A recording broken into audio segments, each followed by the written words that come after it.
You dumb motherfucker, he was moved. Colorado, like Alcatraz of the Rockies. Okay, once you're sent there, you ain't ever You getting out. done. So point is, Jeffrey Epstein was arrested, and there was an island that he primarily You resided. done. The island was known as Little St. James, right? Little St. James. Yeah, it was a fucking pedophile island. Virgin Islands territory. Oh You shit. might have seen this island digitally represented by one of your favorite streamers who was flying to it in Microsoft Flight Simulator. Truly goofy times indeed. And it wasn't just your favorite streamer, an entire LAN party was chilling out here parking their planes. This island is referred to as the Island of Sin by local individuals, okay? This is not a great place to be at. Not a lot of good things happened here, as you can imagine, with a nickname of that caliber. Now, last night, a lot of documentation was released, about over 900 pages of information in regards to, you know, Epstein and Maxwell's case, is basically unsealed by the United States government. Now, according to this documentation, there was actually a deposition where questions were asked and questions were answered. One of them was posted by an account known as Censored Men, who said Epstein files released. Hawking allegedly liked watching undressed, I guess small people, can't use that word anymore on YouTube, you know, people of diminutive stature solve complex equations on a too high up chalkboard, okay? So inside the question is like, hold on one sec, are you talking that Stephen Hawking frequents the island for pleasure? Yeah, Jeffrey loves to have intellectuals visit the island so he could reward them for their hard work for humanity. And for other darker reasons. Obviously, that is, nobody talks like that. But the question says, did Jeffrey ever talk to you about the proclivity? Yeah, he liked watching unsolved complex equations on a too high up chalkboard. Now, obviously, people who read this laughed their ass off, but in reality, this wasn't real, okay? If you actually go to the documents right now, which, again, is something that I really implore people do, Did you just drop me where other people had already landed? is a bit important to me. If you actually type in any of these words, you won't notice them actually reflected at all in the document. And that's just the thing. You can, however, find actual mentions of Stephen Hawking. So there is one mention where Jeffrey Epstein sends an email. Dude, you dropped me into someone else? What the fuck? Why these people would actually discuss their potentially criminal situations using Gmail when they could have set up their own private email server they clearly had the money to is beyond me. Maybe there is a silver lining. So he sends this email to GMax, which is Ghislaine Maxwell. You can issue a reward to any of Virginia's friends at Quion's family that came forward and helped prove her allegations are false. So here he's setting up a bounty, or a reward almost, that, hey, listen, if somebody can help disprove these allegations, please come over. The strongest is the Clinton dinner. And the new version in the Virgin is the lands that Stephen Hawking participated in an orgy involving underage individuals. So again, this is the only actual mention in this 900 plus page document. Not 900 plus page document, 900 pages of documents. See, there were so many documents that were released that even the court website that was originally showcasing these actually ended up crashing. Courtlistener.com isn't even functioning. You can obtain these documents through the US government. They are just floating around freely to access. So the information is out there. You just have to sit through and parse through the misinformation. Now, one of the things that I wanted to also tackle before we continued was this idea of a client list. Now, ladies and gentlemen, for the longest time, for the last couple years that this situation, the few years that we've been talking about this, there's been a lot of discussion of a potential list of clients, a list of high-level clients that have been partaking in illegal activities. Now, that list, from all of my examinations of all these documents, doesn't actually exist. There is no real list. There are mentions of names, like we just looked at Stephen Hawking. That was a named mention. One mention, and that's about all you're going to get. There's no magical list. See, the list, I actually tried to look at the origin of this, and one of the origins that I found was through a publication known as MotherJones.com, where this person talked about looking through a unredacted version of Jeffrey Epstein's Little Black Book, which I guess is the closest thing to a list you're going to get. This black book is an address book. So you can see right over here where he talks about it. The public first became aware of the book in 2015, which a now defunct website, Gawker, published a version of Rodriguez's copy. Rodriguez was the butler on Epstein's private island, revealing for the first time just how ludicrously connected Epstein was to the people who run the world. So again, this file, this unredacted version, popped up on some dark corners of the internet. with almost every phone number, email, home address entirely visible, and I got my hands on a copy. Now, I don't know where this person got it from. Maybe it's like on the dark web. Maybe somewhere it exists. But this is, again, the extent of the source that we're getting. Now, I actually went to Gawker in this situation, and while the website is down, you can use the Wayback Machine to pull up an actual article from October 30th, 2023, where they actually talk about that specific black book. They have some screenshots of it and everything. And Gawker published it full for the first time here, where they redacted addresses, telephone numbers, email addresses, and last names of individuals who could have been, under the age of 18. So I looked through this entire list, and yes, it does contain some really powerful individuals, which shows that, yes, this billionaire, trafficker, billionaire, financier, obviously had some pretty powerful connections from what it appears in his address book, his little black book, so to speak. Now, this list isn't indicative of people in this list committing actual crimes, okay? To understand, these are highly wealthy, highly powerful individuals. And this is a small group of people where everyone pretty much knows everyone in the situation. For instance, if you found somebody like, I don't know, Elon Musk in this book, which I didn't find or anything, that isn't indicative that Elon was doing bad things. That just shows you that a billionaire knows another billionaire. There's not a whole lot of billionaires in the world, and there's a pretty healthy chance that powerful individuals know the names of other, similarly powerful individuals. Same thing with people like Donald Trump, or, Biden, or really anybody, or Obama, or, any individual that is listed. People like Bill Gates, maybe like Tim Cook. A lot of these powerful people know other powerful people, but this is the only list that I could find. And again, while he possesses powerful names, every single one of these names doesn't exactly amount to much unless you have really, you know what I mean? Like, unless you have evidence that can convict them of serious crime. Now, in my notes, I have a few names that are mentioned in these documents, okay? One of them is obviously Bill Clinton. Bill Clinton exactly here is mentioned 1 out of 26 times in the exact Control F. Again, if you want to look up specific names, Control F exists. I know people have been asking for people like Bill Gates. Bill Gates shows up 0 out of 0 times. Now, Bill Clinton was mentioned in this, and one of the most damning mentions was when they were looking at depositions taken thus far by Ms. Giuffre. Okay, so you got Ghislaine Maxwell, who was deposed for 7 hours. But of course, if you scroll down over here, you can see in one of the depositions by Joanna Sjoberg, one of the victims here, she actually states that Joanna testified Jeffrey told her Clinton likes them young, referring to girls. And this deposition, if you're looking over here, page 41, if we scroll all the way to the top, this deposition again, just to show you, because a lot of people have been taking screenshots of this, but they haven't exactly shown the full context of what these exact statements are coming from. So this is a deposition by Virginia Joffrey, the plaintiff, against, Ghislaine Maxwell. So confidential, the deposition of Joanna, pursuant to notice taken by plaintiff at the offices of so and so forth. So this is a deposition. This is somebody, of course, giving their recorded statement. It's not exactly a statement of fact, nor is it an actual record of fact, nor is it actually evidence pertaining to any of these people. But of course, going down over here, ladies and gentlemen, was Bill Clinton a friend of Jeffrey Epstein? So of course, Ms. Menninger writes, objection, foundation? Let me back it up. Do you know if Bill Clinton was a friend of Jeffrey? I knew he had dealings with Bill. I did not know they were friends until I read the Vanity Fair article about them going to Africa together. Did Jeffrey ever talk to you about Bill? He said one time that Clinton likes them young, referring to the girl.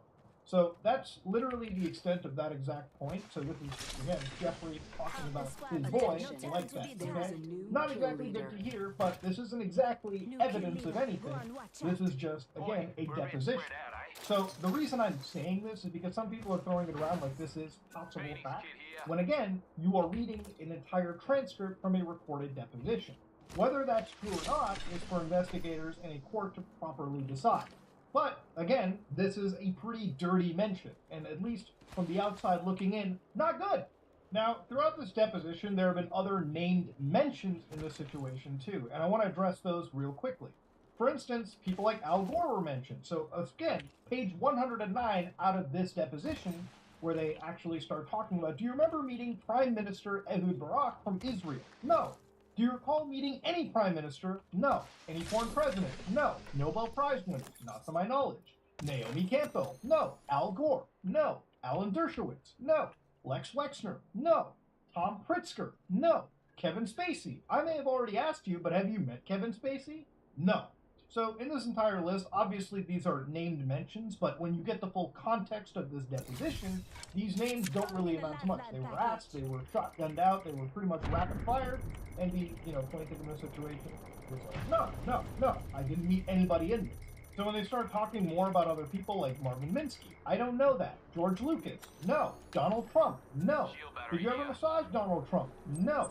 Sorry, I have to ask you, did you ever have, relations with another individual like Alan Dershowitz, for instance? Objection, absolutely not. The witness writes. Do you know who that person is? I do. So again, looking through this deposition, names were mentioned, but obviously in the deposition they were kind of rapid firing these names, and a lot of them weren't a lot of them were just unidentified people. They were like, I never met them. That's not true. So that's pretty much what we're kind of getting at with this deposition. And again, there is hundreds of pages for you to actually look through and, sort of read this for yourself too. Don't take my word for it. That's just how it is. So if you want to read through all of this, you want to read through these depositions, everything regarding this specific case, it's all unsealed and it's all available for you to read. Now, to understand, obviously, for people like Clinton, obviously, I think Billy C. was a weird guy. I think we all know Bill Clinton was a weird guy. Again, there's nothing, accusatory that you can put onto him that already hasn't been talked about in the hearsay. But it's interesting that Hillary Clinton, she's like, throw back to New Year's Eve, 1999. Bro, she kept that on the locked replies. Sis, have you heard? I think she has. That's why they're locked. But to understand, people who are talking about like Bill Clinton being creepy, that doesn't shock me whatsoever. The other thing I wanted to look at was the connection of some of these individuals to the Epstein flight logs. For those of you who don't know, there have been flight logs that are released in the case regarding USA versus Maxwell. Now, going back to Stephen Hawking, even as one mention, which is the email, transaction between Jeffrey and Ghislaine, they never actually doubled on proving any of these actual accusations. But going to Stephen Hawking, for instance, he was pictured on Jeffrey Epstein's Island of Sin, which, again, this is apparently captured in 2006, March of 2006, as reported on by The Telegraph. Now, I actually have an entire log sheet that was released as part of USA versus Maxwell that goes all the way from November 2005, dating all the way back to, again, April 1991. And obviously, because of the date that Stephen Hawking was pictured, he's not going to show up on any of these logs. But these logs are interesting to look at regardless. Now, to give you full context, just because you fly in and out of the island is not indicative of you committing illegal activities. I know that there's probably people who are saying, but what else could they have went there for? I understand it could have been anything. It could have been a meeting. It could have been something nefarious. It could have been something positive. It could have been anything. Again, I'm speaking to you as if... Are you okay over there? Just because your name shows up on a flight log doesn't necessarily mean that you did anything wrong. But to give you an idea, reading through some of this log, it was a little bit difficult for me to understand, and I'll explain why. So there's a couple mentions at times of Jeffrey, for instance, so we know who that is. Jeffrey plus Mark, so somebody who's related to him. And sometimes they refer to, an individual as two females, or one female. And this is really odd to me because sometimes they have names, sometimes they just put like one or two females. And I'm wondering if there's a reason for that, maybe it's to conceal names. Again, this isn't like a government audited sheet. It's just literally a private logbook, and you could put anything in there. You could write Santa Claus if you wanted to. But that's just a remark, procedure, maneuver, and endorsements of on that flight, or anything of specific note. Of course, then it gets to a point where they start abbreviating names, so you see JE, GM, ET, female, and again, it's just abbreviations. So without a sort of index to tell you what those abbreviations are, you can make an educated guess, like JE, probably Jeffrey Epstein, GM, probably Ghislaine Maxwell, VR, who knows who that is. Again, you can make an educated guess, but it's not exactly a statement of fact that you can necessarily make. And again, if you look through more and more of this list too, you can probably find more key names. For instance, Donald Trump actually showed up a couple times in this. Now, one thing I want to just correct here too, in post-editing as I'm doing this, is looking into the front and two sections, specifically for these two Donald Trump flights where he's been specifically fingered. You can see in the from section it says TEB, according to how I understand the handwriting. Do you want to And take then that two sections power? PBI. So 2 dates from TEB to PBI and then back. So TEB appears to be the airport code of Peterborough Airport, and PBI is Palm Beach International. Now, I'm not a multi-billionaire, so I don't know how often flights are constantly shared. I don't know how much flight air pooling goes on, but it just shows that these two were in a plane together. Again, there's 100 pages of this documentation, and if you want to comb through every single entry, exit, date, flight, who was on it, it's for your viewing pleasure. So going to page 18 of the deposition again, you can see that a question was asked. Do you recall where you flew to when you traveled the first time with Jeffrey? We left for Palm Beach and landed in Atlantic City for a few hours because there was a storm in New York. Then got back on a plane a few hours later and landed in Teterboro. And you said that you recall landing in Atlantic City. Did you go into Atlantic City? Yes, we went to one of Trump's casinos. Did you actually go into the casino? Yes. Do you recall Virginia at the time, Virginia Roberts, being present with you? Yes. Do you recall if she went into the casino? She was underage. I did not know anything about how old you had to be to gamble legally. I just knew she could not get in because of an ID issue. So she and I did not gamble. So even, as far as Trump was mentioned in here, it was the casino. And that's pretty much all that one could get to. So powerful names were mentioned. People like Donald Trump. People like, Bill Clinton. And of course, let's not forget people like Prince Andrew, for instance, where they literally refer to as Prince Andrew. Arguably, he's probably mentioned more times by his official title, Prince Andrew. I believe at some point they actually do just use first last names. Charging battery. Arguably as much as Bill Clinton even in this list too. Again, these aren't names that anybody is shocked by. Everybody knew that these were kind of the names that were going to be pointed fingers at. But it was great to actually sit down and review hundreds of documentation that pretty much just already proved what the world already did anyway. So again, all of this information is floating around freely to access. You can right now Someone's on me. read these all for yourself. And there is a lot of context that can be added. There's a lot of things that can be learned about this case if you're truly interested. But for me, I wanted to look at, again, what appeared to be the largest bombshells, and also clear up this information, and also provide more context and understanding of what people were reading. At least as much as I logically could. Look, at the end of the day, this case interests me because people have also turned it into a sort of left versus right or team sports on the internet. Look, at the end of the day, I don't look at people as powerful as Bill Clinton or Donald Trump as different individuals. I look at all of them as the same. I look at people like Prince Andrew, people like Bill Gates, people like all these as rich and powerful individuals. And obviously, they are all connected in some way with each other. Now, does that mean just because they have a connection that there is some illegal cabal or some illegal operations or some illegal shit going on just because they obviously there is not enough evidence to that?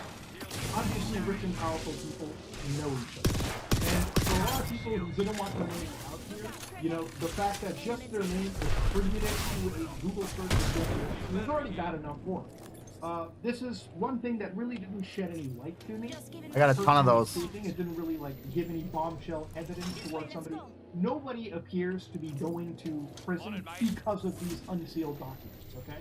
These documents were unsealed, I assume, finally because the investigation amongst other people is probably progressing at a rate where they can just reveal more information. Usually information is sealed, from my understanding, so that it doesn't conflict with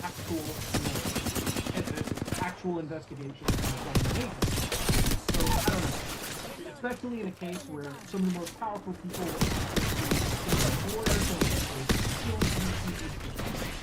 again, this is a situation where big names were dropped, no actual real criminal. Oh shit, I didn't realize that was the storm right there. Fuck me. Again, mentioned and understanding we already knew for years. But yeah, ladies and gentlemen, the Epstein documents are out. Not much to really go over, but yeah, ladies and gentlemen, if you like what you saw, please like, comment, and subscribe.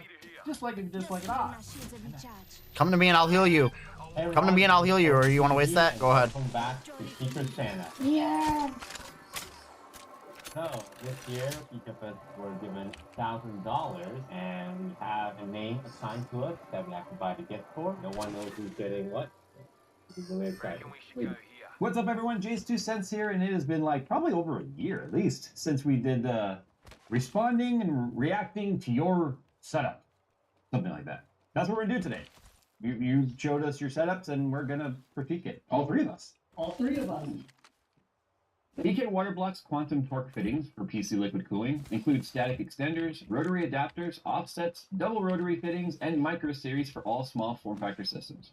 With a wide variety of fittings, your loop building experience becomes much easier, quicker, and more streamlined. And all torque fittings come in 4 major finish options that will blend in with any setup: the standard nickel-plated versions, the special matte black, satin titanium, and fittings plated with real gold. With replaceable locking rings available in multiple colors and aesthetic color rings only available from EK, the customization options are almost endless. To see the full lineup of EK Waterblock torque fittings, follow the link in the description below.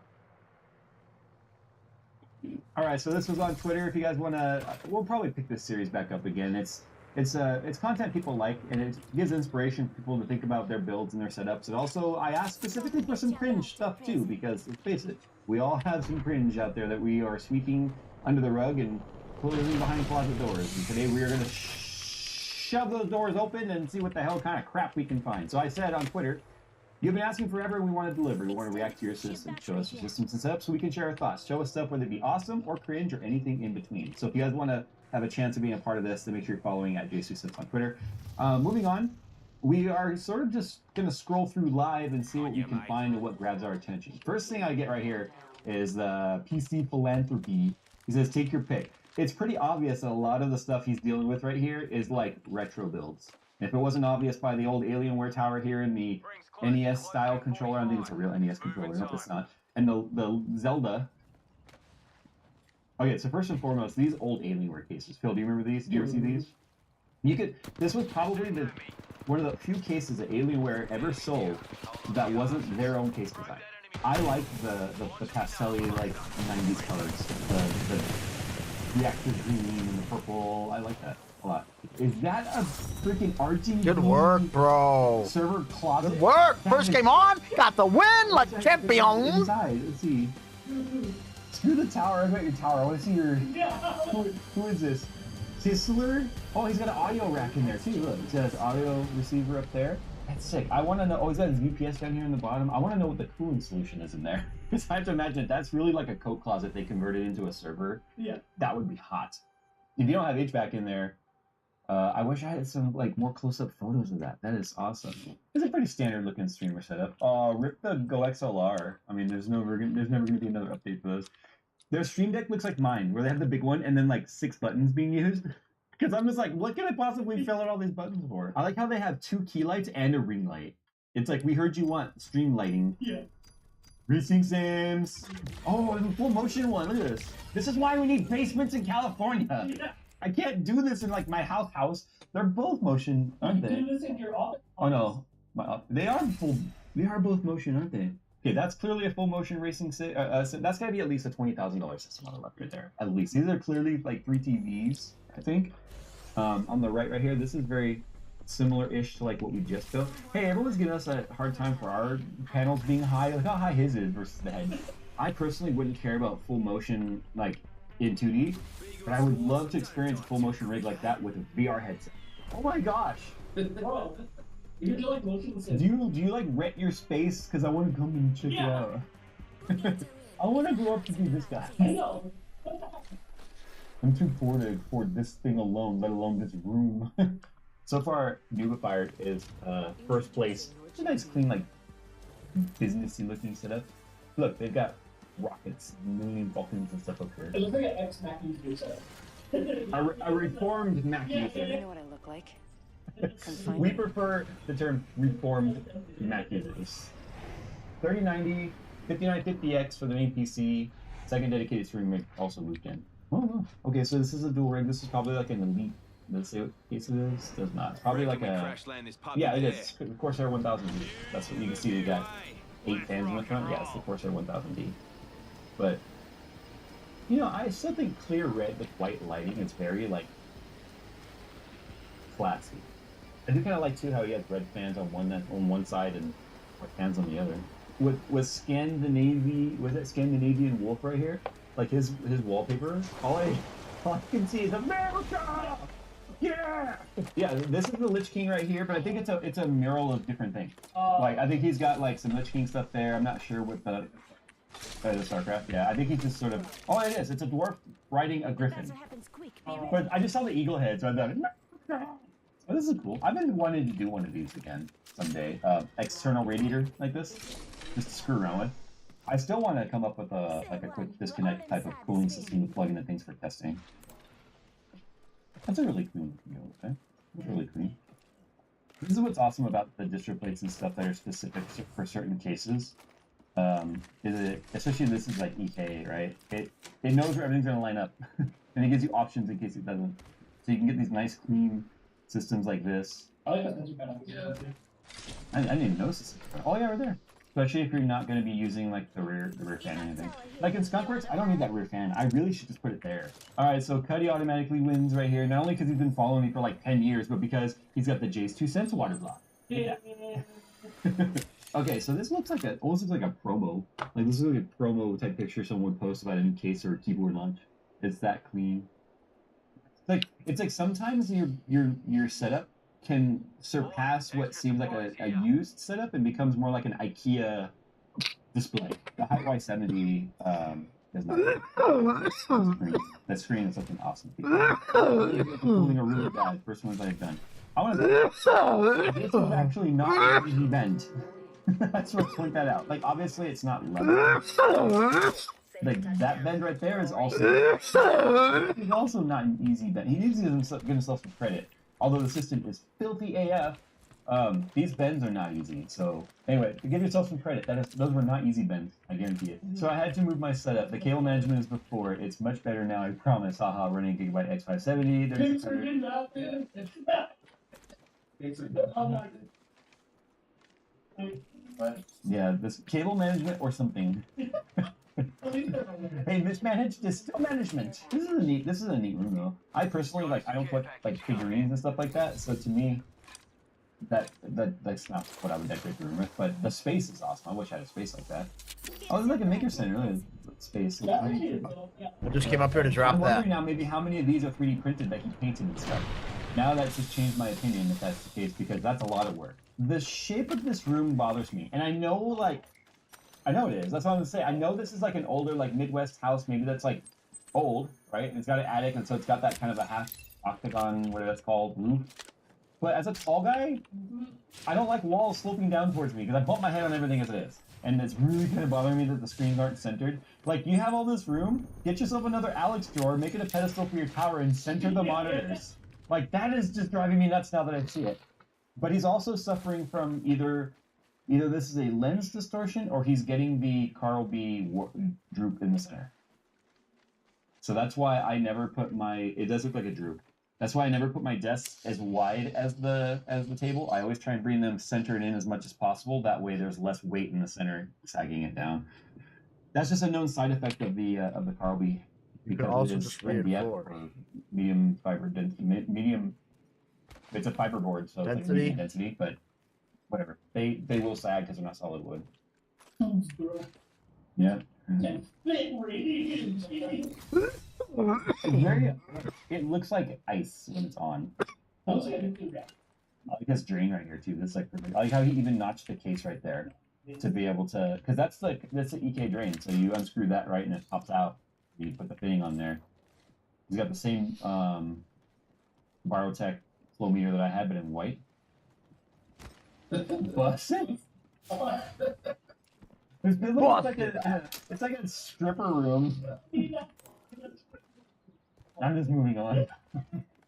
This is Makita build. Wait.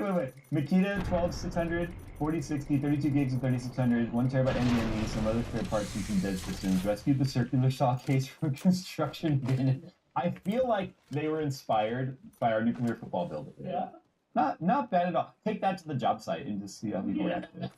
That is a pretty nice, efficient use of space right there. I'm really triggered by this very mismatched monitor setup, but I can't knock points off for that because I also run a mismatched monitor setup at home. Because I run the 38-inch ultra-wide LG, that's like the 3860 by 1600 ultra-wide, which is not a standard even ultra-wide resolution, not even 21:9 resolution. And then because I stream, I ended up throwing one of our 4K ViewSonic Elite panels to my left. So they don't match at all. But what I also didn't do was try and butt them up against each other because I knew they didn't match. They're just kind of there. A long time ago, was like, I'm going to change my monitor setup. And it's been like 3 years since I started streaming, and I still haven't done it. So Stopper JJ says, recently replaced my lower two displays with the Odyssey OLED G9 for works. Light editing, but mostly for that sweet ultra-wide gaming. Also moved my sit stand to the far side of my office for extra VR space, and installed ceiling pulleys for the index cable. Oh, nice. The ceiling, oh, that's right there. Ceiling pulleys. I wonder what he's hiding behind the Japanese like cherry blossom partition over here. We all know those are just for hiding a mess that you don't want anyone to see. So you're not hiding, you're not fooling anybody. Well, Well, I don't think these ones from like Amazon or wherever it may be from are like actual rice paper. dude, yeah, the one there's absolutely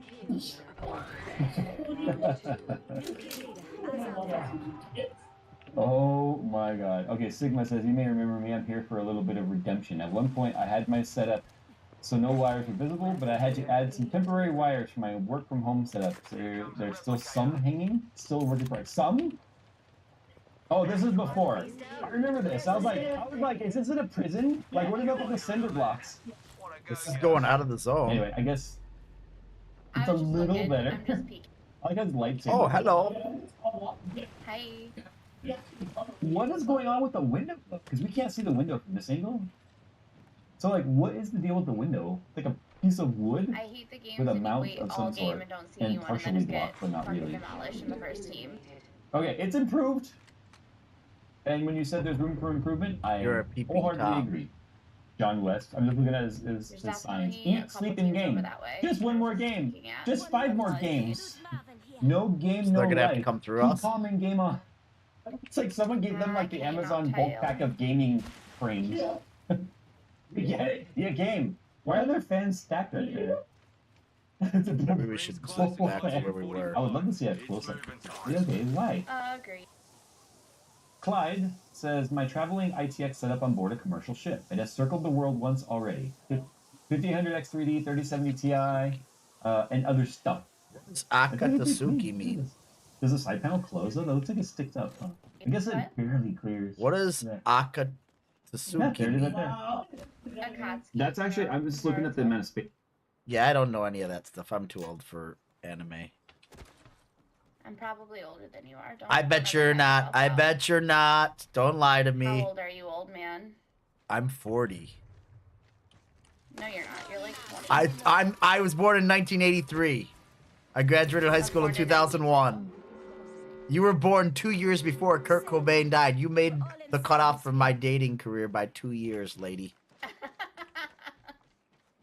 That's it. If you are born after Kurt Cobain's death, I can't date you. And I was only like 12 when he died. 10, maybe. Smells was like that? Teen Spirit in here. Relax. Oh, Incoming care package. jeez. Pro tip: don't try intercepting something at Mach 1. They're behind us. They're behind us.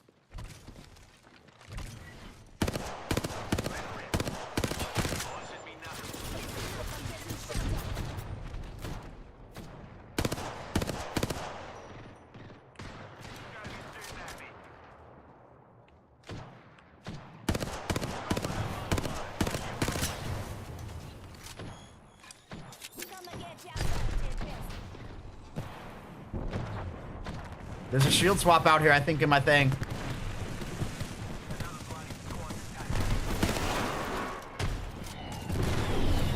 Shield swap. Pink shield swap.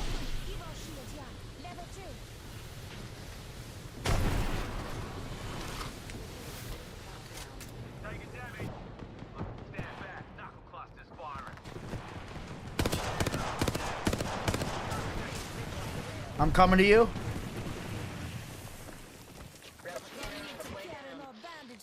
Thank you. We're getting third party. Get inside if you can. Look out, grenade.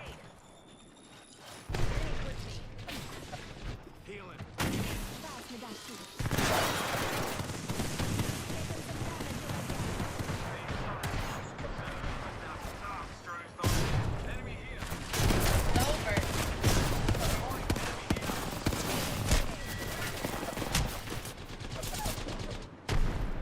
Sorry, I just had to dip on that. I mean, 2 out behind. Yeah, it was getting fucking reckless in there, and I'm not gonna stay around for that. You're I good. apologize. They're getting concerted right now. Yeah, that's why I left, because there was just I was either gonna die or escape by myself. New kill leader. Eyes out for. But I gotta fight by me down there too. Air drone if you're needed.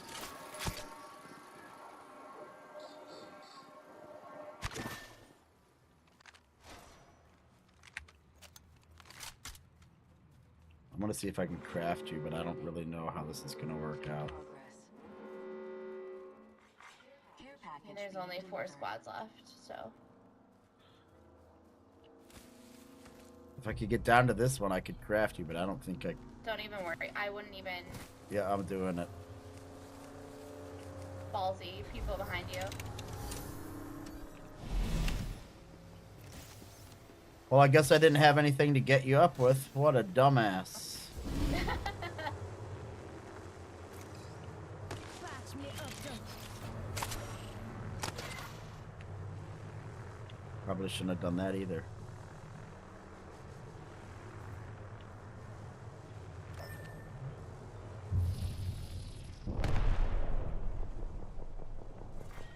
We love a good rap.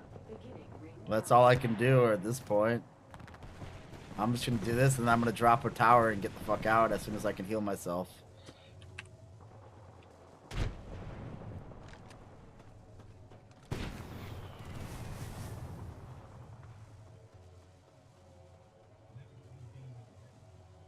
I hear one underneath me. I mean, I might be able to get out and get you guys, actually. Rings close. Patch me up, though. Uh-oh. That thing's so close, but I don't think I can get to it without them Is getting that a to guy me. ratting right there across from you? Oh, yeah.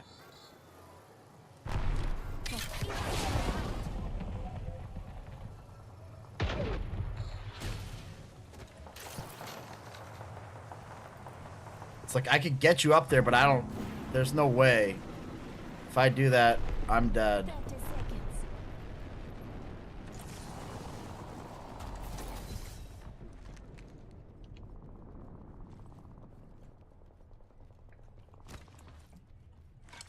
Calling in a lifeline package.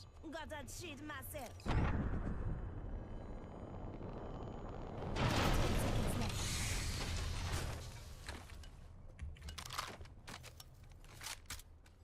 Do you have heat shields? No, I got nothing. Oh, okay, yep. Grab that. Thank you. No, thank you. I'm kind of dumb.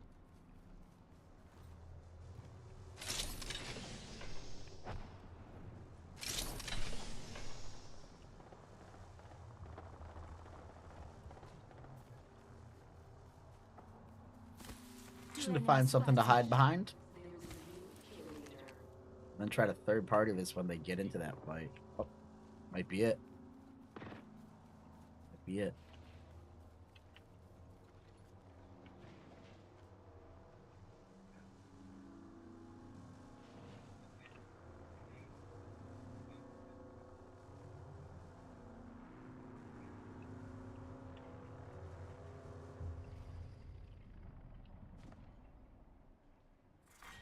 Round 5. Beginning ring countdown.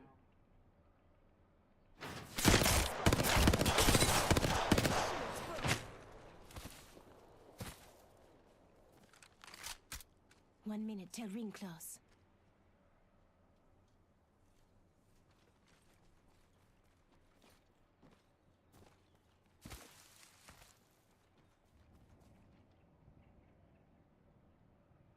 Ring's not that far.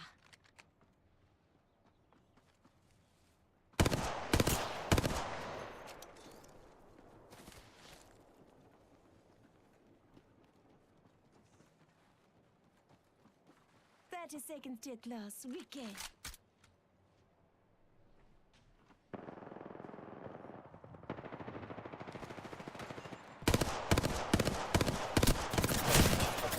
Taking fire. I'm hurting. Gotta use a Phoenix kit. My bad. Fuck me. Nice try. Scrappy DP says, GG.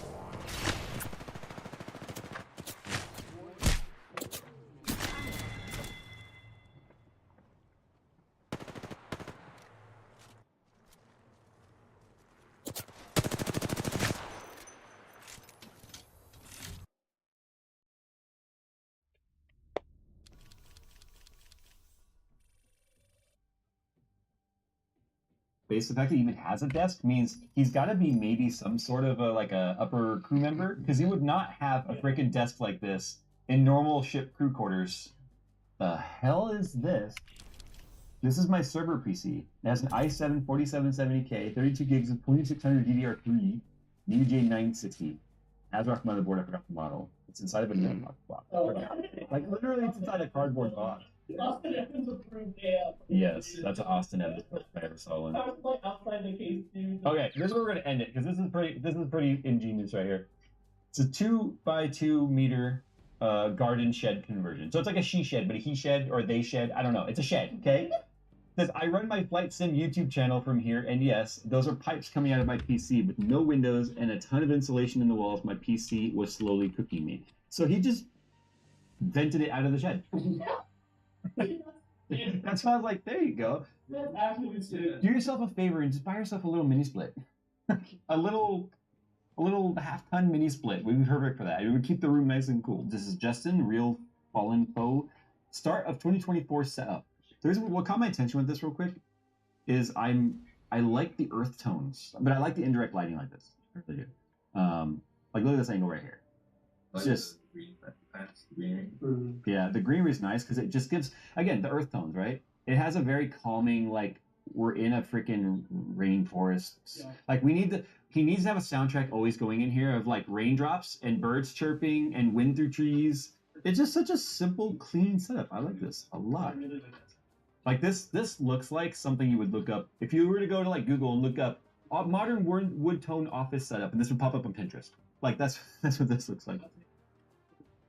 I love it. Justin definitely gets the cleanest setup award as far as I'm concerned on this one. And you know what's funny? You can tell he doesn't show the other side of the room. I would have loved to have seen what was over here on the left, given he's clearly got one of those IKEA displays with keyboards and stuff on there. There's got to be more going on in this room. All right, guys, I'm going to go ahead and get on out of here. Thanks for hanging out with us today. If you want to be featured in a future video like this, make sure you guys are following at Jace2Cents. I'll put it up there. We might move this over to like Reddit at some point or a Discord or something. But for now, Twitter's gonna be the best place to do this. Anyway, subscribe if you're new around here, and if you had a favorite setup here and you saw their name on Twitter, why don't you head on over there and give them a like or a heart and tell them that you like their setup.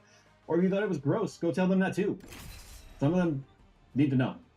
No, don't do that. Be positive. A constructive criticism positive? I don't know what I'm trying to say. All right, bye.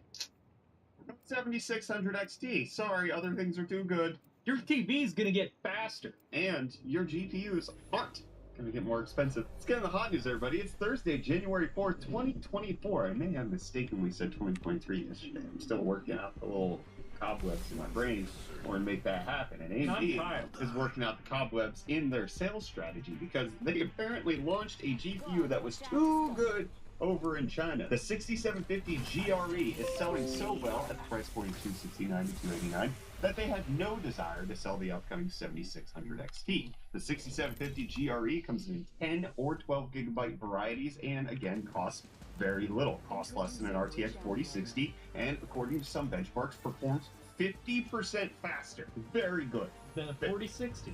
It is nowhere near as efficient, but it is definitely faster and cheaper. Well, who cares about efficiency? Nobody. There's plenty of fish in the sea. That's what I always say. Do you believe that? Yeah, there's plenty of fish I see, and there's 10 in Tennessee. We don't have an aquarium here. And AMD is not going to have the 7600 XT in China because they get the GPU that's very good, and we do not. They're just not giving it to the 7600 XT? What? It's just not going out there? Yeah, it just doesn't make sense to launch it because it's probably going to be close in performance. Like a 6750 XT to the 7600 XT, like it's going to get close. And then the price point of this GRE is just too dang good. So AMD is already making all these sales over in China, but we don't get it. From the wreck. Well, do you want a new phone? Maybe you do. Okay, hear me out. Galaxy S24 officially going to be coming out or getting announced on January 17th. Galaxy AI is coming. They want you to know that this is a new generation. It's like the new wave of things. 2024 is the year of Bixby. I mean, that's part of it. Like, the trailer for this kind of hypes up the generations of phones that they've had, whether it was the first mobile phone they had, the first TV phone, immersive displays on the Galaxy Note, water resistance on the S5, Samsung Pay on the Galaxy X6, and then the Flip and the Fold. And they're just going to be talking about all of the AI they're bringing. Like, They just glossed right over the edges. They- They edged they- right past. they sailed right off. Yeah. That's what happened. Well, they're bringing out generative edit and live translate, things that other phones already have. And again, yeah, no, you bring up Bixby. I trust Samsung with my whole heart. But in case you are looking at picking up the new Galaxy lineup, if you click our affiliate link in the video description, you can get $50 in Samsung credit on a pre-order. All you have to do, it costs nothing. You just reserve the phone and they just get your information. You get $50 off. Less money for you to spend, more money for Samsung to lose, and more FPS and confusion for us to have, because BESA has a new certification for the upcoming dual spec monitors, so that you know exactly it's certified to run at 144 hertz at 2160p or 280 hertz at 1080p. Now we're going to have an official certification from the BESA standard, so that you know it's good and it runs that. Is this going to be like an HDMI thing where they just, it doesn't really matter and they just use it as a way to sue people who don't realize that it's an actual certification? Couldn't possibly. Okay. That sounds capitalistic. But speaking of refresh rate being different, LG is supposed to be having some new TVs that they're going to debut at CES next week, which we're going to. I'm so excited. You get to go to Vegas. You get to see the orb. It's the Sphere, man. Well, their new OLED Evo TVs, the M4 and the G4, have 144 hertz refresh rate. That's a lot of pain. It's got new AI as well coming in. The Alpha 11 processor, 70% improvement in graphics performance and 30% faster processing speed, which is just going to really help with upscaling some content that you have. It's not like you're not going to be playing video games natively on the TV, although they do come with support for cloud streaming in case you want to do something like GeForce Now. I feel like it's great when TVs they be doing this. Now 144. Yeah. They only used to be 120. Yeah. The only 144 hertz TV I knew about was Linus's 115-inch thing that he smuggled out of China. He's one of two people who have this. It's keeping it up. Well, now you can go get your own. Oh, but we're gonna smuggle some deals out of Reese. Oh, you hear that? No. Reese? I can't come in. Yo, welcome back to Nifty Deals, bringing the hottest tech deals out on the internet. I'm still a little bit sick, but not sick enough to still do deals, so hey, deals. Starting off today, we have this super sleek looking Antec NX500M M80X case for only $47.99 with the coupon applied. But then next up, we have the legendary Sennheiser HD280 Pro monitoring headphones for only $69, making it $60 off. If you already have an external microphone, a nice set of reference headphones can be a good audio upgrade, so hey. And then lastly, we have this combo bundle from Micro Center, which is an in-store deal only. But you can grab the AMD Ryzen 7 5800X3D, an Asus Top Gaming B550 Plus Wi-Fi 2 motherboard, 16 gigs of G.Skill Riptor 4 DDR4 running at 3200 MHz for only $349.99, making it $169.98 off. And hey, with that, the deals are done. You can find these and more linked in the video description down below. But until next time, I'm handing you back to Brett and Kyler for the rest of the podcast. Cheers. Puppy Puncher says, look who's here. Solid-state battery industry. Who is here? Partnered with Volkswagen, has announced that they have had some positive testing on their 24-layer solid-state cells. Look who's talking. Are these actually going to be able to run as long and as far as they need them to be? That sounded like a Look who's talking now. Did it? The Quantum Sake Puppy Puncher 24-layer says, cells our seem support to be backslash. something you and me. Our support Yeah, that's backslash. exactly what I said. You and me will. Oh, I'm sorry. Was I in the middle of Sure, now come texting Canada. people in a real life? Sorry, It's got that sir. Dracula flow. Mr. Gamer Boy. Yeah, the Dracula flow. I don't know what that means. We straight gas and cutting. Sorry to live offline But once in a with while. reports for the solid-state battery showing that it has 95% of its original capacity over 1,000 charge cycles, which is Puppy above what it Puncher used to be says, over have a 700 little charge drinky cycles. It's POO. supposed to be 20%. No, I smoke So weed. it's I don't doing drink that even often. better than that. How about now, you have a drink? obviously, you need to take this with a pound of lithium because Volkswagen has been known to fudge and forge Puppy and Puncher fake says, tests before. smoke. I hear it everywhere now. Smoke? What? You have a smoke? You hear what? Alliteration. We smoking symbiote. Pound of lithium. So that was not medical advice. Then I remembered lithium is like an actual prescription that people can take. So don't do that. Or do if you're prescribed it. Let's stay on the EV train. Let's stay in the lithium. Well, I meant Puppy it in the Puncher sense says, of like EVs, did drop but then you you when were you like, were a oh, it's kid. medicine. It is. Like lithium is a prescription. But Did you not realize it's 2024 and if you want to talk shit, you can use your fucking Puppy Puncher microphone? says, You your little mom. bitch. so off the rails. Get on the mic and say something to me instead of just typing on your Puppy keyboard there, Puncher warrior. says, no mic. No mic? It's 2024, you fucking peasant. What are you as, what does Pokemon call you, a broke boy?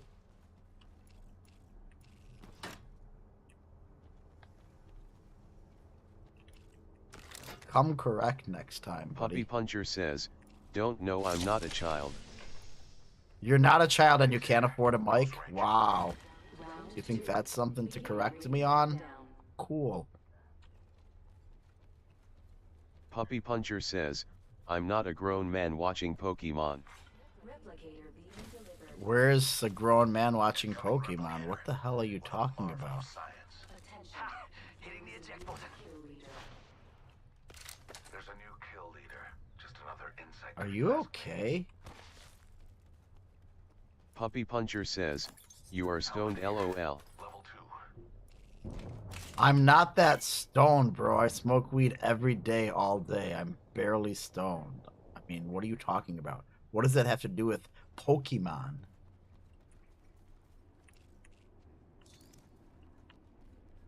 Fucking Zoomer bitch. Puppy Puncher says, your memory. Pokemon has to do with my memory? What? 1 minute until the nearby ring closes.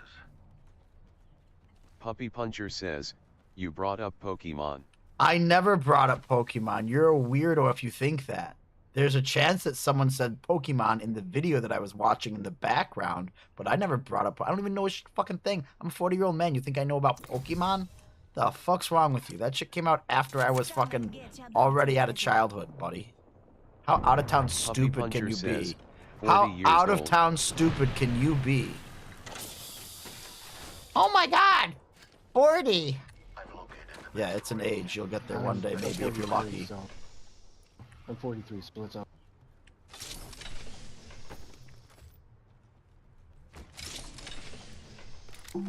Sorry, I like to play Puppy video Puncher games. says, damn. Don't you like to play video games, or why are you playing them? Do you expect yourself not to be playing them when you're 40 for some reason, even though they just keep getting better and better and better? The fuck's wrong with you? Use logic, bro.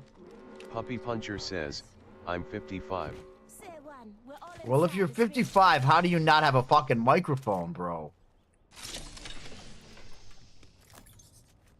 Come on now.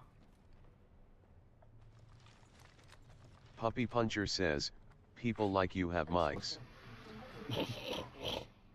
People like me have mics? No, people like anyone in the world has a microphone. They fucking come with every phone that you ever get.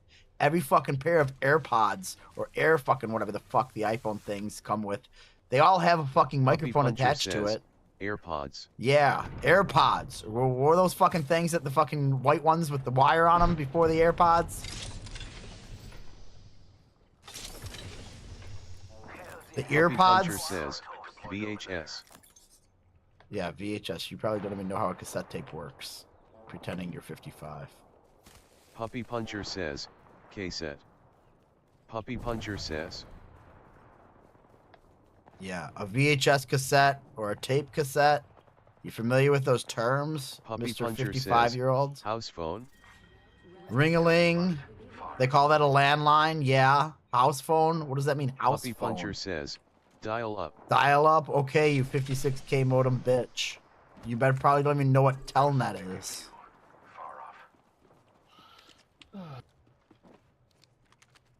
Puppy Puncher says, net zero.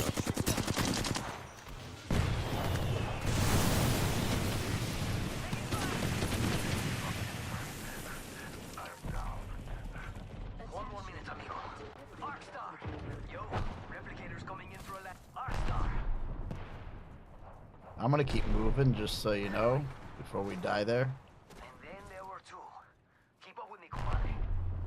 Because there's people on every side of me right now, behind me. All I can pray is that I can get in before they all move this direction. Might be able to craft you over here. Oh no, there's another squad. There's a good chance I can craft you. Oh fuck. There's a different team here though. They might not see Yeah, it. it got pretty bad pretty fast.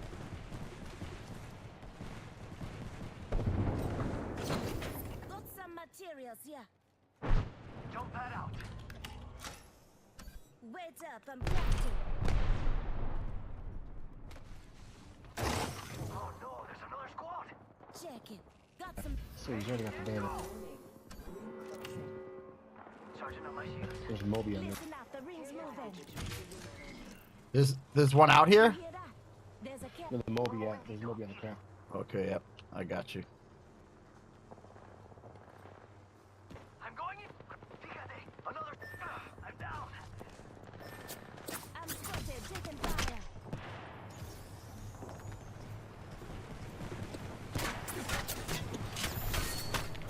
Puppy Puncher says, stick shift.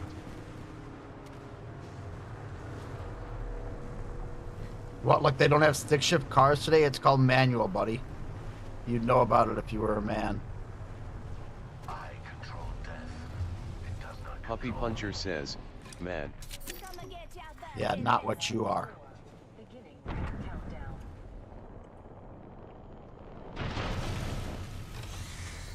countdown. Puppy Puncher says, clear your throat.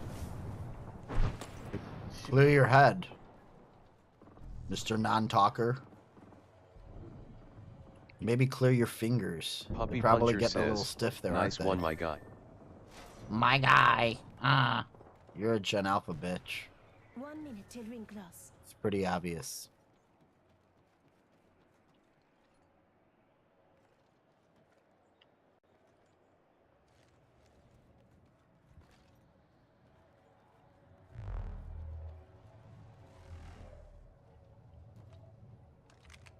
Puppy Puncher says, Darkwing Duck. Fetch me up, Joe. DuckTales, woo! Shut the fuck up and stop typing if you're not playing. You're just annoying at this point. Maybe have some gamer etiquette. Puppy Puncher says, Pirates of Dark Do you want me Water. to just mute you, or are you gonna shut the fuck up, keyboard warrior?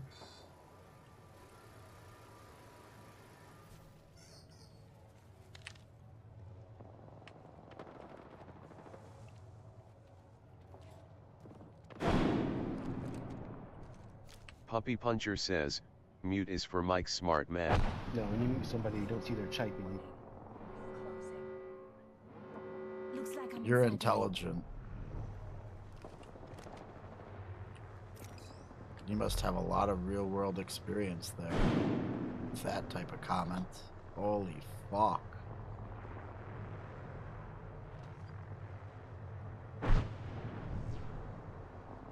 Plus he doesn't realize I have text to speech on as well.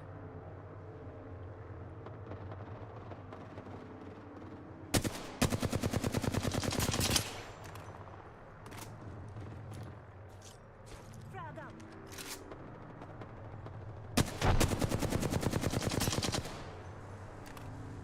You push B, it switches to single fire.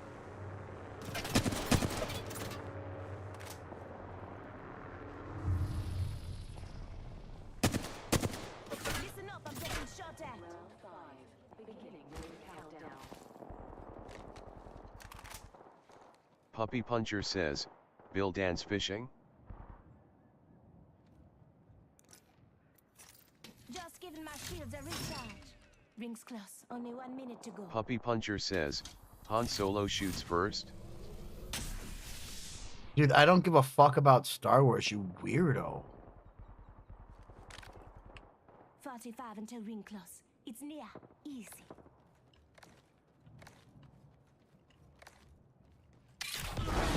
Why wouldn't it let me put it up there? This is bullshit. I don't even know what I... Puppy Puncher says, 30 seconds until TV close. land. Wicked. Puppy Puncher says, Oh my god, that worked.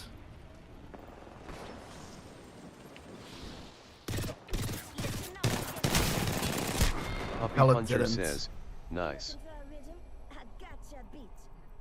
Puppy Puncher says, good job. You were a lot of help out there, Puppy Puncher, Puppy with Puncher your says, constant nice drop. typing instead of actually playing the game with your keys. You're in there fucking putting text out. Jesus Christ, have some self-awareness, buddy. Puppy Puncher says, I'm.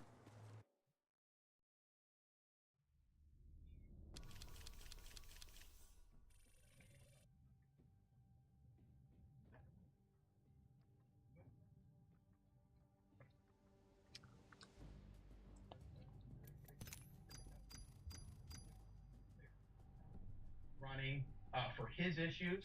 Nikki Haley's running for her donors' issues. I'm running for your issues. Oh! For your family's issues, and I'm running to turn this country around.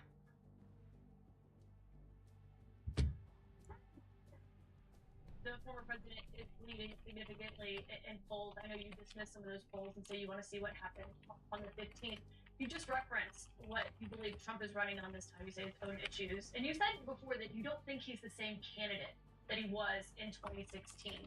What should voters in Iowa know about what you think a second Trump presidency, a second Trump term will look like if they do pick him over you? Well, so here, look, we saw what happened in the midterms in 2022. Remember, they said that this was going to be a red wave. You had a red wave in Iowa and Florida because Governor Reynolds led and because I led, and we won historic victories. The rest of the Republicans in the Senate and House crashed and burned. Donald Trump's candidates, hand-picked candidates, lost because the Democrats have a playbook that they can run. It was effective in 2018, it was effective in 2020, 21, 22, and even this year in 2023. So don't repeat that. The Democrats want Trump to be the candidate. They are going to talk about all the legal stuff. January 6th, that will be what the election will be about. You don't want it to be a referendum on Trump and the past. You want it to be a referendum on Biden's failures, on our positive vision for this country. I offer that. And oh, by the way, you need somebody that can serve 2 terms.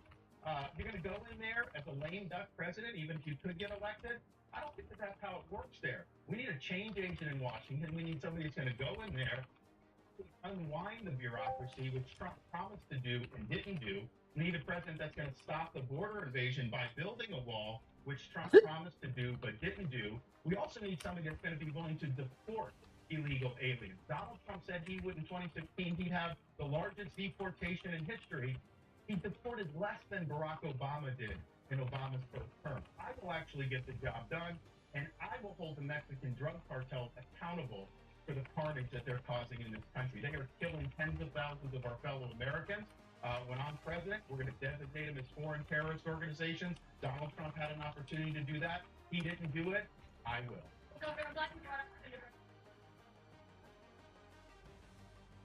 This is Joseph Howe. He is a business consultant from Des Moines who is the former Iowa Libertarian state chair. He now says he is a Republican and he's undecided.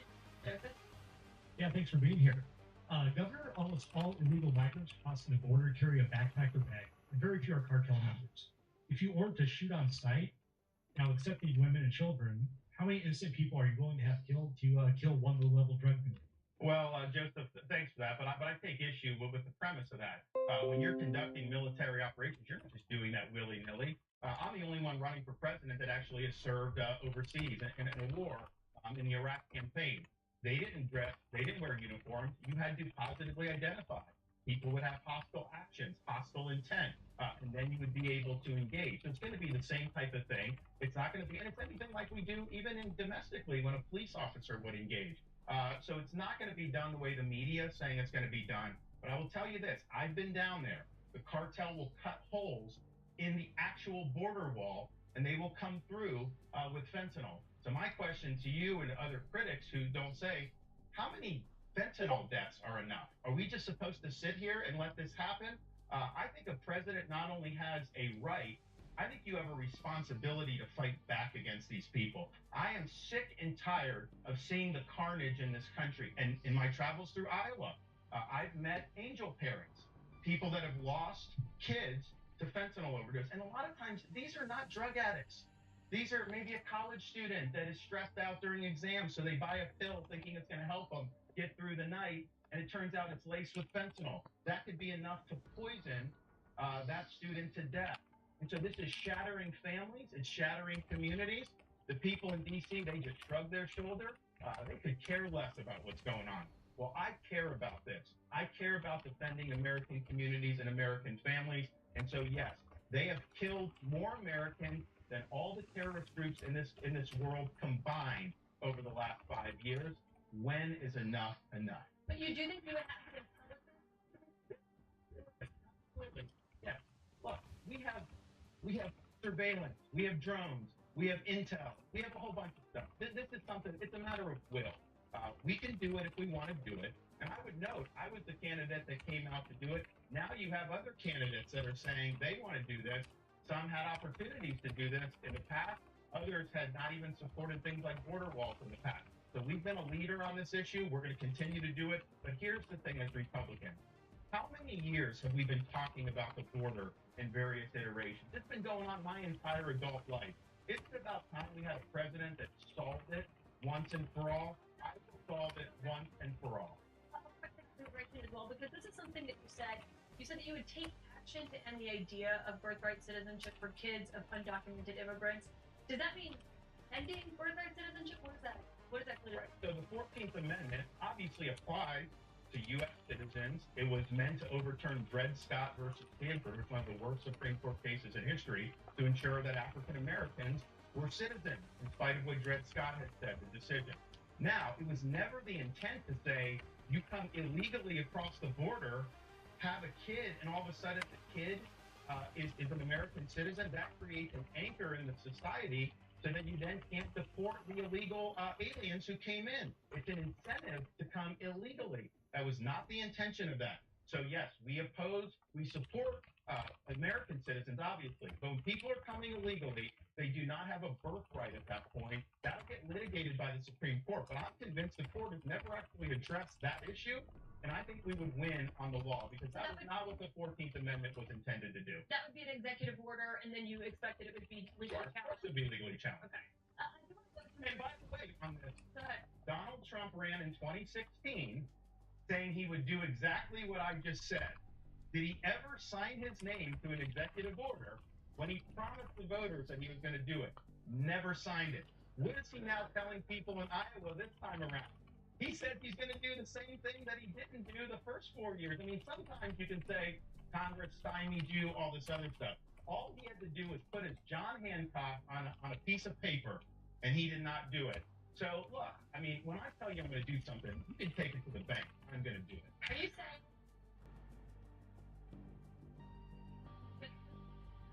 Sounds like you're saying Republican voters can't trust Donald Trump.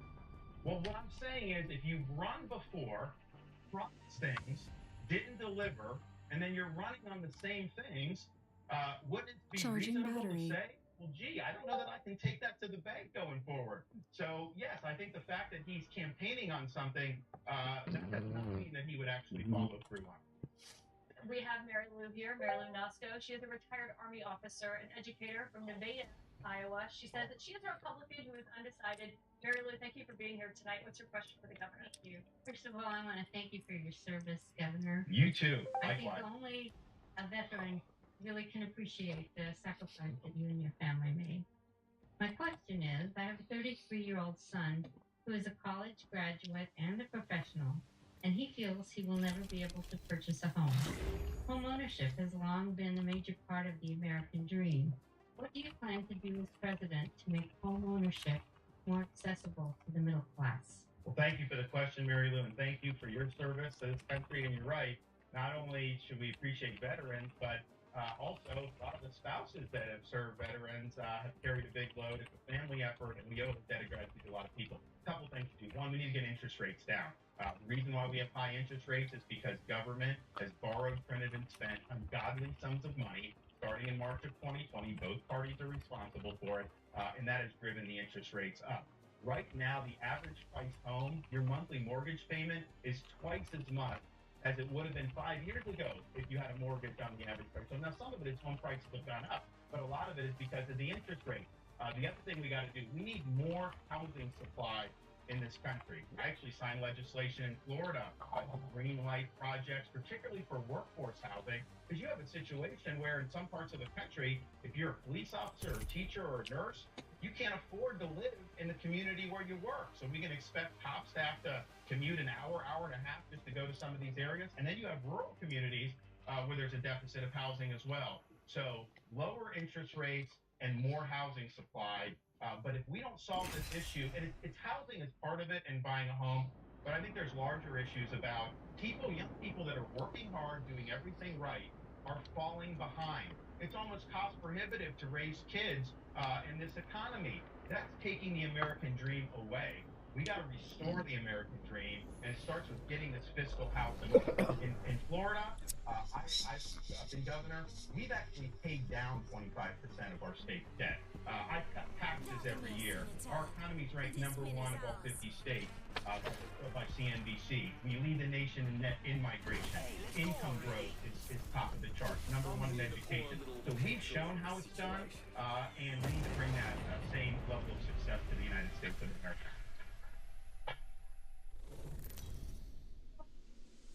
No income tax. We've said to people in other states should follow Florida's lead on that.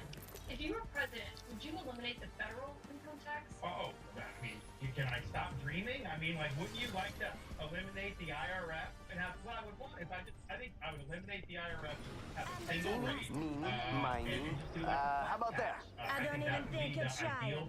This was too easy. To be able to do, take away the distortion. And what happens is, Florida's a good example of this. We have low tax, and we cut taxes, and yet we attract more investment, and our economic base expands.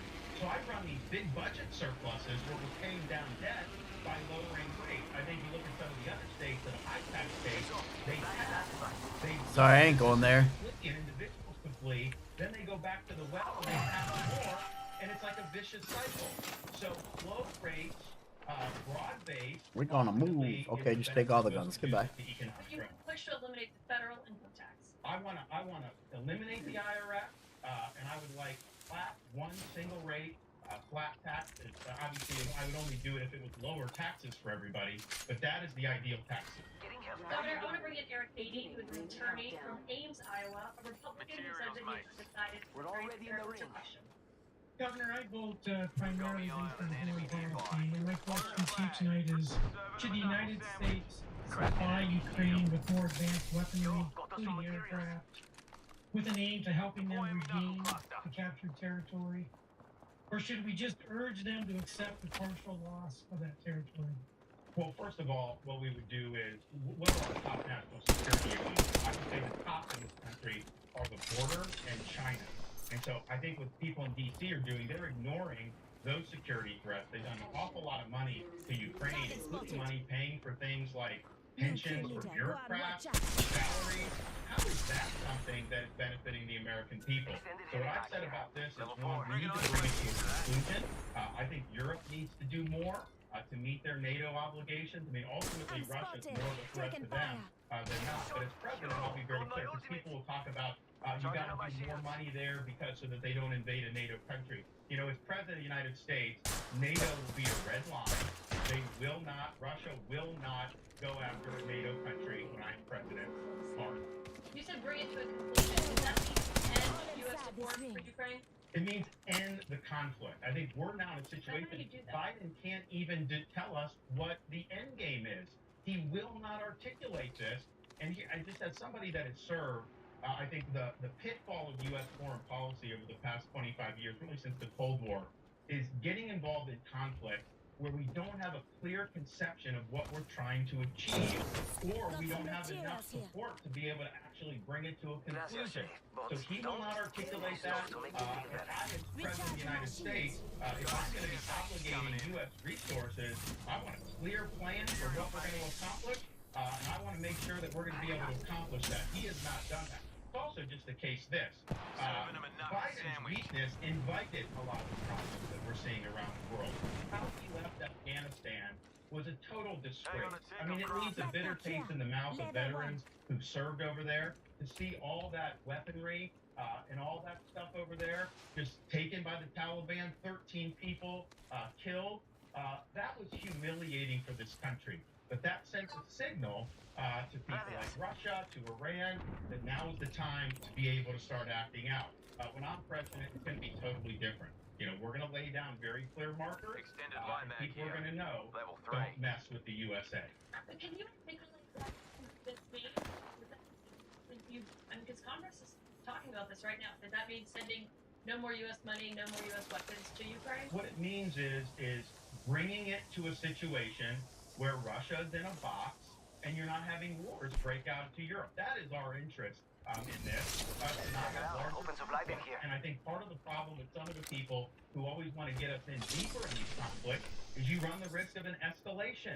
I can tell you this, as President of the United States, American service members can take this to the bank. Parents of service members, we are not going to send U.S. troops to fight in Ukraine.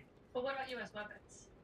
Well, I think Europe should supply the weapons. I'm willing to help Europe within the confines of our overall national security strategy, bring it to a conclusion.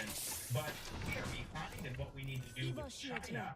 We do not have adequate hard power to be able to deter China from going after Taiwan or breaking out of the first island chain, which they want to do and would have major impacts on this country. And of course, they're doing nothing to secure our own southern border. That border is a threat to this country because hostile people are coming across the southern border. So we need to focus on our house here.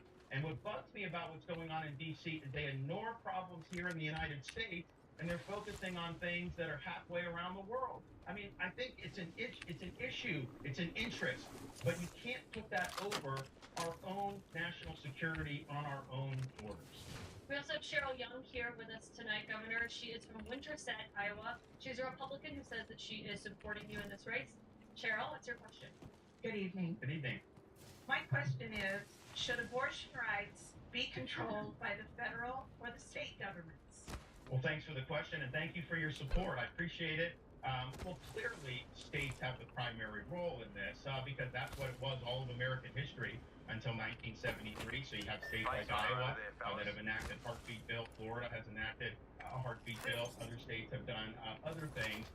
And so that's just, I think, where the country is right now. So we'll be somebody that will defend particularly the rights of states to be able to enact public protection. Now, you have a difference of opinion in this primary because Donald Trump has said I didn't want to do that. Life protections, even at the state level, are a quote terrible thing. And he said that in relation to bills like what Iowa did, the heartbeat bill. Now this is the guy I'm coming back. In January of 2020, and he said that all life was a gift from God. He said the unborn was made in the image of God. He said that there should be protection. That's what he was saying when he was president at the March for Life. Now he's saying it's a terrible, terrible thing. So how do you reconcile those two views? Did he flip-flop? Did he not believe it at the time? But then to go even further, he actually has said, elevate this issue to the federal government. What he wants to do is find a time, I think he quoted like 18 or 20 weeks, have that be the limit, but then override any protections that states have done that are more than that. Well, that is not going to be advancing the cause of life. And so I think for pro-life voters in Iowa, Donald Trump is taking positions that are way different than what he professed to believe when he first ran for president in 2016. Do you think Donald Trump is not pro-life? Of course not. I mean, when you're saying that Greg? protections are a terrible thing by definition, I can hear you. What's up? when you I don't know say that you want to have a federal law at 18 weeks or 20 weeks that would override a Hey, state like Iowa, that is on these downloads that we just did, like the, more abortions, not less abortions. you know, because very from few abortions are happening that late The anyway. website, So yeah. he has from the ASR The website. motherboard website. Like, because of political yeah, when we convenience, and this download is them, all where he always believed there's in, like, but it'll here's show the them as thing. like zip files. Some issues are Yeah. fundamental. You know what I mean? How And do then you when we like, flip-flop on something if like we the get, you know, sanctity of life? extract them, there's like, there's nothing to click on to like install it. Signed in Florida, the 6-week abortion bill that you signed earlier this Hold on year. 1 second. That bill has exceptions. So Like like the very top one, global real tech driver. Yep. So I click Give on me it. 1 second. I I'm go to gonna, the, yeah, I'm gonna download it and I'm gonna see what it does. Yeah, I think you just double click that installer, Medical record the file that unzips. to her appointment. For fetal But like I said, if you haven't changed the border options, you're not gonna see the extensions on that thing yet. That's reasonable Well, when I click it, and then it like opens something else up, and then there's all this stuff. I don't know if I do setup or. Exceptions. Not every state has done that. Iowa, I don't think has done that. Some of the other states have not. But those exceptions. Maybe I got to change that. So there's the Nomic audio thing. So you'll just have to if you click it, there's a setup.exe. What do you mean? There's a setup.exe. You just have to go through the subfolders. It says Realtek Audio, blah, and then there's another folder in there called Realtek Audio version 6, blah blah blah underscore Nomic. Click on that, then you got like this 0x0c.ini, blah blah blah. Keeps going to the bottom. To go through the folders and look for the like setup. Setup.exe, yeah, or something like that. There should be. I mean, that should be one of the only ones that has all those weird folders like that. Most of them. Like, they kind of like a lot of them have that. Shit, so oh well, I mean, those are the files that. Yeah, if you find the setup.exe or something like that, that will launch an extension file, like an executable. Yeah. That should be the installer.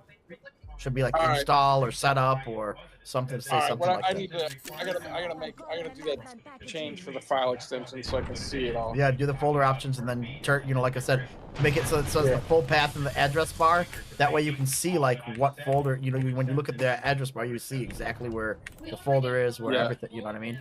And then change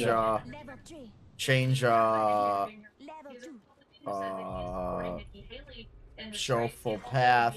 Change the hide extensions for known file types. Turn that off, and then turn on the show hidden in folders and whatnot. Yeah. Because otherwise there'll be folders that like you won't even know that they exist because they're hidden from you. Like what the fuck is the point of that? Like I understand that because there are some people. All right. Thank you. Yep. No worries. I'll call you later if I need it again. I think the media has taken that, and I think the left has taken that, and really tried to put some liberal in the country. Patriotism to me, once you put yourself out there. Hit him 22 twice. Oh shit! Someone's on my ass. They're writing a check payable to the United States of America. Someone's on me, bro. Including their life. You don't know where they're going to send you. You don't know what you're going to be able to do. But when you're doing that, we have a lot of problems in the military now with recruiting that generational love in this country. Since the Vietnam War, I think there's a lot of reasons for that. But part of it is that the president elected who's been a veteran since 1988, a president that served in a foreign conflict. So I think they're supposed to do that. And part of what I'm going to do, I'm going to take out all the political nonsense that the military community they want. So we are going to hold up military service as being something that's a noble cause. Ronald Reagan was inspired. We talk about some people spend a lifetime not knowing whether they made a difference, but a U.S. Marine doesn't have that problem. John F. Kennedy said people can look back on their life with a great deal of satisfaction saying, I served in the United States Navy. And so this is something that is very important. So I would be an advocate for military service. I would worthy endeavor for you to pursue, and we are going to solve this problem. We are going to get more people signing up.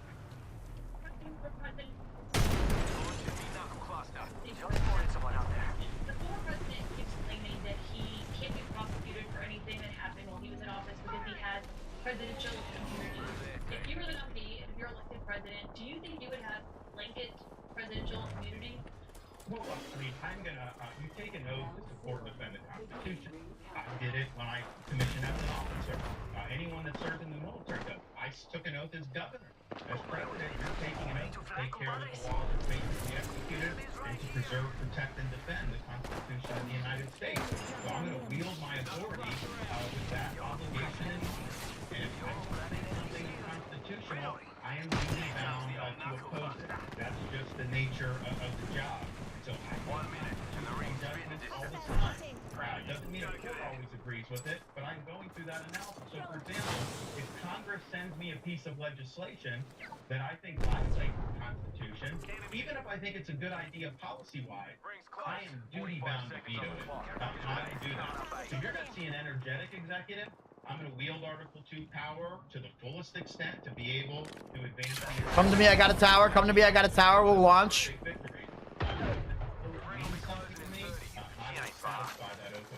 And by the way, we talked about what's going on now. Joe Biden took an oath to take care that the laws be faithfully executed. Is there anybody in this room that thinks he he is satisfying that oath when it comes to our southern border? I think so. Calling in a last line package. Presidential immunity. That a president can do whatever they want. Do you agree with that? If you're abiding by the Constitution, none of that is going to matter at that point. So follow the law, follow the Constitution. This stuff gets into the weeds legally about what can happen to a president when they leave office based on conduct that may or may not have been official. It's not for me to adjudicate that. I can just tell you this: if you nominate me, I'll get elected. I'll serve. We'll be discussing these issues. We'll be discussing your issues. You're not going to be having to worry about my conduct. I'll conduct myself in a way you can be proud of.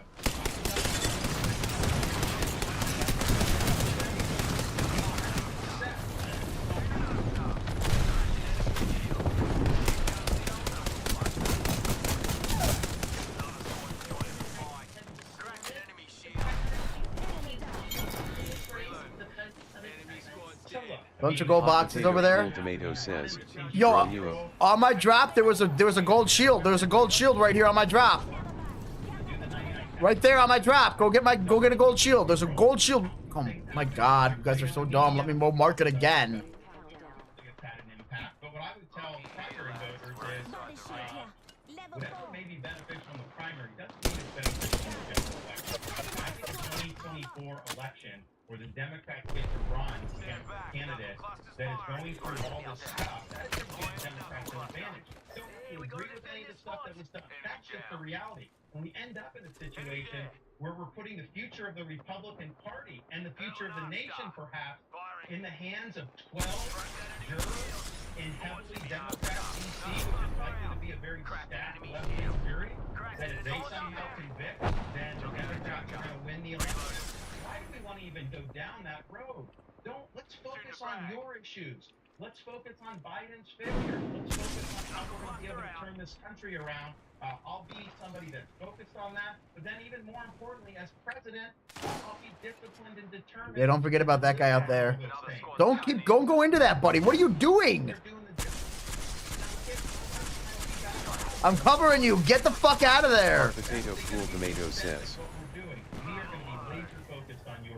Hot Potato Cool Tomato says, L. Enemy spotted. Hot Potato Cool Tomato says, You cover that one, I'll cover this guy. Yeah, but you're about to die. I'm not the boss of anyone, bro. I'm trying to help you stay alive.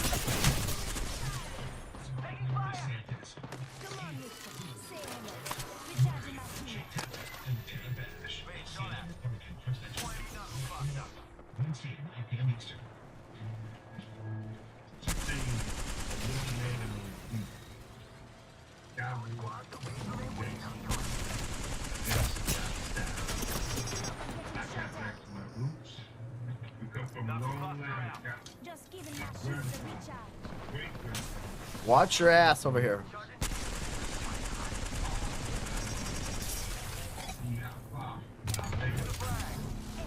Now on sale.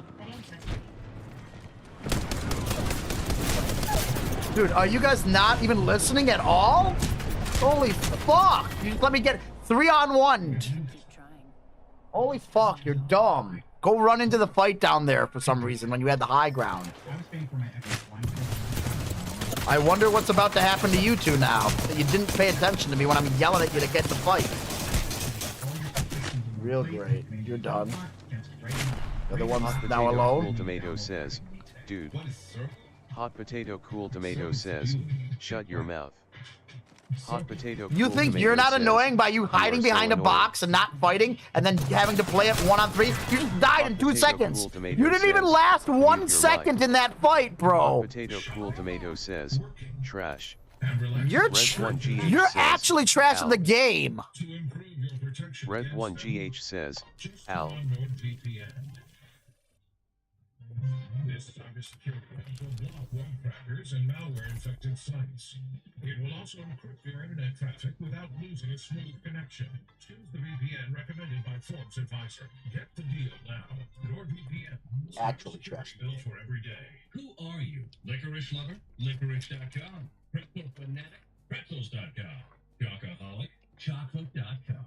Caramel connoisseur? Caramels.com. Let your taste buds decide. Get yourself or the special people in your life. Develop a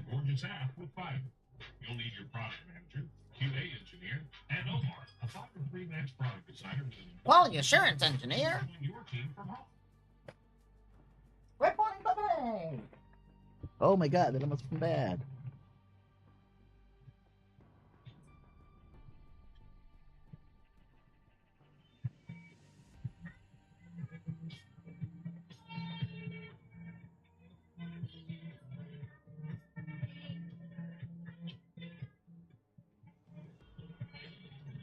Vives para ser una persona única.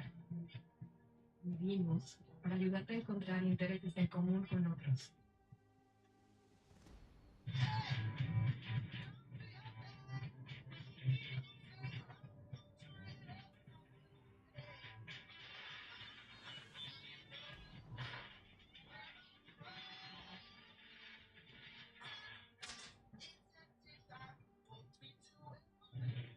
The highly capable family of Hyundai SUVs. Every Hyundai comes standard with America's best warranty, plus 3 years or 36,000 miles of complimentary maintenance. Visit your local Hyundai dealer today. Leash your potential with Force Factor. The whole story with Anderson Cooper, Sunday at 8 on CNN.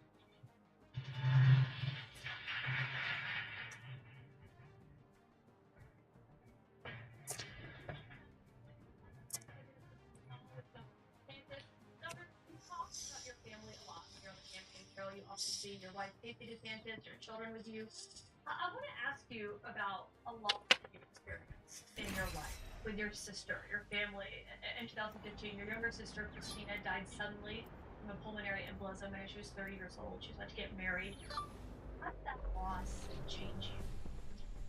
Well, look, I mean, when you go through having somebody that's that in your immediate family, I mean, that's the loss that I think hits you the most. And part of it was just how sudden it was. She was living a great life. I mean, she was having fun, and then she got checked into the hospital. She seemed to be stable. And then a couple days later, did that. So, one, I think about all the things we've done since then. She would have been a great aunt to her nieces and nephews. I would have liked for them to have been able to get to know her. She obviously would have done a lot of great things with her life. She would have been potentially involved in some of the things we've been doing. But what it shows you is don't take anything for granted. You just never know what's going to happen. And so if there's ever a time when you feel you need to do something, don't just sit back on the sidelines. You go in and you do, because you never know what changes you're going to have in the future. Tesla announced that it sold the most EVs that it ever had in a year, 1.8 million. They were supposed to sell 2, but then they advised that down to 3, and they delivered 484,000 Teslas in Q4 alone. Now, they did not announce how many Cybertrucks that was. They're still keeping that all hush-hush. But it doesn't matter, because they're no longer the world's largest EV maker. That goes to BYD in China, who actually outsold Tesla in Q4 of 2023. Tesla's still bigger over the course of 2023, but as of Q4, BYD has now surpassed them, coming in with 526,000 vehicles delivered, and likely continues to outpace them, especially because they have the largest market to sell to. So it's likely that Tesla now takes backseat to BYD. But again, we don't know how many Cybertrucks they're selling, so who knows? I did just see a little bit in one of the articles we're looking at that Elon literally laughed them off when a while ago. Yeah, BYD used to be something that was laughable at one point, like it's not, and then they've become a better company. A lot of these companies' ambitions in the EV sector didn't really play out the way that they wanted until very recently, and now BYD is manifesting. Like, it's the same thing. Tesla was laughable up until the Model 3. Like, they were never going to change unless they passed the Model 3 hurdle, and then they finally. But we don't know how many Cybertrucks are sold, so we don't know if Ford is lying that the Lightning is the best-selling electric truck in the U.S., which they is, because Rivian fell short of all its sales. Whoopsies. But with that, Ford announcing that they're going to be changing a few things up with the Lightning. They're just going to be making it way more expensive. Like, the starting price is now going to be $55,000. That's not a lot of money at all. The Lightning trim, which appears to be one of the most popular ones, which is going to be $80,000. and then the Platinum is the only one coming down in price. So now it's like 94. It's great. And it's the Platinum, but it has the extra good seat and the extra good sound system. It's slightly better. It's like the limited, the titanium from the older Ford cars, like the Focus had about maybe. But they have the Platinum Black, which is all blacked out. There's a black one, and that one's not good.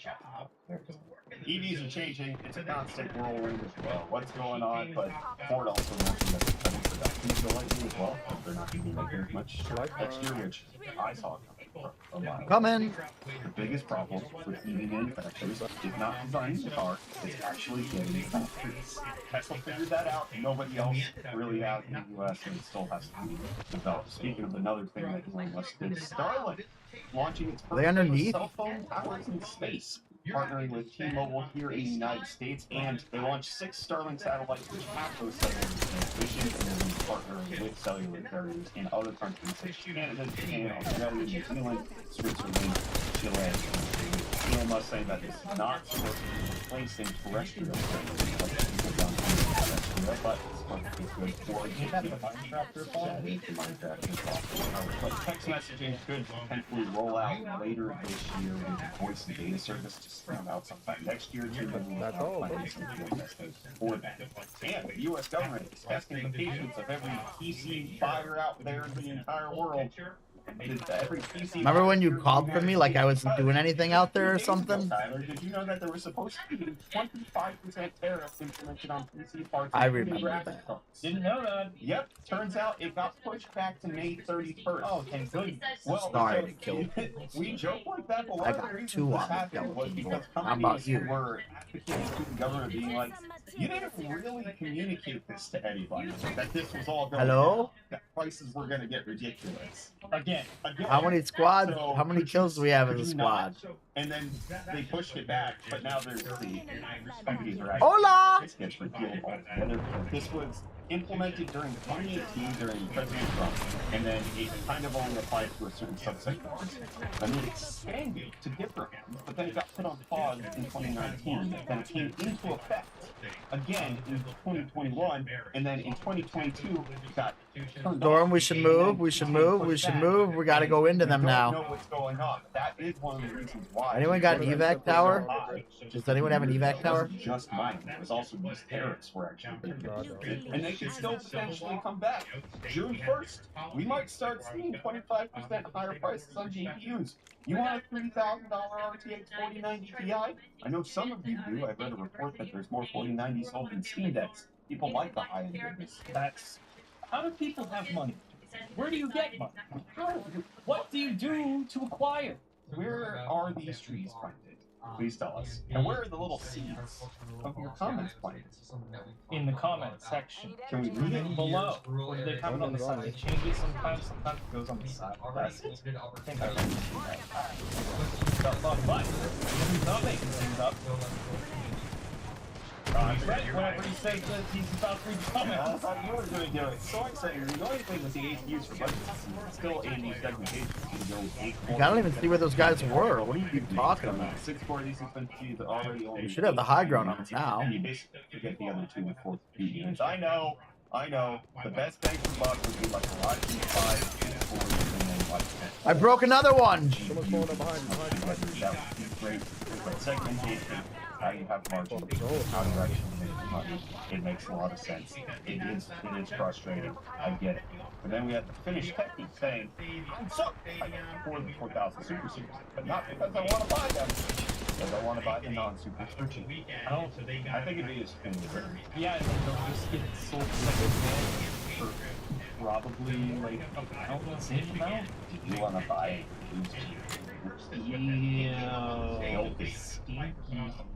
Ghost Theorem Production saying, strangely, the latest APUs are the first legitimate reason to go in and buy. Are they still by you?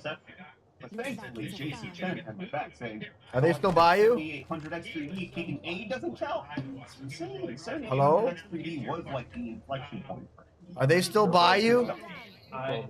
It's a reason to, like, if you're gonna build your first computer, you want to get an APU, Ram 5. Nice. Got the little 9 years. So I just died. It's probably not. Then we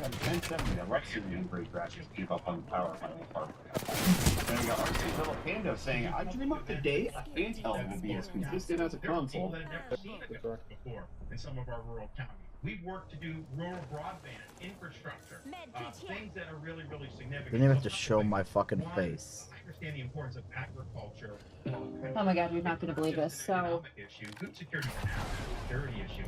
And I think we're more secure and better when we have family farms that are viable and that can pass that down from generation to generation. I don't want to see those massive corporations. We need to eliminate the death tax on these family farms so that they can pass it down without getting. We also need to recognize that the cost of government when bureaucracies run amok, like they say, you know, and I can go to the Supreme Court. There's a puddle on your property, and that's waters of the United States. EPA can come in and have federal jurisdiction. No way. That is not right. But that use of bureaucracy benefits the entrenched big companies at the expense of the smaller companies. So I think part of the answer for rural America is small business and the emphasis on that. And I think that's the backbone of whether our economy is going to succeed or not. You know, you got these guys on Wall Street, Silicon Valley, you know, that's fine. But if we don't have those small businesses and these local communities that are able to succeed, we're not going to have the American dream. We have another voter here tonight, Chad Ryan, a Caucus chaplain from Huxley, Iowa, a Republican who says that he is undecided in this race. Chad, what is your question for Governor DeSantis? Governor DeSantis, thank you for being here. I would like to hear you answer this question in the spirit of civility and humility. If you become president, what is one aspect of President Biden's leadership that you would hope to emulate? Well, thanks a lot. I appreciate that. Look, we've got myriad of policy differences, and I think the results have been very, very poor. So I think on the policy, you're going to see differences. I'll tell you this though, you know, we had a hurricane hit Category 5 Hurricane Ian in Southwest Florida. Some of you know because some of you have been down there. And it devastated Southwest Florida. It knocked out a bridge to Pine Island. It knocked out the causeway going to Sanibel. We had millions and millions of people without power. Now, we had a great response. We had everyone lined up. Quickest power restoration in history, search and rescue, all these things. You know, Democrats in the White House with the media who would love to do it. You know, he could have tried to politicize it. He didn't try to politicize it. I think when you have situations where there's national tragedies or disasters, trying to politicize it doesn't work. You got to put the people first.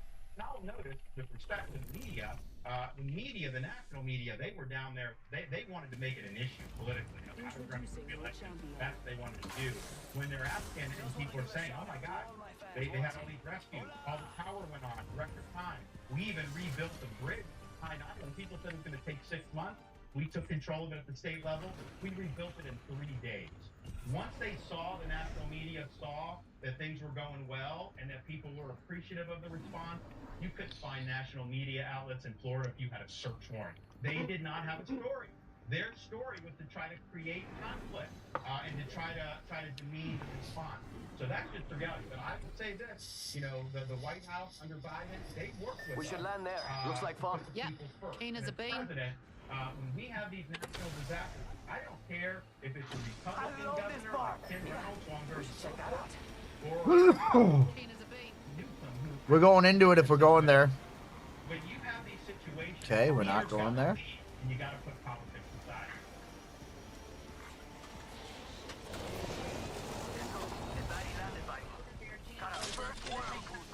West Des Moines, a Republican who says he is undecided in this race. What is your question for the governor? We're already in the race. I have a question for you on mental health.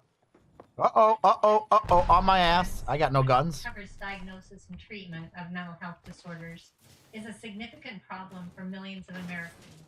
What are your plans for addressing this issue at the federal level? Well, thank you, Deanna. This is a huge issue. And this is an issue that in every corner of Iowa, people are asking about. I mean, this is not just something where a few people are talking about it, because we've seen this issue all across the country. We're going to do a couple things.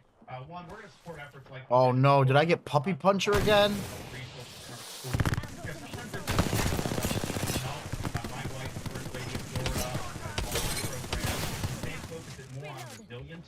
And it's something that athletes, famous people have. Can you guys come help me with these two?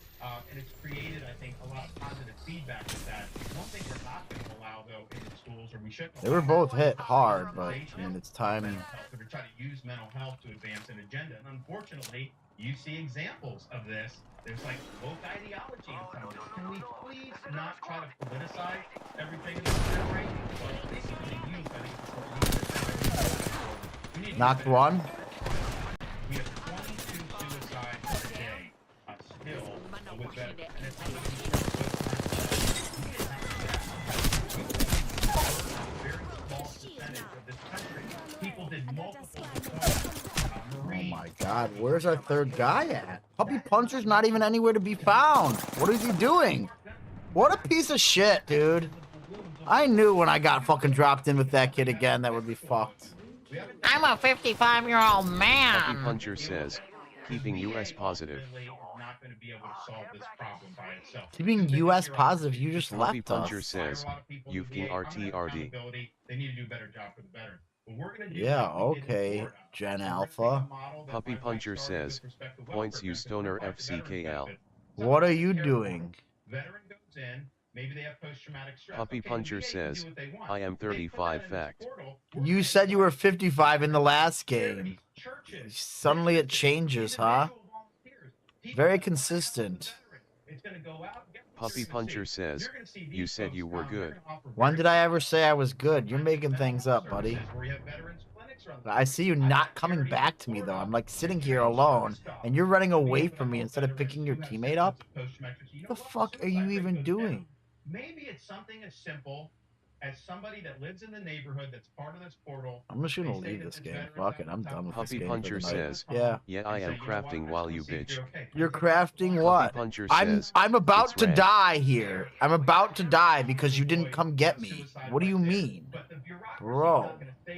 We need to use the VA. Oh my god. Puppy Puncher says, do you know this game you are TRD? Obviously you don't. You're the guy who thought that if I muted you, that it wouldn't, that you would be still, I'd still be able to see your text for some reason. Maybe you're the one who doesn't know the game, buddy. Figure it out. Out of town stupid can one individual be? Van Meter, a Republican who is also undecided in this race. Cameron, what's your question for the governor? What do you think is your biggest strength you have if you're voted to be our next president? See how you crafted someone, but you didn't actually get my banner? Do you see how that works? Mr. Guy who thinks he knows the game? You would have either waited for me to completely die there because you'd see the red thing kind of counting down, and you would have seen it counting down, so you would have just gone and crafted both of us? Or you would have come to me and picked me up and then gone and crafted him. Guy who knows the game so well? Figure it out, bro. Now you're gonna run over and get my banner after the fact when you could have actually just picked me up. Go down and around to the right. Yeah, go down there and then go to left. Holy fuck, dude. You're so good at the game, obviously. Oh my god. I put you into a no-risk situation to pick me up, and you just ran away from me. And then you pick me up now. But you know the game, right? Delivered on 100% of my promises. In fact, I over-deliver on what I promised. If you elected somebody president that is over. You ever realize you make a fool of yourself in front of someone that knows something better than you when you tried to talk some shit? That ever happened to you? That have beaten these people, whether it's the teachers union with school choice, whether it's beating Fauci on COVID, whether it's beating people like Soros on crime. Suddenly you look Puppy foolish? Puncher says, LOL. Beating the left and banning China from buying land. Issue after Mr. Apex Legends Pro over here knew everything to do, except his strategy was completely whack. Leadership is about articulating a vision, implementing that vision, and delivering results for the people that you represent. Now you're gonna deliver one of your teammates to the banner and have two people in, when you could have had more than that. You really know how to play the game. Puppy Puncher says, you're so dumb. Puppy Puncher says, so. Puppy Puncher says, so dumb. You're the one who went after your other person to craft instead of picking up the guy who was alive. What are you talking about? people say, all the problems in the country, you know, how are we going to be able to do it? There's a lot of pessimism out there. I can tell you this, meeting Iowans in every corner of this state, I see people that are patriotic. You allowed me to die and lose all of my weapons and everything that I had in my box. For what reason? Can you just explain that logic to me? What your logic was behind your move? To take this country in a different Puppy Puncher direction says, and to make I looted sure you, don't that we are worry. not the first generation of Puppy Puncher Americans to says, turn over to our safer. kids and grandkids in America less prosperous. Safer than what? Going Puppy Puncher says, I run and stay alive. safer than going where no one was in trouble to pick me up? What are you talking about, bro? You're dying right now. You're about to die. Wow, I run where nobody can get me.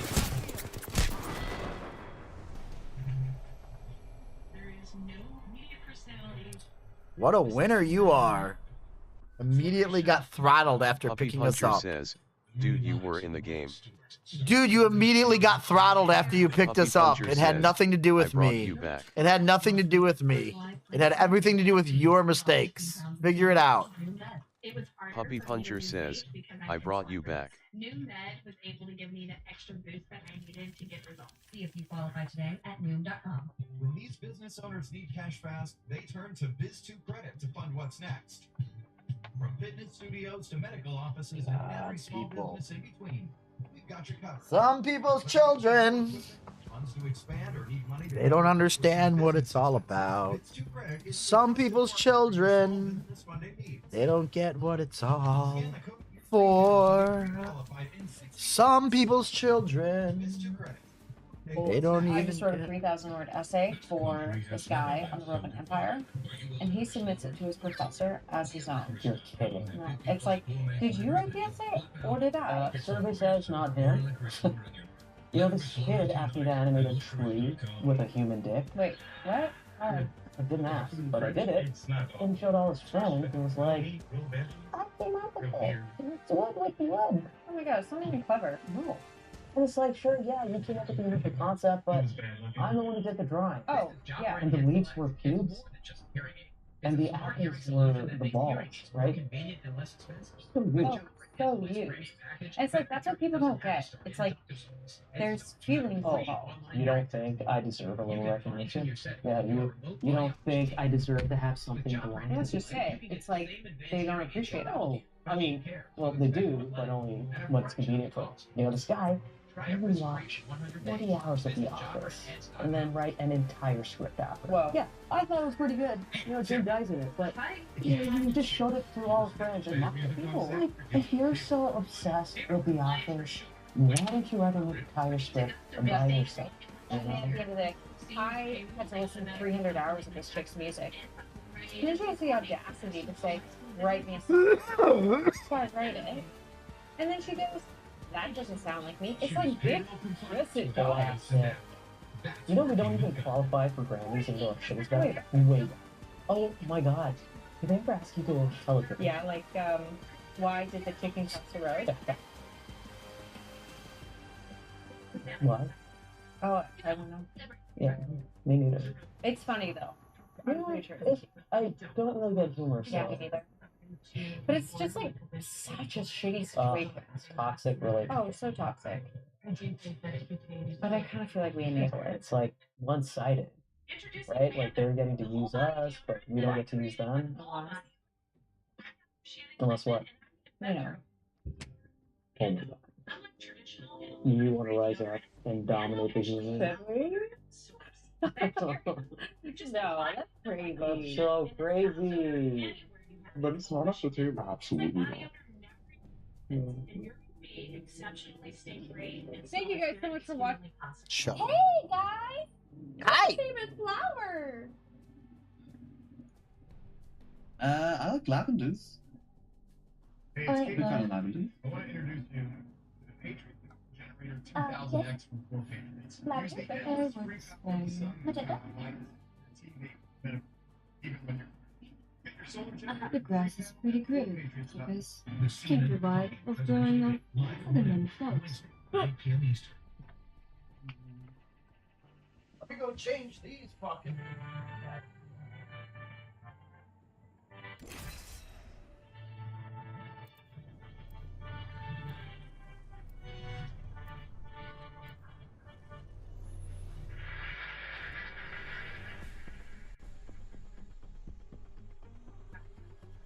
are live at New University in Des Moines for a special back. I didn't ask to be the best. Only 11 days to go until the Iowa caucuses, so good evening, everyone. I wasn't always a wolf.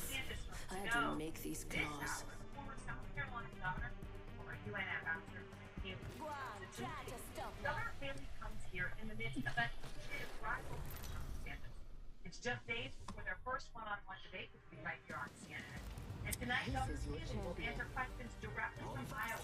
Some questions of my own as well. But in the audience are folks who say that they plan to participate in the Iowa Republican caucuses. Both registered Republicans and folks who plan to register as Republicans fit the course and allow them to lead a caucus.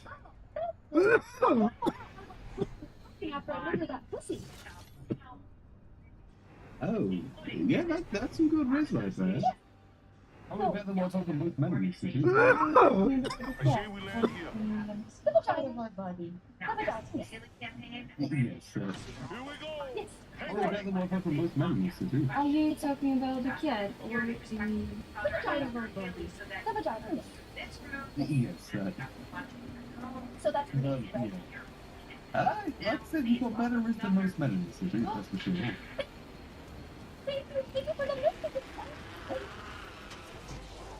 First blood. First blood already. That's what happens when you get too excited. Alright, so today we're getting ready to and something crossed our wires. And here we are. It's a day, 2 days, another horrific event in this country. Freedom was killed. People were Yes, injured. Mario, you saved the princess. But the real treasure is the friends that you made along the way. Wait, where's your little pal Yoshi? The winners of the 2023 Steam Awards, which are determined solely by votes from Steam users, have been announced. Bethesda immediately took to Twitter to celebrate Starfield's win for the most innovative gameplay. Oh, you sweet summer child. Unfortunately for Bethesda, some very handsome tech podcast hosts have concerns about the sincerity of the award. Paul Tassi of Forbes, a self-described ardent Starfield defender, thinks Steam users are trolling because even he doesn't believe the game was very innovative. Trolling may also explain how Red Dead Redemption 2 won an award for continued developer support when the developers just aren't supporting it. The last major update for Red Dead Online came out in 2021, and fans were so frustrated, a year later, they organized funerals to lament the game being abandoned. Just days after that, the studio wrote a blog post that all but confirmed said abandoned. On one hand, a cherished game was on life support, but on the other hand, they finally got one of their theories right. And Titanfall 3. The head of China's video games regulator has been fired after proposed rules caused billions in stock loss. Last month, the country's NPPA released draft guidelines meant to prevent excessive spending within online games. Proposed measures included banning incentives for daily logins or purchases, and also making it illegal to offer minors access to luck-based mechanics like loot boxes. You may think these are innocent and reasonable restrictions to protect the youth from being drained of their precious milk money, but you would be wrong. Tragically, Tencent and NetEase, two of China's largest video game companies, lost a combined $80 billion in stock value. After the financial turmoil, regulators offered to make modifications and improvements to the proposals. Unfortunately, that wasn't enough for the Chinese government, who promptly sacked the NPPA's overseer, Feng Shixin, and his firing was a glorious day for everyone, other than Shixin, that is, as the stock prices of Tencent and NetEase went up a bit. Unfortunately, those increases were but a fraction of what was lost, and for what? To protect the youth? Won't someone stop thinking of the children? We have an economy here. Come on! Tim Kaine, the co-creator of the Fallout series, has revealed that he is consulting on The Outer Worlds 2 after semi-retiring to a quiet life of being a YouTuber. In an interview with Rock Paper Shotgun, Kaine discussed the surprising success he has had with his channel, Kaine on Games, where he shares stories from his decades in the gaming industry. While Kane co-directed The Outer Worlds 1 with the other co-creator of Fallout, Leonard Boyarsky, he revealed to RPS that there is so much about being a game director that is not fun. That's probably why he was happy to just consult on the sequel, and his consultancy on the game should excite fans of the original Fallout CRPGs because, according to Kane, he was brought on because Obsidian is trying to do things similar to what Tim has done in the past. In fact, they may have improved on it. Without spoiling anything about the upcoming game, Kane said that one of the developers working on The Outer Worlds 2 solved a problem Kane has wanted to fix since Fallout 1. Imagine waiting 28 years for someone to just scratch that itch on your back that you just Take it, I'm going on the southern jump tower. Imagine being Might be able to jump, double the jump off. It's all just crazy. It's so Where you going? What you doing? What you doing? Now it's time for Quick Bits. They're shooting at me. They're shooting at me. I'm going. New X-ray skins for the Nintendo Switch. I'm gonna go out that way. Is that good? That good? Yeah. Also, Or do you want to go into the dark adhesive-backed vinyl is easy to install to the left? and doesn't leave behind any adhesive residue. More like residue. These aren't stock images or stolen assets. Dbrand literally hauled a bunch of phones, laptops, and game consoles to a specialized metrology lab to get ultra-authentic scans that have been faithfully reproduced with high-quality prints, meaning even the finest details are on full display. X-Ray comes in both light and dark mode variants, but for a limited time, Dbrand is offering you both for the price of one. If you want to make that deal even sweeter, just head over to mybossisveryshort.com and enter the code GameLinks to get 10% off. I broke one, bro. For millennia, humankind has... I heard one real bad over there. Bits to appease the gaming gods and to provide content for the backpack. Alright, we'll back off. 13-year-old Will then. Gibson, aka Blue wanna Scooty stop. on YouTube, great name by the way, posted a video showing the moment that he got a new world record high score and became the first Tetris player to reach level 157 before being greeted by what the game's community refers to as a true kill score. Now, reasonable people could disagree with whether this constitutes a leading game, given that some theories suggest 255 is the free final level, but gaming journalists like to think that it does, because that's a fantastic, applicable headline. Non-gaming journalists, like the Sky News anchor, were unimpressed, declining to even congratulate the kid before telling him to go outside on the same day that she commended a different teenager for being good at dogs.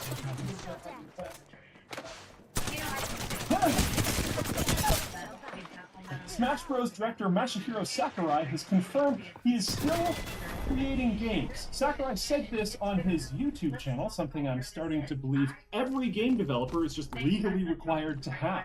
For years, there have been rumors that Sakurai may retire after several statements he has made, such as how he can't imagine a Smash Bros. Game exceeding the scope of Ultimate, or him state, Shield battery here.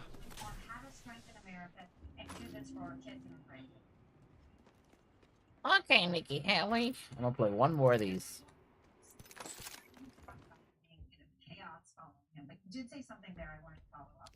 Speaking of his decision, you said rightly or wrongly, chaos follows him. Is it rightly or wrongly? Is he the one who causes that chaos, or is he just the unwitting victim? It's both. I mean, you see a lot of the cases they brought against him are political in nature, and there's no basis money. And then you see some that he's going to have to answer. But look, I'm not telling you anything I used to tell him. I used to tell him he's his own worst enemy.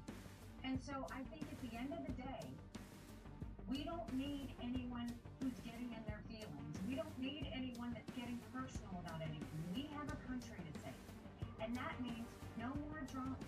No more taking things personally. When you look at the situation, the differences I have with him is, first of all, I'm an accountant.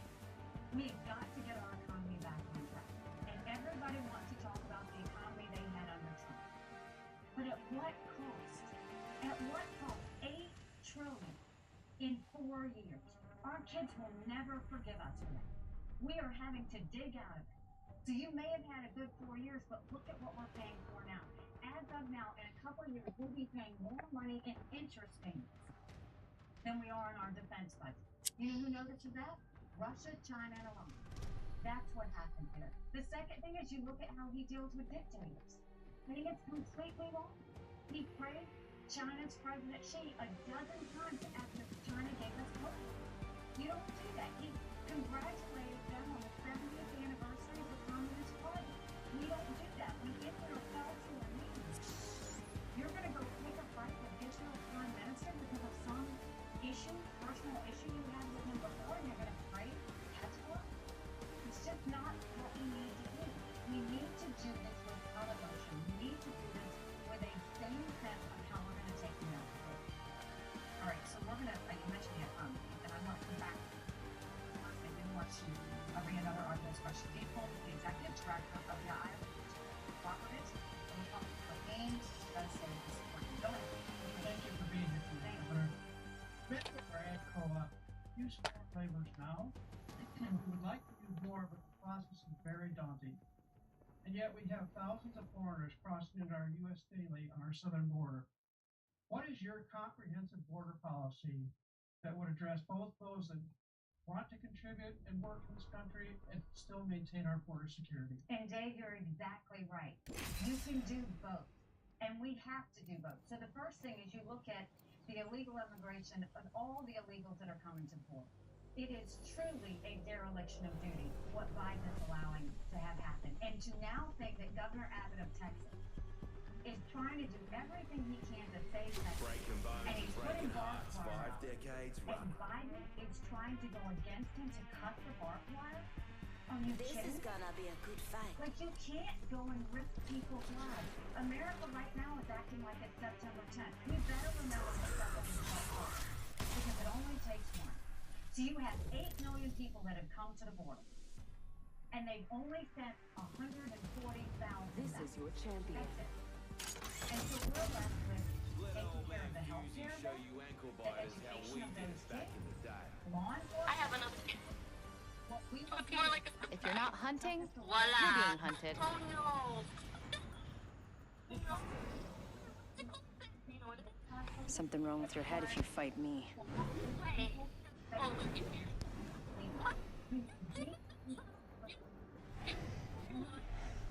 Oh, how's the move there? Yeah, it is very, it's like oil, okay? It has to be poured. You know, like an embryo. Inside it. Well, I died. Great drop. Just aim for the frickin' gap. You're welcome. It's so good. Oh, you're not aware of what sarcasm is. I get it. Nah, I'm just not gonna let your childhood shit try to get me mad or anything. You're not gonna what? What now? Huh, sir? Your childish act. My childish act to call you out for your drop? What a weird thing to say. You're getting mad. I'm getting mad. I'm getting mad. And I'm a child. And I say childish things. You're making sure that we can all grow together. Makes a lot of sense. You think about it, we have students that come from overseas, we educate them, and then we send them back home. And that's what we do. We've got to start using some common sense. You mentioned Governor Abbott. Actually, so that he's done what and that is busing migrants from border states up to sanctuary cities. 90,000 according to the resolution of Jump in out. to New York. Send migrants to Martha's Vineyard as well as Sacramento. Do you support Governor DeSantis doing that? Would you do that? Well, I'll talk about Governor Abbott because I think he was courageous. He was the first one to do it. But look at what he's done. You know, today I was watching Governor Abbott and Mayor Eric Adams have different things to say. Governor Abbott, if the president looks forward and gives security to the people, A governor has a job to protect his citizens. Cracked an enemy shield. Truth, I'm down. Enemy right here. So you can't say we're open, we're accepting New kill leader. Eyes out. How many of them are there? Never mind. Full squad. I think it's been hugely effective because Looting our bodies. the rest of the country is feeling what Texans have had to deal with for so long. And I went to the border, and truly, Are they looting you right now? is unimaginable. Yeah. From Oh, last time I yep. saw. Fuck. Having to look and see if every morning if someone died crossing the fence, having to pick up kids and turn them over to Border Patrol. You look at what the sheriffs go through and the idea that they go and round up whatever illegal immigrants they can find before 7 a.m. Take them to Border Patrol documents them and releases them until their court date is reissued. We can't keep functioning like that. We are a country of law. The second we stop being a country of laws, we give up everything that's country of town from. We brought this on the but I think it's Molly Montgomery, a college student, Republican, who says she will support any Republican other than Donald Trump. So go ahead with your question. Haley. So I'm going to be graduating from college soon, and I'm worried about the Damn. economy. What do you Probably plan they to didn't change see to that. make our economy strong? Congratulations. Yeah. But you know what Molly is saying is the same thing my son is saying, is the same thing that every young individual coming out of college is saying. And think about it through their eyes. Where's the other dude? First of all, think Right there. that they went through COVID. Don't worry, I got a squad Then mates think banner. about the fact that they watched. Should I get you here? So $8 trillion. I would say wait a little bit more before they clear. Too late.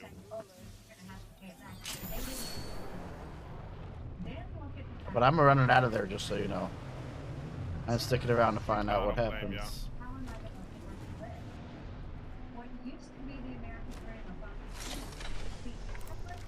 Did you like that little fucking wall climb to the side of that box and I just stood over them and they didn't fucking do anything? What is wrong with them? Thanks for the revive. They're back. I think our guy went AFK. Well, I'm gonna leave then. You want to run? There's a tower up here. If you get this way. Is to first acknowledge that there is a spending problem in D.C.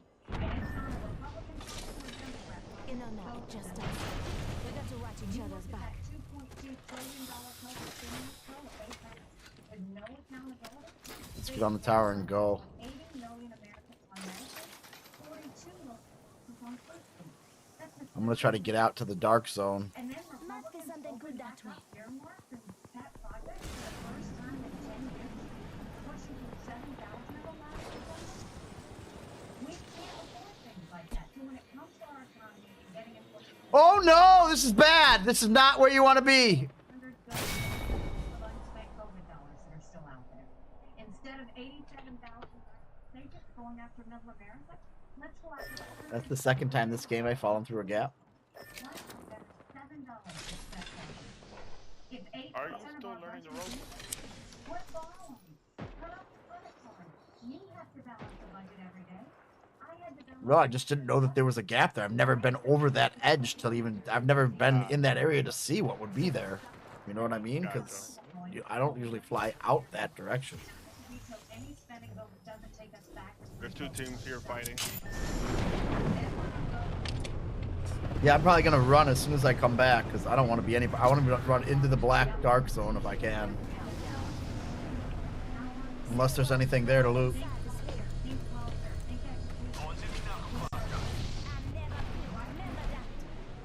Is he back? I don't know if that's our player back. Replicator on. Here comes the old knuckle cluster. Let's go back into the dark zone if we can. Because I need to loot up and maybe get a drop, get a frickin' here's some better shields. You could go back to your death box and pick Nah. up your shield. Your death box is not that far, it's right here. You don't think that there's other people right there? Well, they're over there fighting. Or at least they were. And what we need to do is No, they're still go out fighting. and eliminate the federal gas and diesel tax in this country. I want to cut taxes on the middle class. You want to craft our other guy back? And then let's make the small business 1 minute. tax cuts Rings permanent. nearby. They made corporate tax cuts permanent, but they made small business tax cuts temporary. Serving them a knuckle Small sandwich. businesses are the heartbeat of our economy. Sure. If you want to craft him, we can try that. Is he playing? So you mentioned 45 seconds. Rings close. I don't know if he's able to attack. So, New York State Senate, it's interesting. Shadow, you here? Some other people that are running against you, they went, they signed it, and they did it. It was, they all did it. You told the state newspaper, quote, no one wants to see taxes raised, but I think... I don't think he's even here. We can try it, but it may be a waste. Would you sign that pledge now? I agree. Sign that pledge now, simply because I've always been the type, don't handcuff yourself, but I will tell you now, government has way too much money. There's waste in every Extra footsteps. There's waste in Enemies every aren't here with us. every bit of it. I have no materials to do that with. They're up top. They are on top of us. Yep. There's one over here. They're going to the zip line. This one of them did. There's one above me. There's a whole different team here. Is what's happening. Two different teams. All right, well, get the fuck out of here and run. Yeah, try and get to this zip line. There's tower. You got it. I'm gonna go out there then, because I don't think dude's even with us. Serving them a knuckle sandwich. Stand back, knuckle busters firing.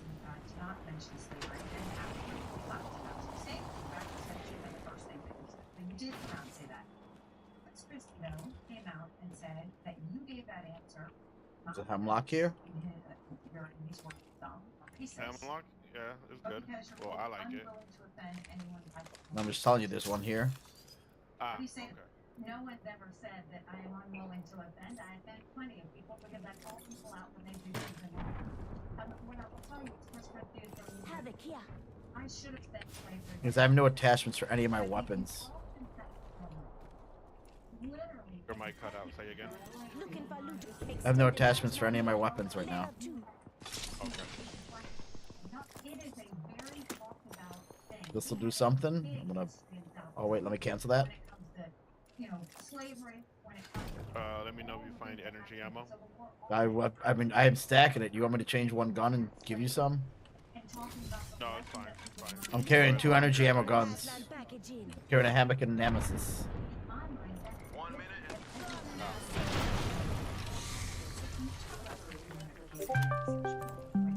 Here comes the replicator. That's basically all I could find. Rings close to closing in 45. It's moving time. Greg, Alright, we got a new problem. what's that? We can't quite figure out where this shit goes, even using the manual. Like, where these fucking. graphic protocols can go. So then you should have a something that says ARGB header, and it should be 3 pins, right? If you look at the cable, you're gonna use the side that has the female side that doesn't have the pins. The other side is so that you can extend it into another one. It's like you can daisy chain them one to another one to another one to another one. Oh, okay. So you're only gonna plug the female side into the actual male pin sticking up off the motherboard. So there should be a 3-pin ARGB on the motherboard somewhere, and you'll plug you'll plug the female onto that, and then the other side, keep the cap on it so that those 3 pins aren't just hanging out loose. Because if they're hanging out loose, technically one of them has 5 volts running through it. One says like addressable LED header, and one says RGB LED header. I assume that. Oh shit! Really? There's like, one like we have 7 and 8 are like an RGB LED header and an addressable LED header, and then there's. Oh, you mean like on the board, not on the. I thought you were talking about on the fucking 2 GPU racks. I was like, oh, did I get 1 RGB and 1 ARGB? No, on the board. So we just did they both. So it's gonna be it's just gonna be you're just gonna take the one female side and plug into the ARGB port. Look at the female side. It only has 3 pins on it, right? Yeah. So I mean, you can't plug a 4 pin. You can't plug 4 pins into it. Yeah, it can only go into the ARGB. But it doesn't it's not called ARGB though on here. It's called like addressable LED. Okay, addressable LED, yeah. Addressable RGB LEDs. Okay. ARGB means addressable RGB, means addressable red, green, blue. But like, yeah, addressable LEDs is like, that's what the RGB is LEDs. So they may just call it a different name, but yeah, that's what it is. As long as it's gonna have 3 pins, and that's the one that you got to plug it into. There might be 2 of them on the motherboard, and then I assume that so we can do either one of those then. Either one of the ARGBs. Yep. But I would do the one that's like lowest if you can. There's one like, just because to make it cleaner, you may be able to run that cable down and out and either back around to it, or just pull the cable back through and then pull the part that hold it in the backside and pull the part through that you're gonna plug in, so that kind of. So will one go? So one of them's gonna go into the. Here, I'll go downstairs. I'll go downstairs. One and of take a them's picture. gonna go into the ARGB, and one of them's gonna go to the regular RGB. That has 4 pins. No. Only the female's gonna go in. There's only one cable off that thing. There's only a female's. What? There's a female that has 3 pins, 3 slots. Then there's a tiny one that has 4. Oh, that tiny one is, I don't know what that tiny thing is. Just ignore. Okay. That tiny one is a jumper for a different one as well. It says it's for a Cool Moon hub. Yeah, for the hub. Yeah, you're not using a hub. That's for if they would plug. You can technically plug like that into a hub and plug another one into a hub and have a hub that has like 6 things on it. Okay. Kind of like how. So it just plugs into the motherboard and then. Just the female thing, and then when you have that if you looked at the bottom of those drivers, there was one called. Let me go look at. It's called ASRock Polychrome RGB. Yep. When you launch that software, you'll be able to control what that motherboard is producing as far as colors out. All right, you know cool. what I mean? That's just like your normal. And just I don't. got confused by the male part. Yeah, no, I get it. Yeah, because that male part is technically so. Like, if you ever add more fans or more other fucking like those little lights that I have in some of mine, those little square tube lights. Yeah. Or if you add like even like regular LED, strips or like get some fucking weird ass Naruto character that has fucking LEDs that come on him, you could probably plug that bitch in and plug it right to that thing so that way you don't, because eventually you're gonna run out of headers. Like you may have 2 ARGB headers on your motherboard, but even 2 is like, it used to be two used to be a lot. Usually you would have 1 ARGB and 1 RGB, and before that you would have just RGB. Like I believe the board that Owen has is probably just RGB. I don't think it even has ARGB. Yeah, I don't know. But all right, we got it then. But yeah, that just makes it so that you can daisy chain, and then you basically have it just becomes another header that you can just keep plugging things into. Cool. All right, we got it. Thank you. Yep. We'll see if we have any other problems. Bye. Yep. And then don't forget to install. Okay. Bye.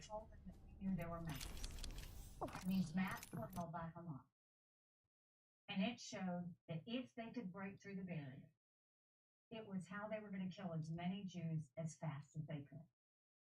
And it happened. And when you look at the situation that happened, and for anybody that said, why should we care about Israel? And shut the fuck up, Nikki. No, it's our issue too. Because 33 Americans were butchered that day. We have American hospitals now as we speak. What about the Americans that died in a bright spot in a tough neighborhood? They're the tip of the spear when it comes to defeating terrorism. It has never been that Israel needs America. It has always been that America needs Israel. And on that horrific day, when they beheaded those people and burned those babies alive, and took those girls out of the closet and raped them and dragged their naked bodies to the street,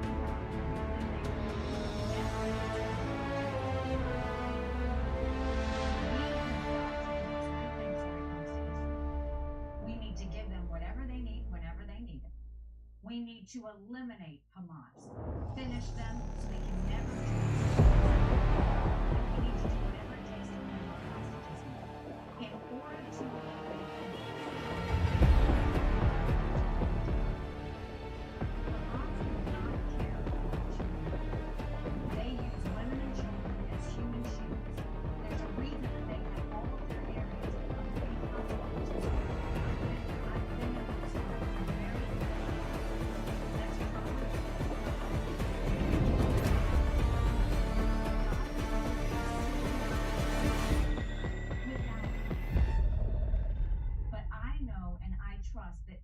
will do whatever it takes to make sure they save as many people as they can.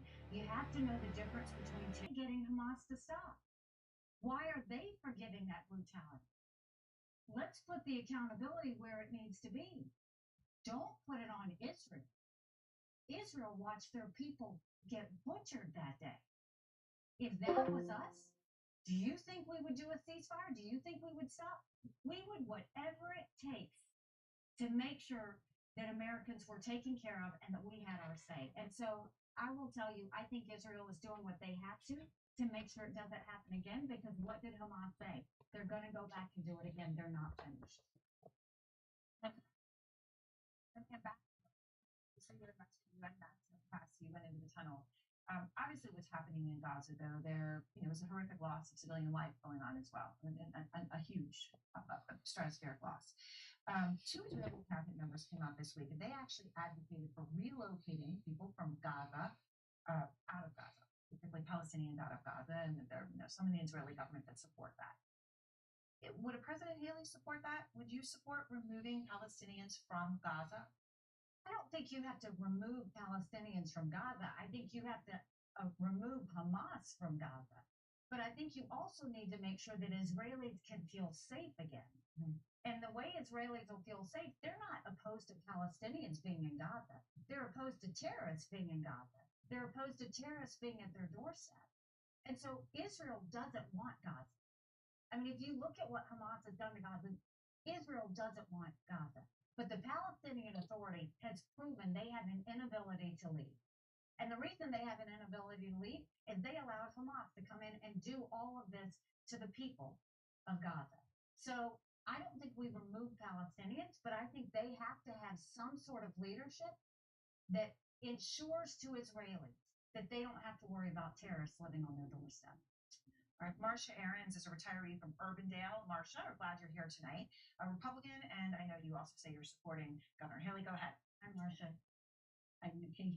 I just want to thank CNN and Aaron and Caitlin for having this town hall tonight, and Brandon for hosting it. Also, Nikki, thank you so much for all of your time in Iowa. I really appreciate you. I've enjoyed it. It's been fun. Good. I am wondering how you would reach voters that are concerned that you are more of a war hawk versus a peace-proof strength leader.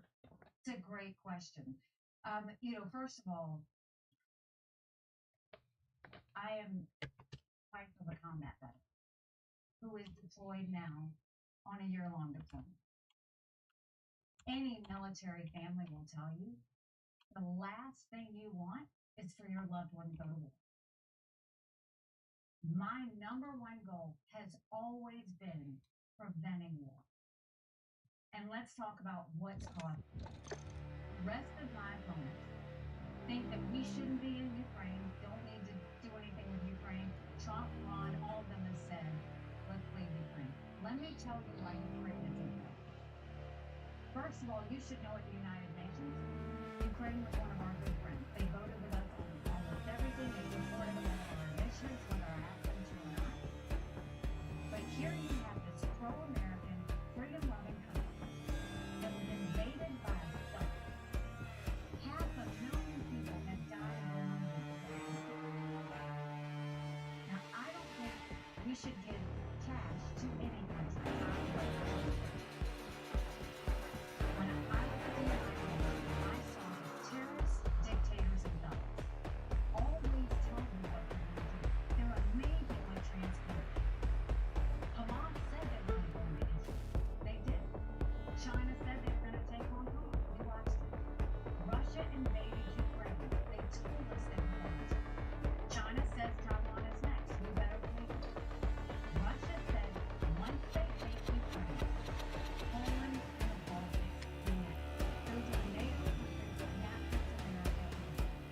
This is about preventing war. It has always been about preventing war. We don't want our men and women to go into fight. And so supporting Ukraine is actually preventing war and seeing it for what it is. And Putin has hit rock bottom. We know that. He's lost 87% of the troops that started the war. They've raised the draft age in Russia to 65. They're getting drones from Iran and missiles from North Korea. We know they've hit rock bottom. But now let me important, Aaron. I told you about that brutality on October 7th in Richmond, right? October 7th. It's who's fault? Who's the happiest man in the world? Why? Because the U.S.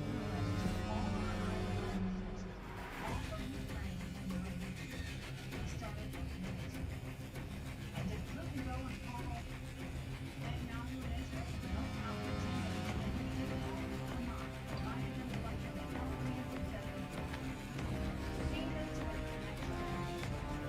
China and Russia don't for the Olympics. They named themselves unlimited parties. There is an unholy alliance of China, Russia, and Iran bound together in their hatred against freedom, democracy, and above all things the United States of America. Our job is to always come out and protect them. All right.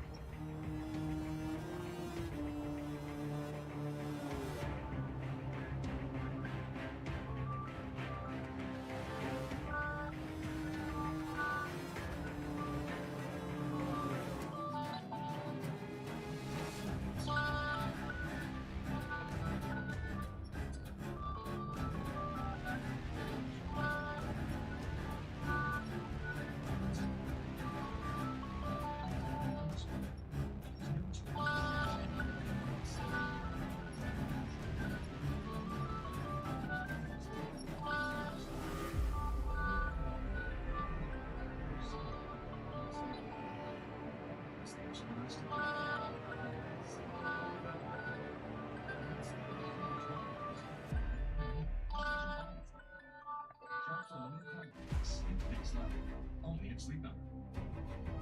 AG1 works by making foundational nutrition easier. Combining vitamins, probiotics, and whole food source nutrients into one comprehensive formula. Simplify your nutrition today at drinkag1.com. This business first cash fast, they turn to Biz to credit to fund what's next. Fitness studios to medical offices and every small business in between. We've got you covered. For your new equipment, funds to expand, or need money to cover unforeseen business expenses, Biz to credit is the trusted partner for your small business funding needs. Scan the code on your screen now to get pre-qualified in 60 seconds. Biz to credit. Make what's next. Warning! Your client would like to talk to you about the importance of guaranteed life insurance. When you... I get it. Everybody likes to talk about life insurance because it means everything about the angles. Alright, so I'll make this short and sweet. If you're 50 plus, you can apply for Herbalife Guaranteed Life Insurance with guaranteed acceptance regardless of your health. Guaranteed acceptance means any medical exam. Either way, fill out the health questionnaire. For a free quote, just call 800-335-9419. Then, when that thing you don't want to think about does eventually happen, and you never will, your family can use the insurance money to cover fund expenses or anything else. And that's where we Herbalife Guaranteed Life Insurance. For a free quote, call today 800-335-9419.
the first caucus. New Hampshire's going to be first in the nation, and South Carolina wanted to be first in the South. It was a pact. It's still a pact that 3 states, at least on the Republican side, had that we were going to keep that. But we banter against each other on different things. New Hampshire makes fun of Iowa. Iowa makes fun of South Carolina. It's what we do. So, I mean, I think the problem in politics now is it's just like too serious and too dramatic. If we're having fun, I don't live, eat, and breathe politics all the time. I like to have fun too.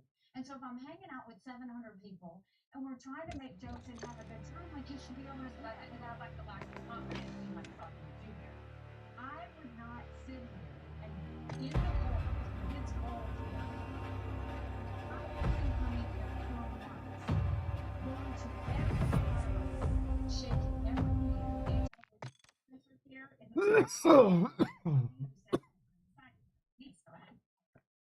Nice to meet you. Nice to meet you. In the spirit of fun, I'll tell you I love your dress. Oh, thank you. Do you see any inherent challenges being president as a woman? Or do you feel like we've evolved?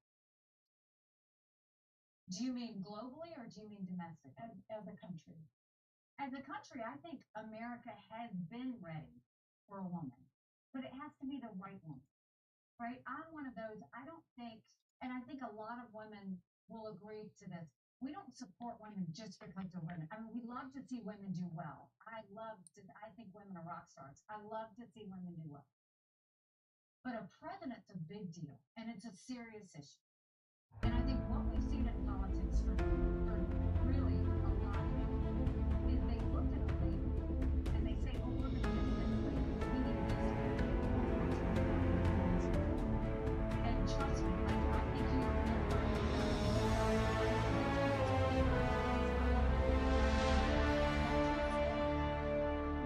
America's ready for a female president.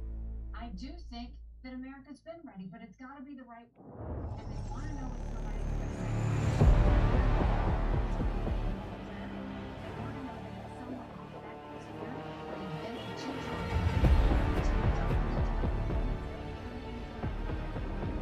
I dealt with Russia, China, and I took the kick this time off the water back.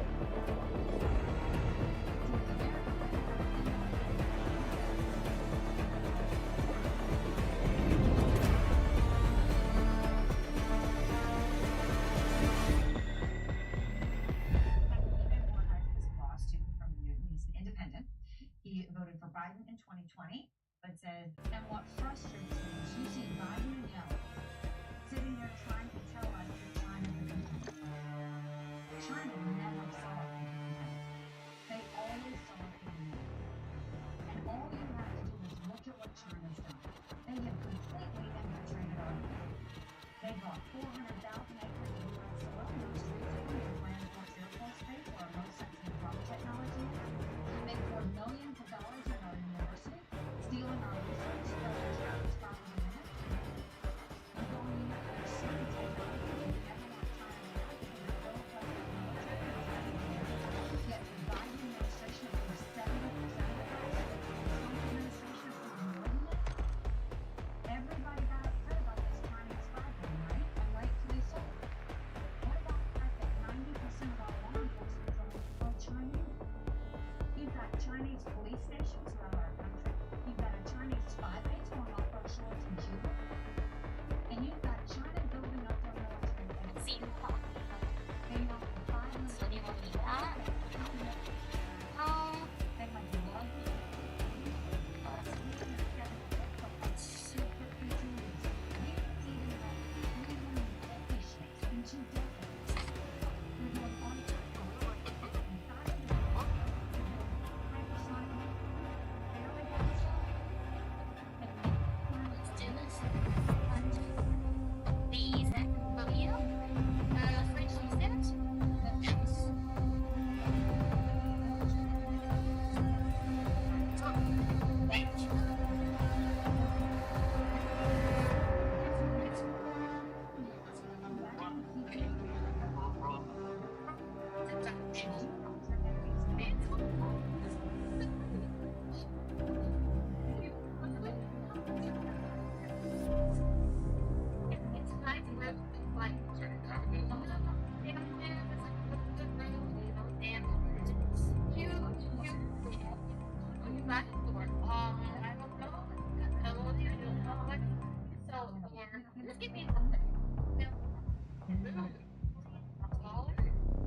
So do you regret any of that? Was that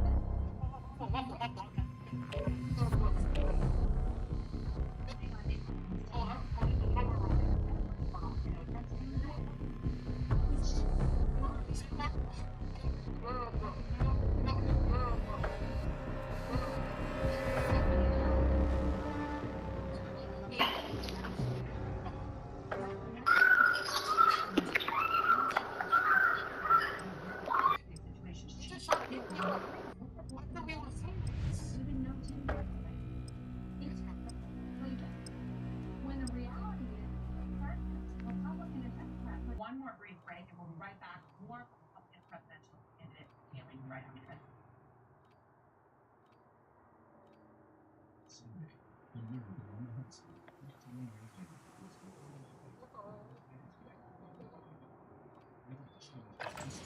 We're headed to the war zone. Get geared up and stand by. Very weird.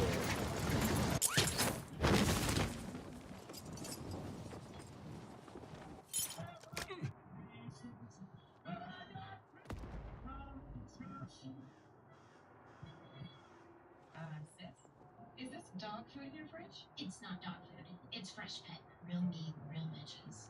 Seems like a lot of space to waste on a dog. All stations, we are green to go. Stand by for deployment.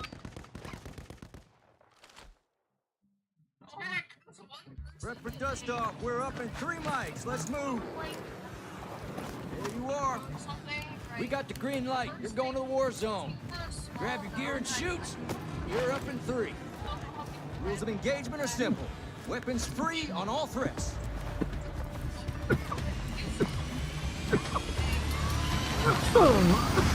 Let's roll.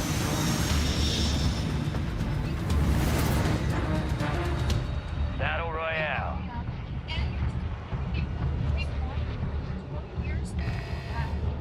Keep clear of that gas. Get to the safe zone. Positive ID on multiple strongholds. Locations are marked on your TAC map.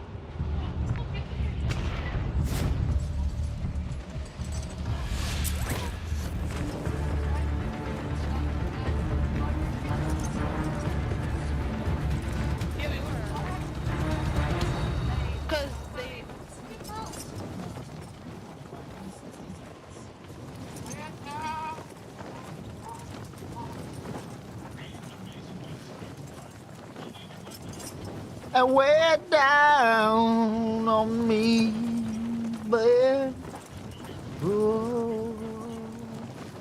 way down on me. Hitting the heat, semi-retired. No. If there is another Smash Bros. After Ultimate, I think there's an easy way for Sakurai to make it even better. Add more. 2 bros is not enough for a game that claims to be about smashing bros.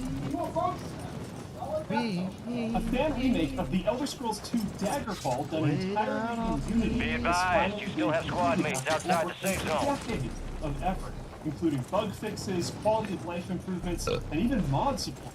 While the graphics have been updated, they still retain much of the original's classic 1996 aesthetic, like your mom's brownies.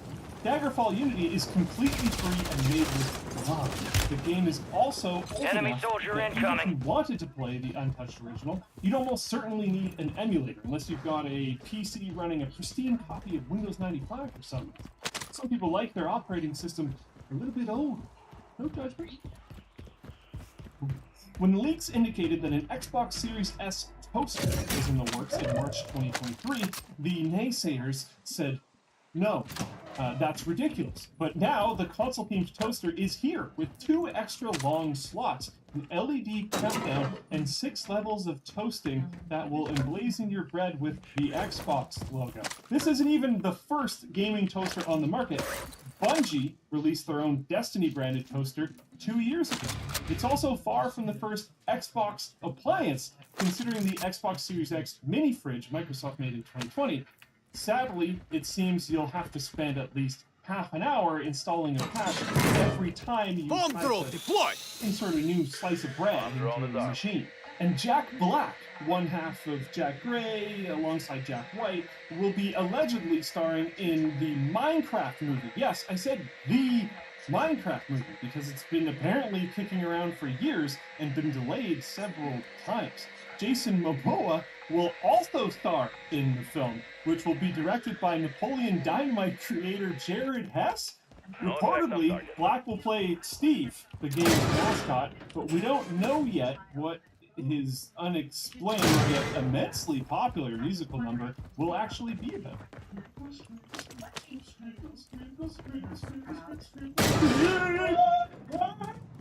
But if you're about gaming news, you better come back on Tuesday, because that is when more of it occurs on this channel. Otherwise, you can watch this video again, I guess. Drag the bar back to the beginning. Do it again. Yes, Mario, you saved the princess. Hey everyone, this is OTV, and welcome back to Secret Santa. Yes! $1,000, and we have a name assigned to us that we have to try to get for. No one knows exactly what. Wait, did you even bring? Is that why you're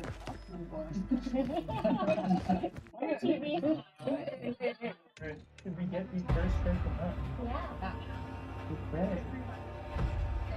Lauren. Who are you? I don't even know who you are. Who are you, Flores? Never even heard of you. Never even heard of you. In a new situation. We are updating the entire portion to our community guidelines to prohibit implied nudity while streaming on Twitch. This update is in response to...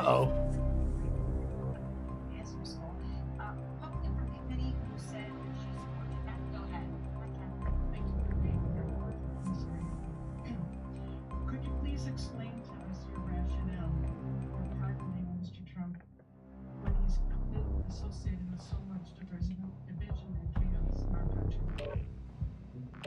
When you talk about the person that's already been found guilty, you know, when it comes to President Trump, he still has to face and we'll find out whether he's guilty or not. But if we're talking about a pardonment, you're assuming he's guilty. And when it gets pardoned, you're not guilty. For me, it's not about guilt or innocence. It's about what's in the best interest of the country. And I don't think our country can move with an 80-year-old president sitting in jail that allows our country to continue to develop. We have to support that.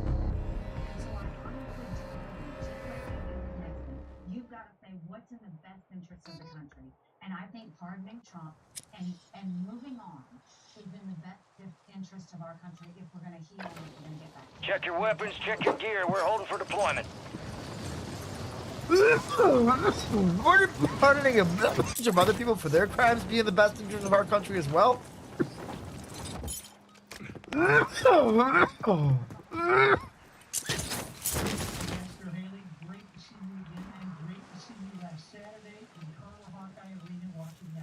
Enemies are dropping into the area. Watch the skies. My question for you tonight to ask yourself is, as president, how will you unite America after the past 16 years of such divisive politics? It's a great question, and the tone at the top matters, right? You know, when I'm talking about completely devastated out. All stations, this is Shadow 01. Deployment to the war zone has been authorized. I want that. Y'all good or what? What's going on? There you are. We got the green light. You're going to the war zone. Grab your gear and shoot. You're up in 3. Rules of engagement are simple. Weapons free on all threats.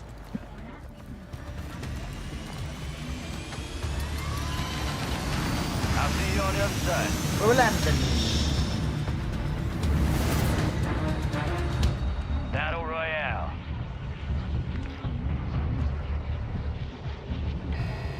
going? Gas is closing on your position. Suggest you hightail it out of there.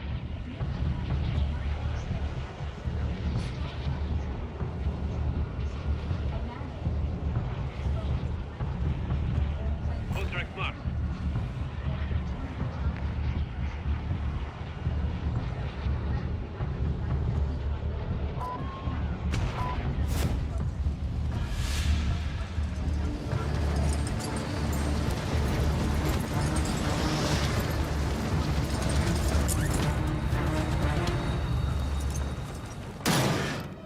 Enemies dropping into the AO.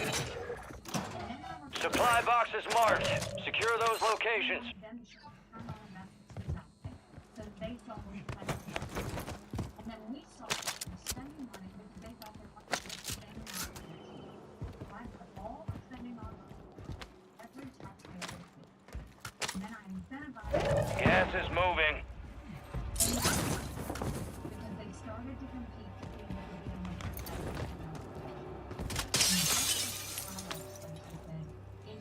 Your squad made it to the safe zone. One supply box down. 2 remain.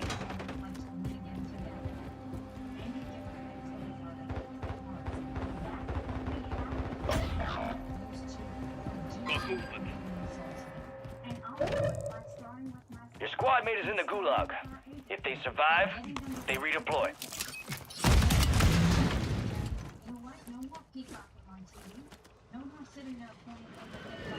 Mark the target. And it's time to get things done. Called out Republicans, I've called out Democrats. I've praised Republicans, I've praised Democrats. Legislators love to be praised, and they hate to be called out. It's a magic tool that has always worked. Whether I was calling out China or Russia at the UN, they didn't like to be called out. No one does. But when you do it for the right reason, and you know who you serve, that's when you Your squad mate failed their mission. They're headed back to base. Here in this room, and for speaking to voters here in Iowa. Thanks so much to all of you sitting here evening and being part of these town halls. Thank you so much for our host at Grandview University. Governor Haley DeSantis, of course, are going to be back. Final Republican. 2 supply boxes secured. 1 remaining. Host right here on CNN, January 10th at 9. Right now,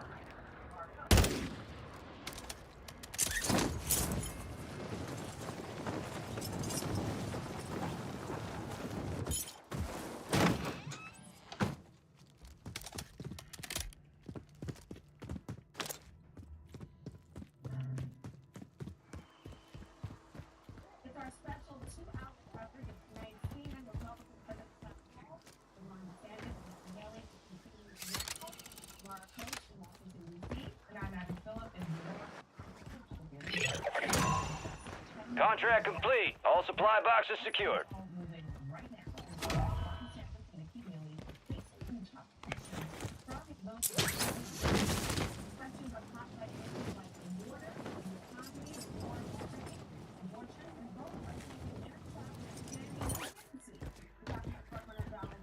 Moving here. Stay with us. We're going to start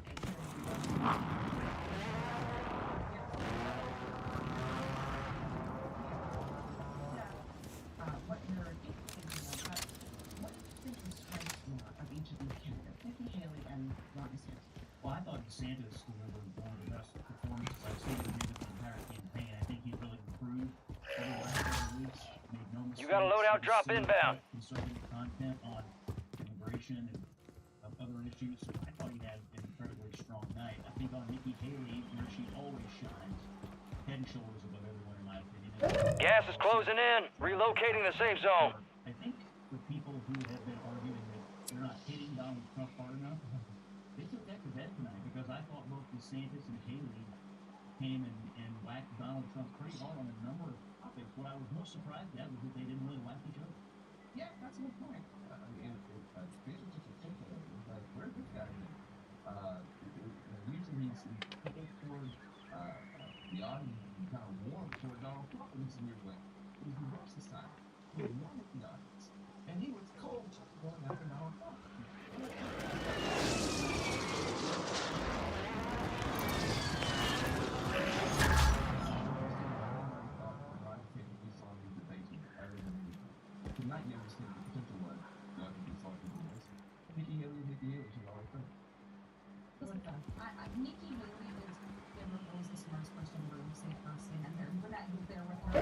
got gas moving in.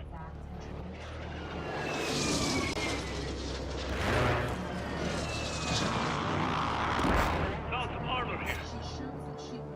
Move to the safe zone.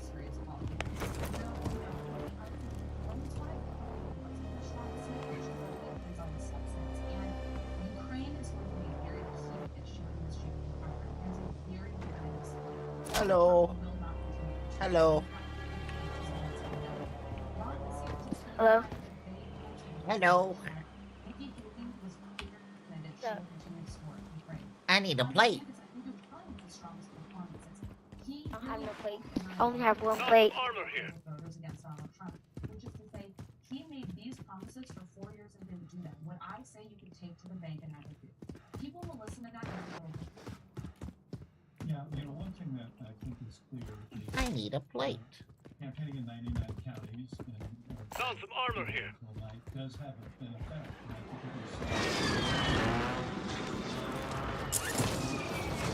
I'm just gonna get on through, cowboy.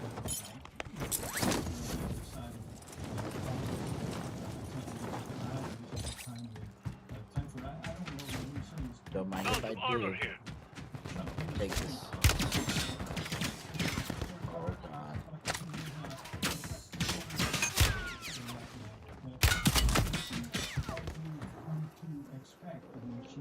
She's very, very orderly in her presentation. She always has 3 or 4 points. This is what I would do: 1, 2, 3, 4, and it projects a kind of command. Are you gonna come? Oh my God. And I think it helped her. I will get to some of the downside. 3 ain't even helping me over here. I'm coming. 3 should have been covering me on the way up those steps. How many times did you let me get hit?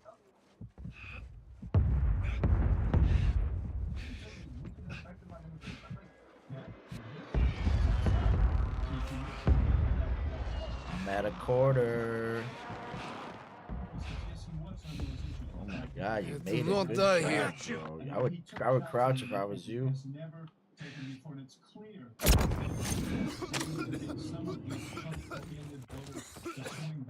Thank you, buddy. I'm gonna get in if I can. Gas is inbound, marking a new safe zone.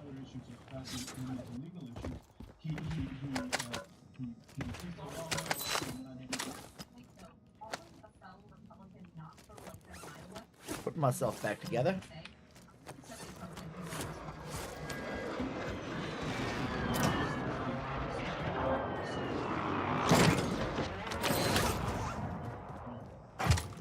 Said that January 6th is going to make it hard for the country to re-elect Donald Trump. And so if you really want to parse it out, he went there on that topic. He can say it literally is perhaps some people who care about the issue a lot want him to. But the argument with the Democrats are going to wrap this around Donald Trump's neck and he can prevent it. I thought it was interesting the way he did it. He said, you're not this left-wing Democratic jury. Well, so he basically at once embraced the idea of Trump. Gas is closing in.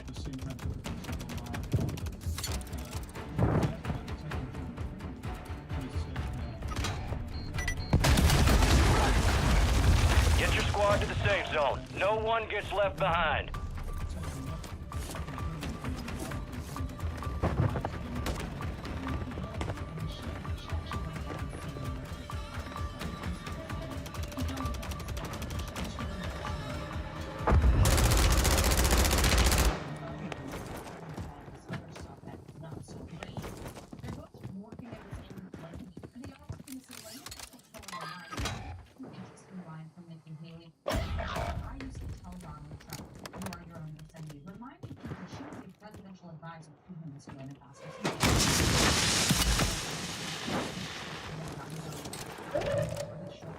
Your squad mate has entered Can the we gulag. deploy me? They'll need to survive to redeploy.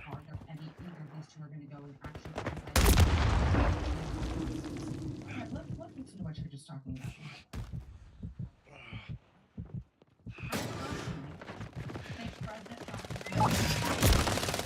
Squad mate redeploying to the AO.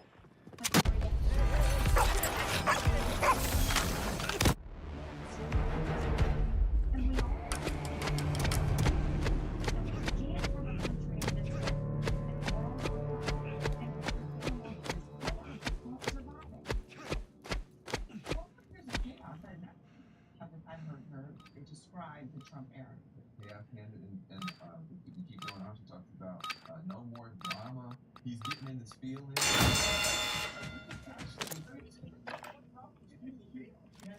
Yo, get over here. There's a bunch of people over there.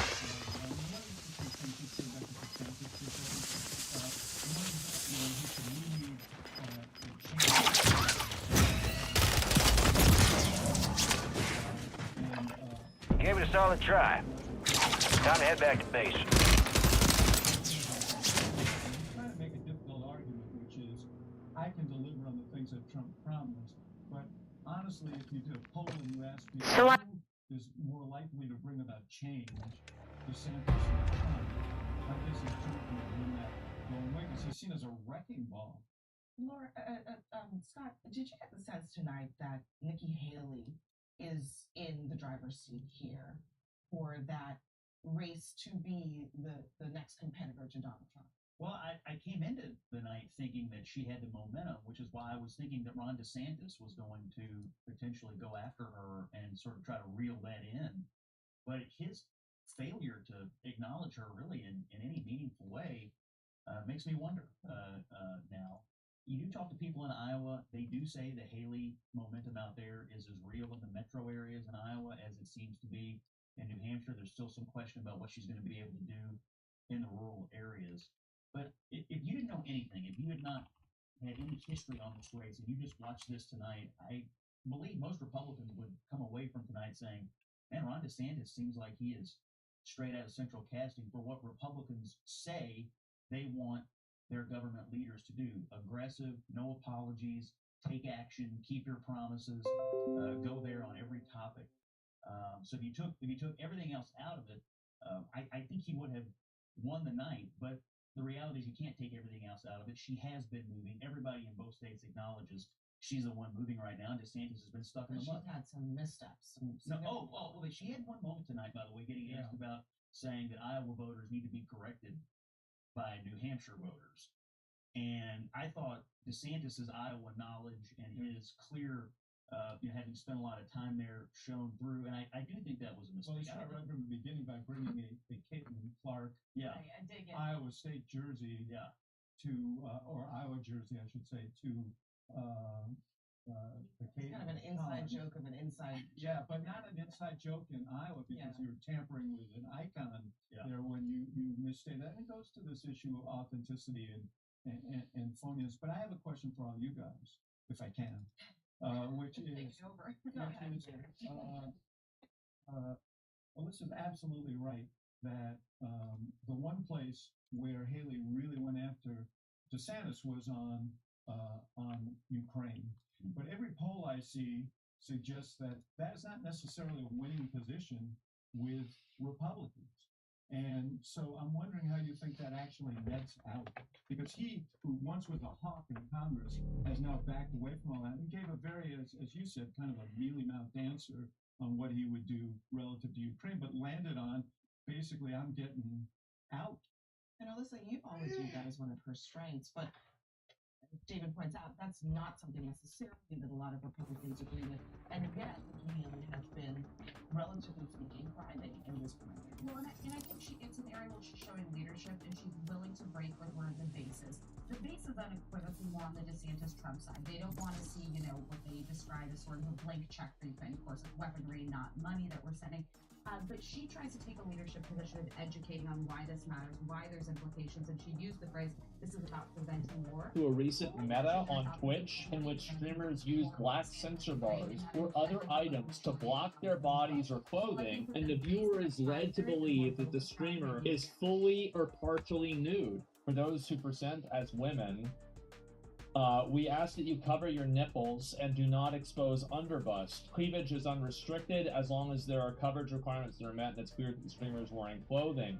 So I think that this is stupid. It's stupid because it's solving a symptom and not a disease. Match so found. The girls that are on Twitch that are doing the implied nudity are doing it to sell OnlyFans subscriptions. They are doing it to sell porn. Every single one of these problems comes from this actual problem. So whenever you do this, you don't solve the problem. Because then people just go over to this, or they go over to this. How do you solve it then? It's so easy. It is so easy to solve it. You look at the girls that are making sexual content, that are selling porn, and you tell them to stop. If they don't stop, then you ban them. The reason why Twitch is struggling so much with this problem is because we live in a world where the Emperor's New Clothes is our reality. Everybody knows it, but nobody can say it because people are afraid of looking sexist. Is because maintaining a false reality is more important for them than maintaining the integrity of their website. That's what's happening here. Because if I was in charge of this problem, it would be solved in one day. If my goal was to remove people that did sexual content, if that was my goal, there would be a lot of people that would be instantly removed. Because you know what they're doing. I know what they're doing. Everybody knows it, but everybody's afraid to say it. Hey everyone, this is O2B, and welcome back. Sometimes when you're benchmarking, you get a somewhat unexpected result. For example, in this test here at 1440p Ultra, we're seeing the 4060 beating the 7600 by about 31%, which is unusual. These GPUs are usually within about 10% of performance, plus or minus, depending on the game. Sometimes it favors one or the other, but usually a 30% performance gap seems, out of the ordinary. So you start to wonder, why is this happening? And so when I compared this result to something I saw in the last video I was doing testing this same game on GPUs with different VRAM amounts, this actually, I think, follows up with some comments that I saw, and I've seen on other videos kind of pointing this out, which is, does AMD actually use more VRAM in the same situation than NVIDIA does? And so where would we be looking to kind of look for this information? So in this particular test we're looking at, this is the 4060 Ti 8GB and 16GB models, as well as AMD's RX 7700 XT. Now this is interesting because the 8GB and the 16GB card are basically the same GPU. When they are not limited by VRAM issues, they should have basically identical performance, other than the fact that they're slightly different GPU coolers, slightly different boost clocks, but they're within 1 or 2% performance of each other when there's no issue with 8GB of VRAM. Now, in this particular test, with the 7700 XT comparison, it's a 12GB card, so unless we're going over 12GB, we won't see performance issues on the AMD side of things. But in the review I was working on next, we're looking at two 8GB cards. The 4060 Help Harbor. NVIDIA and the RX 7600. There's two there. There's two there on Harbor. Sage is there also. Sage is there. Good job. The 8GB, 16GB, and 12GB cards. I've noted some comments. I've noticed this myself, where if you look at the line of memory out, the GPU memory, so this green mem line, this one is what's being reported to my software. I'm using MSI Afterburner with the Riva Tuner Statistics server here. And so, one thing I have to be aware of is, are things just reporting differently, from the brands, that kind of thing. But let's just get into the weeds here a little bit. So what is this actually trying to report? That is the GPU's reported total VRAM usage. The next number over is its reported per process allocation total allocation. Sorry, total allocation for the GPU. This is per process usage. So I understand that as what it's reporting to the software as this particular application, this particular game is trying to use. And all of the GPUs have those stats, right? Now, what you might notice is a GPU that only has 8GB of VRAM can't report over 8GB of VRAM. It's just not there. And then the GPU that has more VRAM can report an allocation, total VRAM allocation on the system going over 8GB. And notice that in this case, we are seeing a fairly noticeable performance difference between the 8GB and 16GB GPU. Because the 8GB card, to run the same exact scene on exactly the same GPU, is looking like it's having to access system memory. This RAM line here is the system RAM. And so it's looking like it's having to access system memory, which is slower than accessing VRAM. and that slows down its performance in the game. And that's what we're seeing here. But if we look over at the AMD line, notice that it's reporting almost 10 gigabytes of VRAM allocation and about 8 gigabytes of per process usage. Notice it's running exactly the same scene and exactly the same game and exactly the same settings, but it is reporting higher VRAM numbers there for both the total system allocation and the per process usage.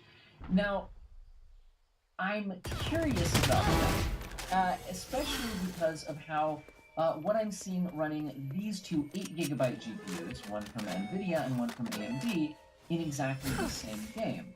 Because what I'm noticing here, with the 4060 being 31% faster, again, is that's an unusual result. But it feels like, and if we move forward in this testing here, it feels like this could be VRAM related, despite the fact that they're both on 8 gigabytes of VRAM. So if we move forward to where I test out the high preset, notice that when we drop down to the high preset, not only does just performance go up by a lot for both GPUs, but it's now much more close together. We're seeing 54 FPS versus 50, which is an 8% lead for the 4060. So this still looks like one of the games where the 4060 is more favored, but again, it's a less than 10% margin. It's not that blowout like we saw at those at the ultra setting of 1440p. So that's interesting, right? Now, go over to the sorry, voice in the background here. If we go over to the 8 gigabyte versus 16 gigabyte situation that we had over here, then we have some more evidence we can look at, where if we drop down to the high settings, test that out, here we go, 1440p high, you can see that the 8 gigabyte and 16 gigabyte GPUs at these settings perform identically. And if we look at it, even on the GPU that has it, we're not seeing any memory being reported above 8 gigabytes. We check the AMD side of things. Again, the reported VRAM total allocation and per process usage are higher than what we're seeing on the NVIDIA GPUs, but they're also under 8 gigabytes, right? In exactly the same scene. So, in other words, this seems like an issue where what we're seeing on the 4060 and the 7600, which are both 8 gigabyte cards, right, is that at 1440p high, they're both under their 8 gigabyte limit, and so they're performing more like you would expect. This just seems to be a game where the 4060 is favored by about 8%. And then, like I said, when we go back to those ultra settings, to explain that 31% performance advantage for the 4060, again, it seems like that could be a VRAM-related issue, especially when, again, we look back to how that compared to our stats on our other cards. Now, that seems weird at first, right? Like, shouldn't the game just need a certain amount of VRAM to operate, regardless of the GPU brand, right? Now, in other words, like, so where's my area of expertise on all this? So, to be clear, I'm not, a GPU engineer. I don't know how these are designed. I don't know the nitty-gritty details of how the GPU driver interacts with the system and how games use all of that. Like, I focus on just, like, I can test GPUs, I can notice things happening, I can measure their performance. But when it gets into why would that be happening, it's really more of a speculation point. And it's also possible that something else is happening here, right? Something else about the ultra settings, just not liking the 7600 in this case. I mean, I think that's possible, but I really do think that given what we're seeing on the 8 gigabyte versus 16 gigabyte versus 12 gigabyte cards here, I really do think that this is likely the case. It feels very VRAM related, especially looks like it when we're looking at these numbers on these GPUs, right? But then why would AMD increase more, right? So this is where I want to be clear that I was kind of speculating here. So one thing I was considering is, well, I do have smart access memory enabled on all my testing. I have it on by default. I'm on a One enemy remaining. I'm getting hit from behind. We're getting flanked. That is enabled by default on these systems.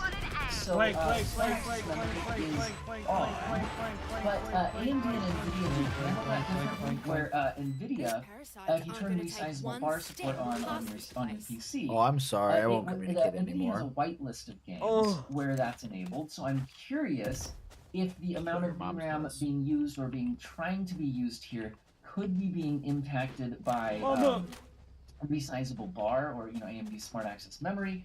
So trying to be used here could be being impacted by resizable bar or AMD Smart Access Memory, and that would take additional testing. I'm actually curious in these situations if I ran Smart Access Memory off, if we would see a difference in VRAM usage. So I'm just spitballing possible further things for testing that I don't have time in this video, but maybe would be something interesting to look at in the future. So one difference between AMD and NVIDIA is how they handle resizable bar, right?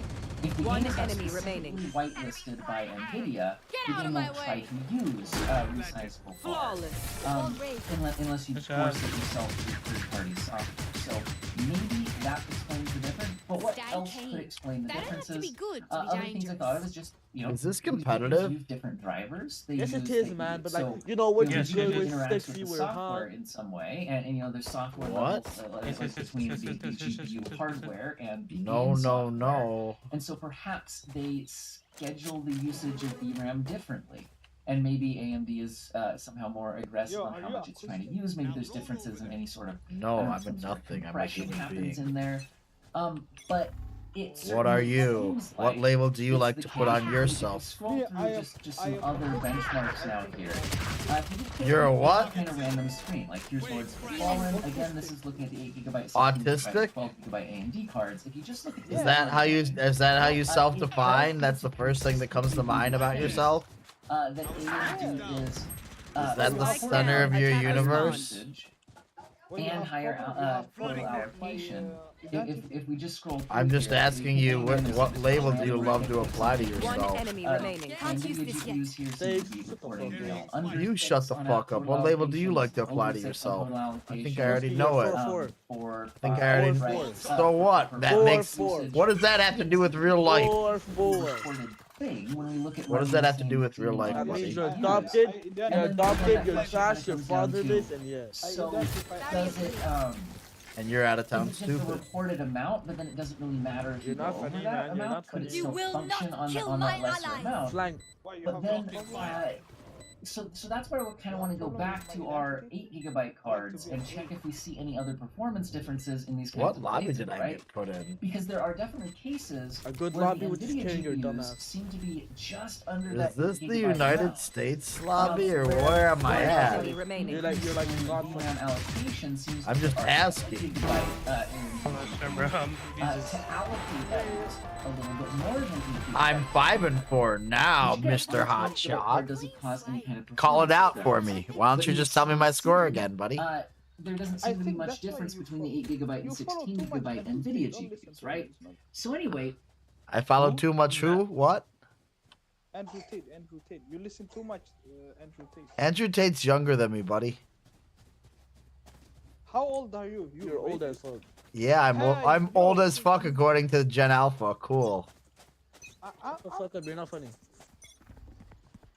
I'm 15. Fantastic. Good luck with that. Must be fun. Can't even... 78 right now behind. Blinking. Spike down A. Point. I have time to hunt. Scout destroyed. One enemy remaining.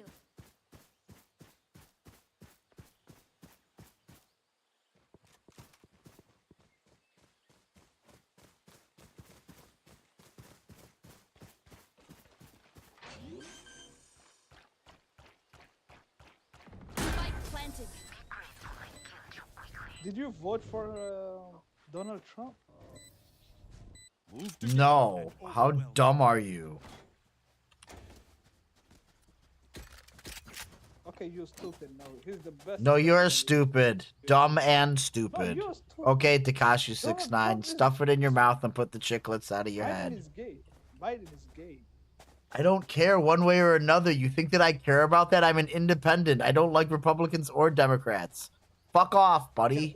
I'm a fringe radical extremist, so shut the fuck up about politics. You're never gonna agree with me. Vote for Hillary Clinton. No, I vote for myself because I'm capable of making my own decisions. Thank you. I don't need a representative or someone else to govern me. I'm capable of doing that myself, buddy. Thanks a lot. I'm glad that you think that someone has to govern you. That's your only idea. Congratulations. Such insightful thought. Right there. Train harder. I can heal you if you... For you.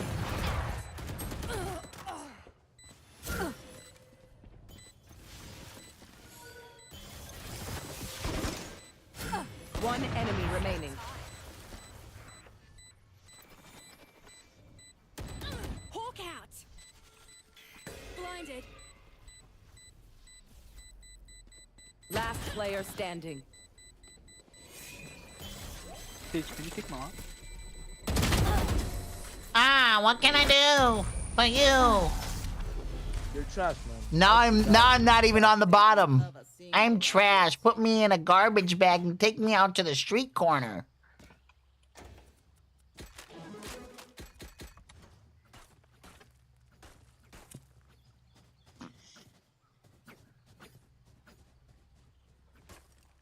Sage, suck my dick. SMD.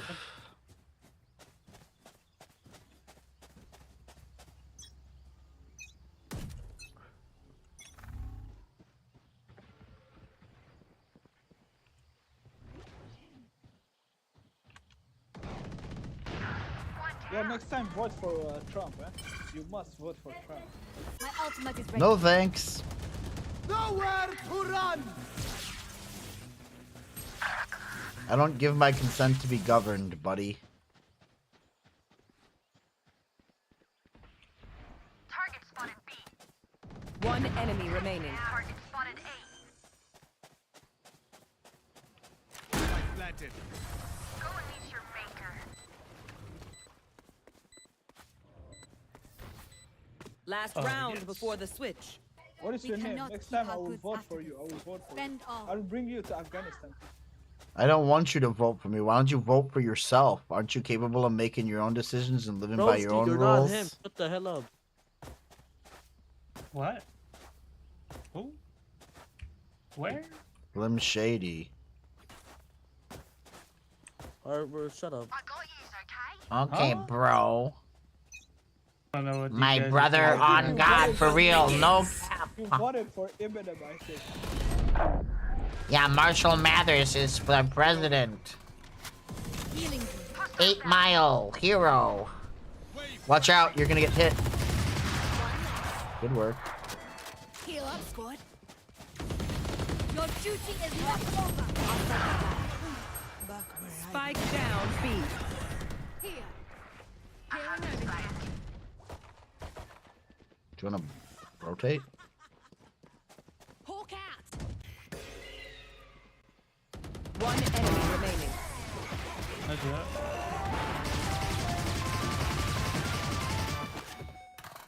Switching sides. If you must fall, then fall near me.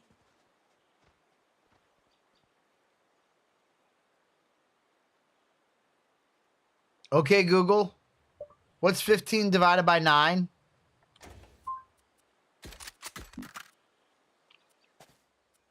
Okay, Google.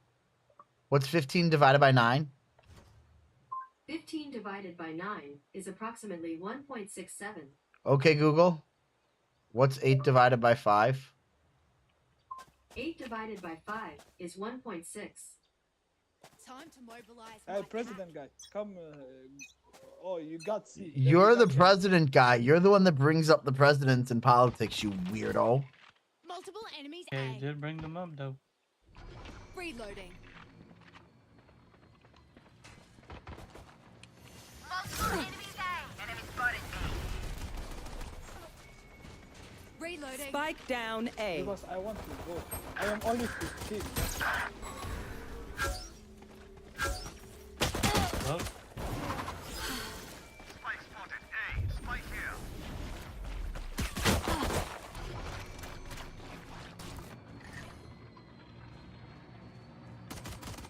One less. Barrier deployed. Last player standing. Wave crashing.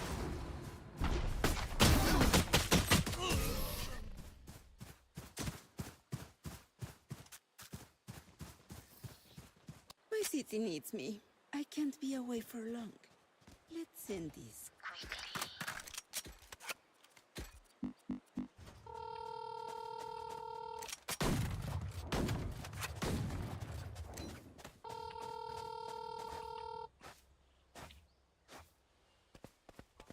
What's happening? Guys, stupid.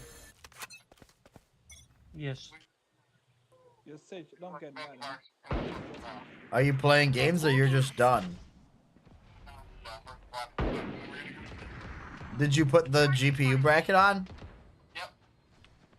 So what do you still? You mean you just have software shit to do?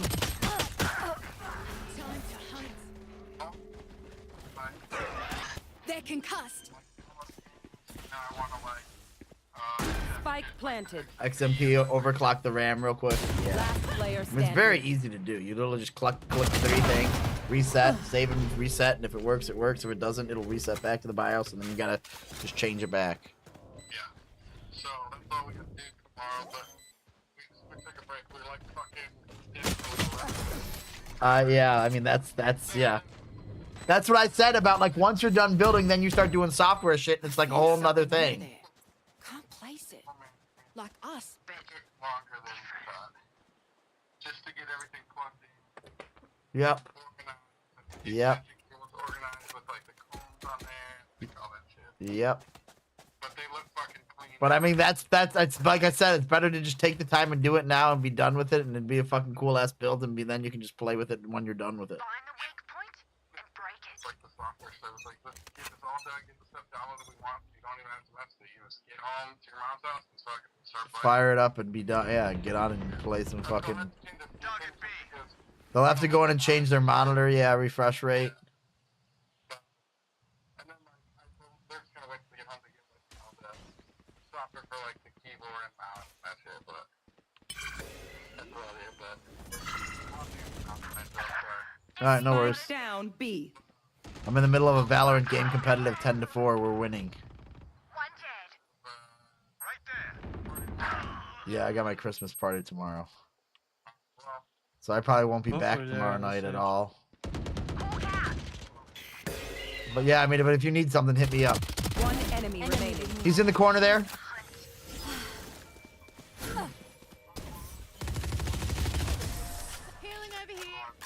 I mean, you probably won't need me because once you're at this point, if they fucking fire on him, they actually, both of them boot and they go to the BIOS and they boot and they go to Windows now, you're pretty much all the way home, short of like turning on the XMP and having a problem with that. But like I said, you're not going to fuck that up and then just downloading the software and installing it. And you're not going to really fuck that shit up.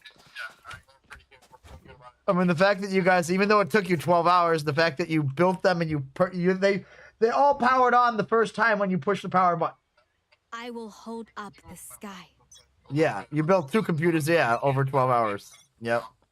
But I mean, what I mean is like when the first time that you pressed that power button, everything came alive, sort of like the fans having a little bit of an issue, but like it booted and it went to the BIOS and was able to go fucking, you know what I mean? So like the fact that you did that on the first one is fucking pretty fucking good. Because most people fuck their shit up at least once or twice, you know?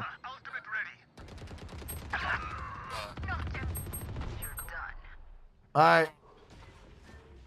Alright, I'll talk to you. One enemy remaining. Bye. Time to hunt. They can cut.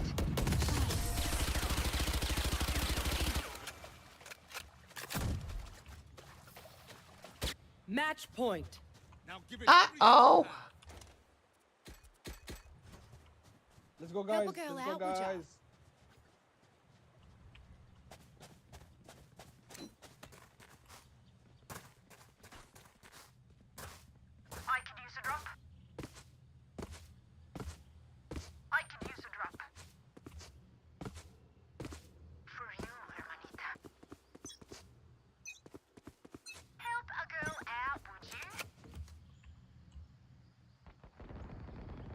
Multiple enemies A.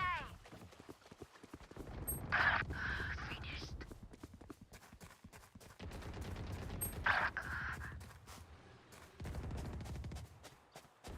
Spike down A.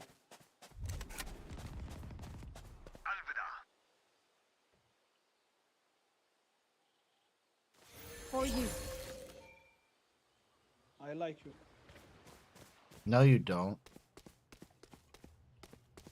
Hell yeah, I like. I'm not like that. Right there. I thought they banned that in your country. Isn't that illegal in your place? You're not allowed to be like that. You'll get stoned to death. And I don't mean with the weed. If there is a...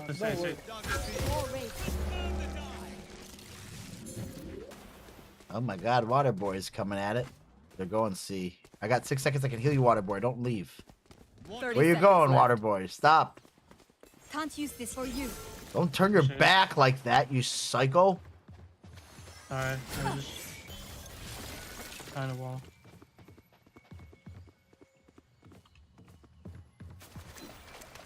Yo, are you fat? Are you fat? They're coming. 10 No. seconds left. I wrestled 133 pounds in college. You think that's fat?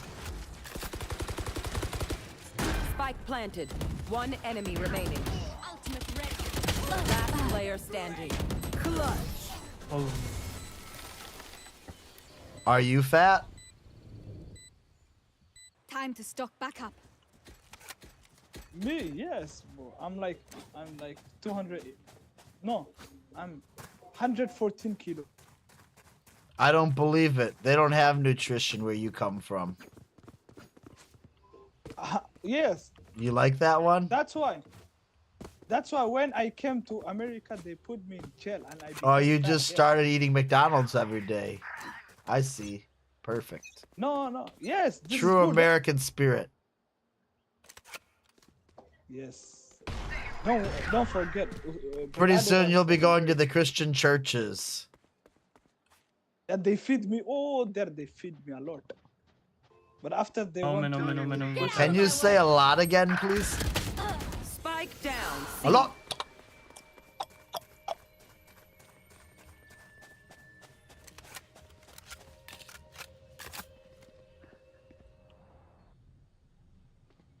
No escape.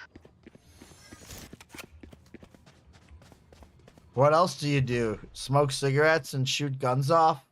Drink alcohol while you drive down the road? Yeah, how you know that?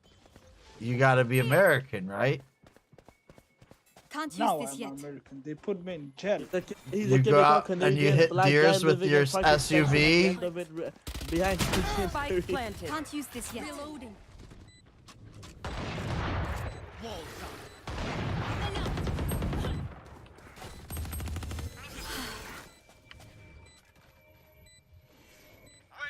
Why you think I'm good at this game? That's because I'm shooting. Always. One enemy remaining. This guy is from Canada, Quebec, Park Extension, living behind Indian Curry. If you want to catch him, you can catch him. Canada? We don't even like those people. Defenders win. Bro, we don't like you. You're lucky we haven't invaded you yet, you little punks.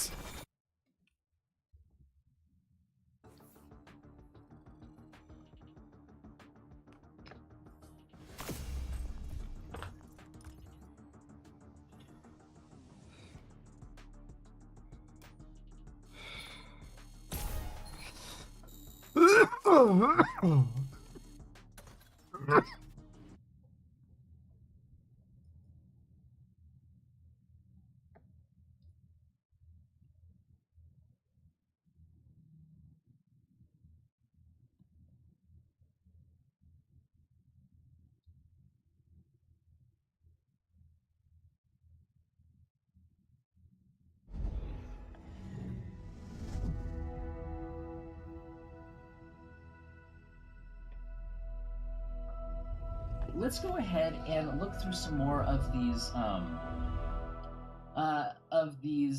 8 GB cards up against each other. Because again, when we drop down to the high settings, and the VRAM comes more under control. We saw them perform more closely.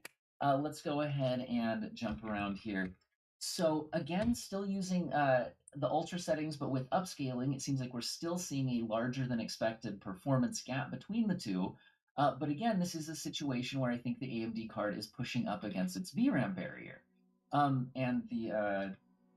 I think that explains that result. We're even seeing this at 1080p Ultra. And 1080p Ultra, let's go back to our GPUs that had more VRAM. Let's try to find that same setting. So at 1080p Ultra, interestingly, we actually do see a bit of so the AMD GPU that has more than 8 gigabytes of VRAM is reporting over 8 gigabytes of VRAM allocation. So it does look like 1080p Ultra in this game is going over 8 gigabytes on AMD, and it's actually going a little bit over it on NVIDIA as well, just not, it doesn't seem like as much, right? So you're seeing only like a 4% gap between the 8 gigabyte and 16 gigabyte NVIDIA GPUs. But again, when we hop back here to the 4060 and the 7600, we're seeing a 20% performance gap between these. And remember, when it seemed like there was no VRAM issue, it was an 8% performance gap. So it's looking like even at 1080p Ultra, again, it seems like it's explainable by the VRAM thing, because when we then drop down to the high settings, the 4060 only takes a 5% performance lead at the high settings in this game, which seems to be bringing down our VRAM usage quite a bit. And again, if we pop back over to the cards that I had in my other video with the larger VRAM amounts, if we drop down to the high settings, again, these are showing that even cards that have more than 8 gigabytes of VRAM are not attempting to allocate it. So interesting stuff, right? So let's go ahead and just kind of keep moving through some results here. Let's go to RoboCop, right? So RoboCop Rogue City 1440p Ultra, my 8 gigabyte cards are showing a 12% performance advantage for the 4060. And you can see the AMD GPU trying to allocate right up to that full 8 gigabyte limit, but are we then spilling over into system memory and slowing down?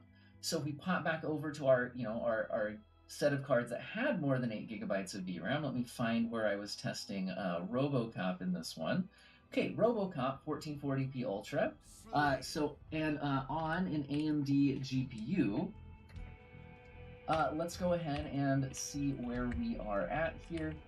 It's looking like we are allocating more than the 8 gigabytes of VRAM that we saw here. Sorry, something messed up in my OBS recording. Just a second here, guys. I can't... Why can I not move my face around? I always move my face around. You guys might have to get by without me moving my face around. I might have to point at things like a normal person with my mouse pointer. Anyway, so here we've got over 8 gigabytes of VRAM on the 7700 XT being allocated, and then when we pop over back to the 8 gigabyte card, right, we're seeing this 12% performance gap. Let's see what happens when we go down to the high settings. When we go down to the high settings, we can now see There's that no way you did the that. 4060 and the 7600 are Right off the 1 rip, frame per second bro. each other, 2% performance gap here. And so, and if we go back to the cards that again have more than 8 gigabytes of VRAM, when we go down to 1440p high settings, notice that even the AMD card with 12 gigabytes of VRAM is not trying to use more than 8. And again, it is still showing reporting more than the NVIDIA GPUs though. So this is interesting in that, again, this seems to be confirming the same thing, but in a different game, right? That I was seeing in Talos Principle 2. Let's go ahead and say, so it looks like even with upscaling, the 4060 was showing a larger than maybe expected performance advantage here at that 21% at 1440p Ultra with DLSS. If we go ahead and pop over to our GPUs in the that have more than 8 gigabytes of VRAM here, we are seeing that the AMD GPU at these settings was trying to allocate more than 8, right? Whereas the NVIDIA GPUs weren't. So it's not, again, even the 16 gigabyte card from NVIDIA was trying to stay under 8. So again, it just seems that there's a difference in their efficiency of how they're using that VRAM, which I find interesting. So, again, 1080p high settings, the 4060 and the 7600. I got them both there, bud. Identically here. Thanks for hanging with me. So, if we go down to 1440p high settings in the GPUs that have more than 8, Notice that even the AMD GPU here is at high settings 1440p staying under 8 gigabytes of VRAM, even though it is still reporting higher than the NVIDIA GPUs. So, interesting stuff. If we continue to scroll through here, it's interesting because in Lords of the Fallen, while the 4060 has an advantage, it's kind of a consistent advantage regardless of the settings. Coming in! It's winning by about 13%, and then as we scroll to other settings, dropping down to high settings 15%, 18% when using DLSS. I think it gains a little bit of an advantage because the lower internal resolution scales well on its low memory bandwidth. But again, 14% at 1080p Ultra, 15% when you kick on DLSS. The point is that in Lords of the Fallen, the performance numbers don't seem to vary dramatically. They stay fairly consistent around that, mid-teens percentage range. And if you look at the VRAM usage in Lords of the Fallen on our GPUs that have more than 8 gigabytes of VRAM, again, it's basically going to be, you'll never see it going over 8, right? So even at 1440p high, 1440p Ultra, we're still under 8. I got a Warthog. Someone come help. It's under 8. At all of the settings tested there in Lords of the Fallen, we're always under 8. Well, I took theirs off their Warthog. Their Warthog's dead. They're taking our Warthog. What are you guys doing? We're seeing the 4060 and the 7600 keep a much more consistent performance. You don't see us getting throttled by their turret?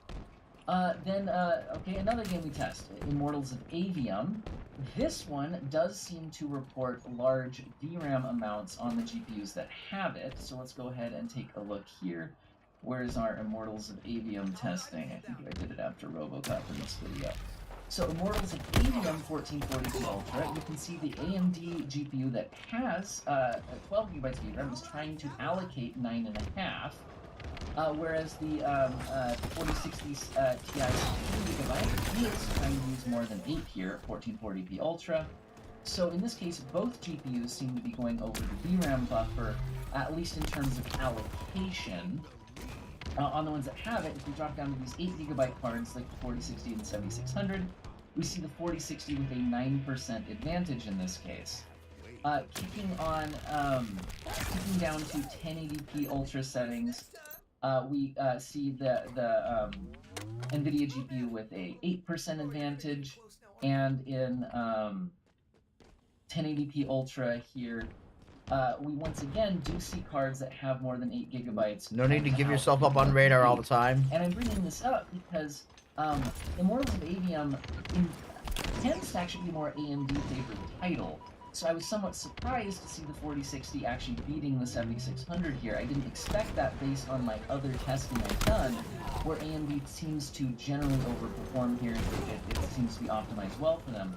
But it seems like that Get to the Warthogs is possibly holding it back there. Anyway, in Jusant, we tend to see a pretty consistent performance gap where the GPUs, the 4060 and the 7600, are basically tied most of the time. Sometimes it can be a 10% advantage AMD there at certain settings, sometimes more like 5%, oftentimes tied. We can see a 4% for the 4060, but the performance gaps are fairly consistent here. They're fairly close.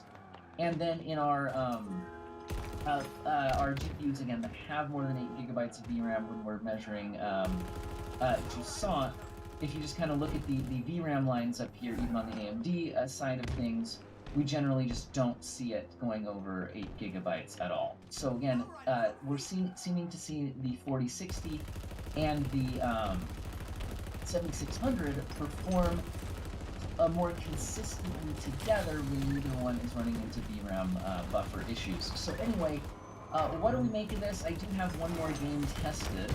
Because again, this is really coming out of all my Unreal Engine 5 testing, but if we look at Remnant 2 at 1440p Ultra, here we see the 7600 with an 8% performance lead. So this is one where AMD is doing well, so at 8% performance lead. Sorry, bro. And then at the high settings, still an 8% performance lead. So not seeming to be seeing a difference there because of any VRAM issues. With DLSS, the 4060 kind of catches up, but again, I think as you lower the internal rendering resolution, it scales well with its lower memory bandwidth. so I think it catches back up. Graphics fundamental that way, 1080p Ultra, 7600 back to a 9% lead, 1080p high, 9% lead. So again, it doesn't seem like we're seeing those wild swings like we saw in some of the other games, and then if we look at our GPUs that have more VRAM, they caught up! Doing in Remnant 2. Well, in Remnant 2, again, if you look up here at this memory line, even on the AMD side, don't all go there together. At 1440p Ultra, we are under. I got a Warthog. Get in this bitch. And as we continue to scroll through, it never shows Get in more the than fucking bytes of allocation. So, what do I make of all of this? So, it certainly seems to be the case that AMD GPUs will try to allocate more VRAM. For what reason? And is there possibly any interaction with Smart Access Memory or resizable bar here? That was not something I tested out in this video. So I have some question marks there about why. But it certainly seems to be the case that AMD GPUs do report more VRAM allocation and per process usage. And it does seem to be the case that when you look at performance testing between two 8GB cards, that it does seem to be consistent with the hypothesis that the 7600 could be good work 8GB VRAM capacity in places where the 4060 doesn't, or is less impacted by it, or something like that. Again, explaining that initial result I saw with the 30% performance lead for the 4060 at the 40. Yeah, so is it that, or is it? Well, no, this is cleaner for sure. Oh, it's cleaner. It smells good. Oh my god, can I have the fart again? I can fart over here. Okay, I'll fart over here.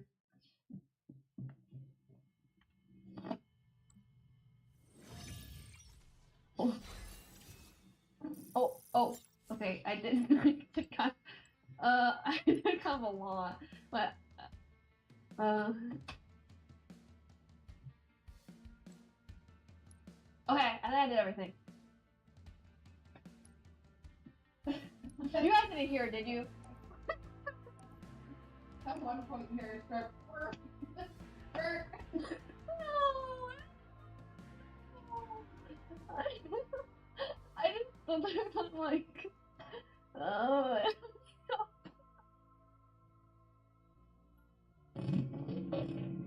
What's up, peeps? Hope we're all doing well. Welcome back to the channel. We got a big one today that you might be interested in. It's definitely going to cause a lot of debate. You, of course, can leave those comments down below. Nadia now back in the news in the Call of Duty and Warzone space, as she has now said and supposed that apparently Call of Duty has blacklisted her from all Call of Duty events because of her posting bikini pictures. Probably an ongoing discussion if she's going to show more proof of this allegation. Obviously a pretty severe thing and something she has brought up in her past, but now given a bit more elaboration as to exactly what she means. Taking to Twitter at first to say completely blacklisted from playing Call of Duty tournaments, all for posting bikini pictures. I've never posted nudity once in my life, but again, the guys in the COD community can post their bare arse on social media.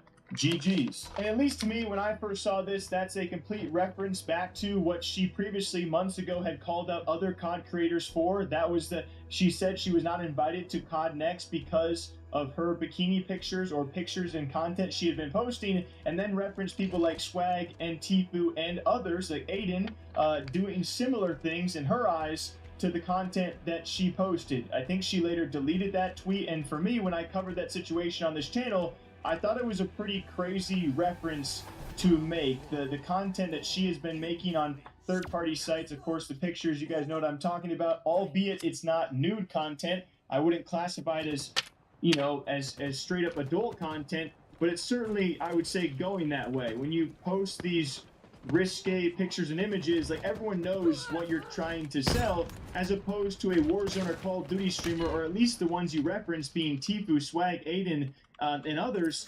They're not doing those kind of content pieces. Like, they're not doing those pictures just to sell it somewhere else. At least that's what I concluded when I saw that allegation. She was trying to somehow compare her content to theirs, which I didn't think was fair. And one of those main examples she kept on going back to was the time that FaZe Swag got a Raven Software tattoo on his arse, and they ultimately made it their profile picture. I will agree with Nadia on the point that if she had gotten a Raven Software tattoo on her arse, I don't think Raven Software would have put that as their profile picture. That at least I can agree with her with. I don't think we would have seen it. But you cannot sit here and compare the fact that Tfue and Aiden back in the Fortnite day for a meme did the bathroom selfies, and Aiden is always doing Aiden pictures, but they're not selling that content elsewhere, especially that more like lewd, suggestive content. I don't know how you would classify it as, guys. I've had some DMs back and forth. Nadia, despite what she has said to me, I've never subscribed to her content. I never will, and I won't be paying for that content. I'm perfectly happy in my relationship.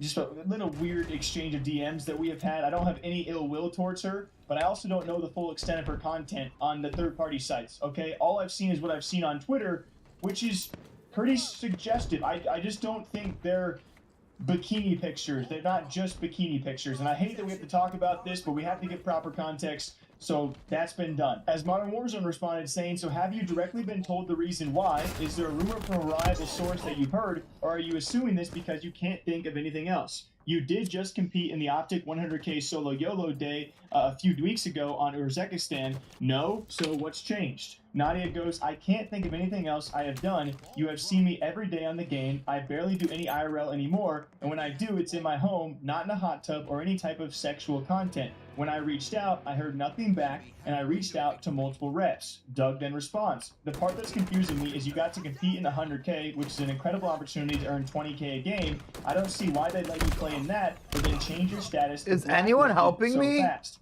Have you tried to be someone's teammate who is a captain and then he's invisible with the ball? Jesus Christ! I believe that's what happened to FaZe Kaylee. This is a long time ago in the past, but she's now back competing. Nadia then says it's Sadie Hawkins, meaning the girls apparently actually are invited first, then they invite their duos. Oddly enough, back in September, they promised me a spot in their tournament. I have been ignored by eFuse every DM I send. Also, Shanice, I believe that's a COD rep, is no help. When I ask about what happened, they are all leaving me in the dust. And my response to that particular point is if you look at eFuse, who is putting on the E-Arena event that Nadia also called out for not getting an invite to a couple days back, guys, eFuse is the same company behind Creator League, the league that shut down shortly after they found out it was tied to NFTs, Web3, that kind of stuff that was called out. Mr. Beast was involved. A lot of your big favorite creators were involved, including Optic and many other top names. Then they shortly after found out that, oh, anyone gonna even try to help me?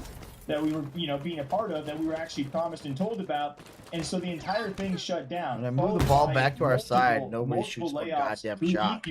So to say that you got a DM back in September, hey, that company has been through a lot since September. We're now in January.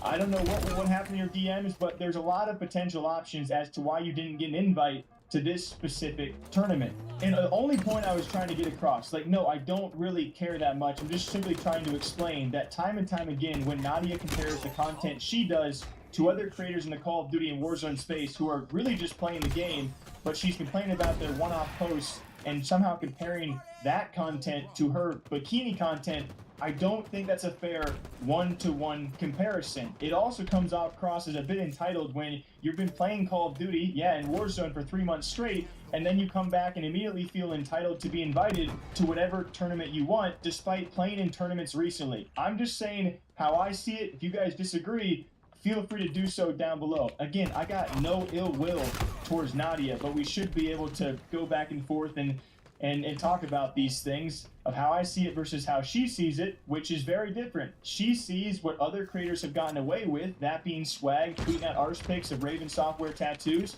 and what Aiden does, she sees that as equivalent and maybe preferential treatment of those streamers, and her not being allowed to do her content away from Call of Duty Warzone and still get invites as well. So what do you guys think? They're coming around for tired, you? Man, a little tired to start off this year. It's a heck of a start. So what do y'all think? Thanks for all being here. Thanks for watching. Keep it cool and calm, guys. Try to have a nice conversation and see what you guys think about the situation. We'll see what happens next with Nadia and competing in Call of Duty and Warzone events. Till next time, take care. We'll catch you back here soon. New intro, and there's new tech coming. I mean, there's always new tech coming, but what better time to lay it all out than the beginning of the year for some of the best stuff we're expecting for 2024. Now, there was plenty of great tech in 2023, from smartphones to cameras to VR stuff to computers and headphones, a bunch of good EVs and a bunch of even better EV promises. But 2024 is looking up, so these are, to me, with the ball. The most interesting new bits of tech stuff that we can look forward to for this upcoming year. Actually, right at the beginning of every year is CES in January, where it's out in Las Vegas. This year, again, I will not be there in person, but I will have my eyes on it, and I will be seeing if there's anything interesting that sort of Stay here with bubbles me. up above the rest of the noise. I can always count on you guys to send me that stuff on Twitter if you see anything. But then also, typically kicking off every year with a bang is a January Samsung event, so we're expecting S24 reveal stuff pretty soon. Also, based on the leaks, it looks like S24 family is going to look very similar to S23. So it'll be curious to see what stuff they actually do change, but that's another January thing. We're about to get that soon. But the big headliner that appears to be right around the corner, it feels like, is Apple Vision Pro. This feels like maybe the most unprecedented Apple launch in a long time, certainly in my career online, just because, you know, love or hate them, Apple is one of the biggest tech companies in the world, and them doing such a weird launch like this is pretty fascinating. So they've shown it on stage, they did that announcement video, and they announced it months ahead of time, but they have not shown a single Apple employee or executive wearing it even once, and they've let people actually test this thing out, including myself many times, but nobody has been allowed to film themselves using it at all. And just in general, there's still a lot of unanswered questions about how it's going to work, what it's going to be really good at, what you're going to want to use it for. Are you going to have to go into an Apple store to get custom fit to actually be able to buy one of these things? It's just shaping up to be one of the most interesting new products in a long time. Now, it's super expensive. We all know that, $3,500. So it's for sure not for everyone. Most people I know don't even plan on getting one, but it is for those early adopters who are curious about the VR stuff. And those who do, I already know, will be very impressed by the pass-through, which is incredible, by the immersion and the resolution, which is really good, by the eye tracking, which is borderline magical. But it feels like it's going to be hard to review because it doesn't really compete against any of the other VR headsets. Like, it is much more expensive than any of the others, so it doesn't compete against them, but then also it feels like, okay, that means it has no competition, which is kind of weird too. It's fascinating. I will say, if you want to go back and watch my initial impressions after I first tried Apple Vision Pro the day it got announced, I will link that video below. That's one thing, you know, I think this headset is going to be technically impressive to the people that try it. But the other half of the story that's completely unwritten is what apps are going to come out for it? What are the killer features and the use cases going to turn out to be that it turns out Apple Vision Pro is really good at? I had this vision of like wearing it on the airplane and watching a movie wearing the headset for a 4-hour flight, but it's also so heavy that I don't know if I'd want to wear it for that long, and will the battery actually last that long? There's so many questions, not a lot of answers yet, so looking forward to that for this year. But you know what I have almost no doubt about? I'm calling it now. Remember the word multimodal. Just for 2024. Marcus.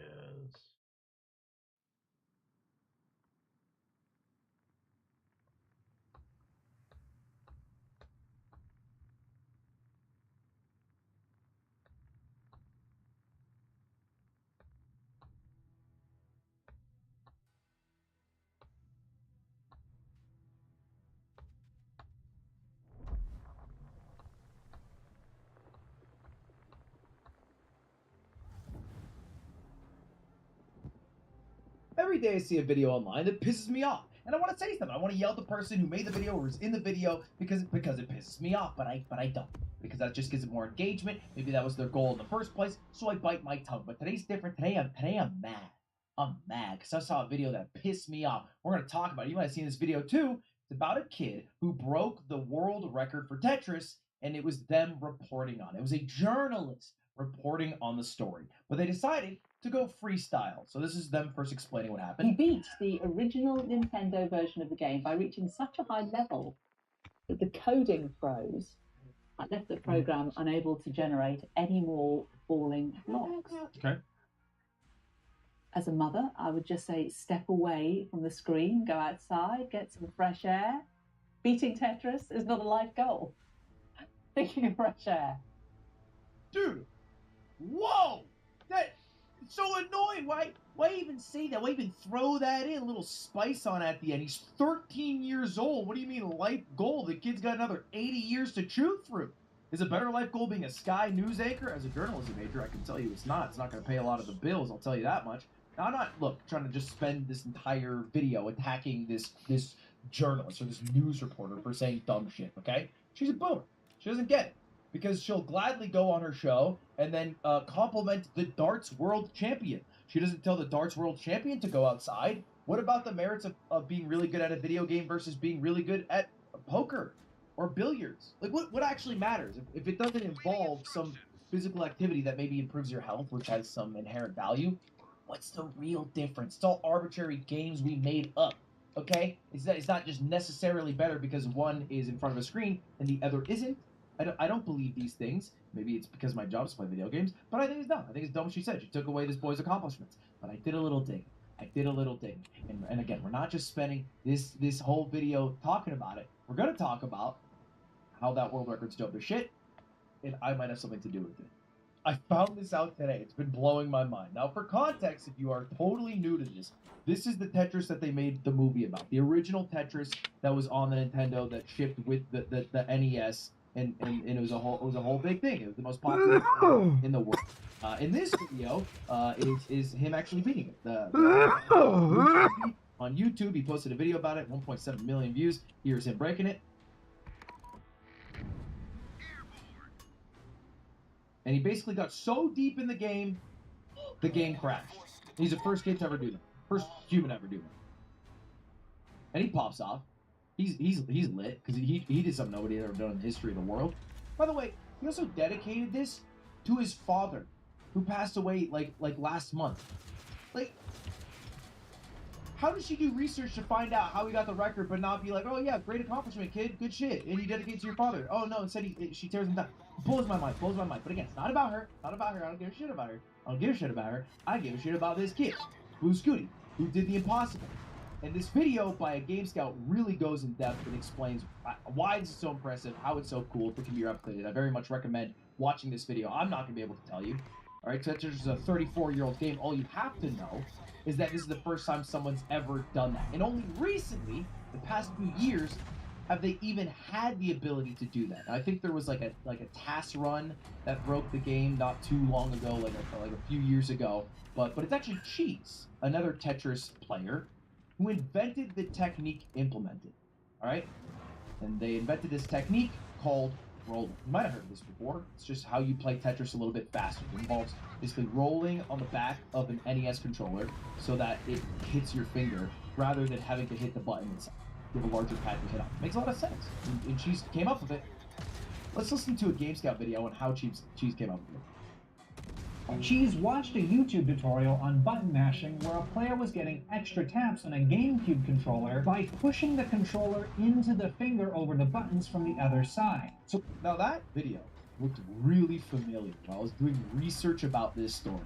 So I decided to look it up. I was right. This video is by Silver Boxer. And if you don't know that name, let me just show you a couple seconds of this video. For the nice folks at home, this is the comprehensive button mashing guide. And you might be wondering, why are you on the screen right there? It's because Silver Boxer is the button mashing GOAT. The button mashing GOAT that I pulled out of retirement when I did this about 4 years ago. Yeah! And that's because I hired somebody to break this Mario Party minigame, which usually has a cap of 160, meaning you can't mash more than 60 times a second, to be up to 300, which is the max you could theoretically do in 10 seconds based off the polling rate of the game. And I got the first 200 because, well, I invented this shit. I asked the guy to remove the cap, but nobody else played it before me who was better than me. And I broke 200 first. I did do that. And then I said, if anyone's able to beat me, I'll pay them a nice reward, $10 per button. I think that's what it was. You know who the fucking person who beat me was? I can't find the video, but I think he took it down. It was Silver Boxer, who is a much better masher than me. I'm pretty fucking good. He got 238. Alright? And you know how I learned how to mash in the first place? An even older button mashing guide from Silver Boxer. I'm telling you, this guy is the true mashing GOAT.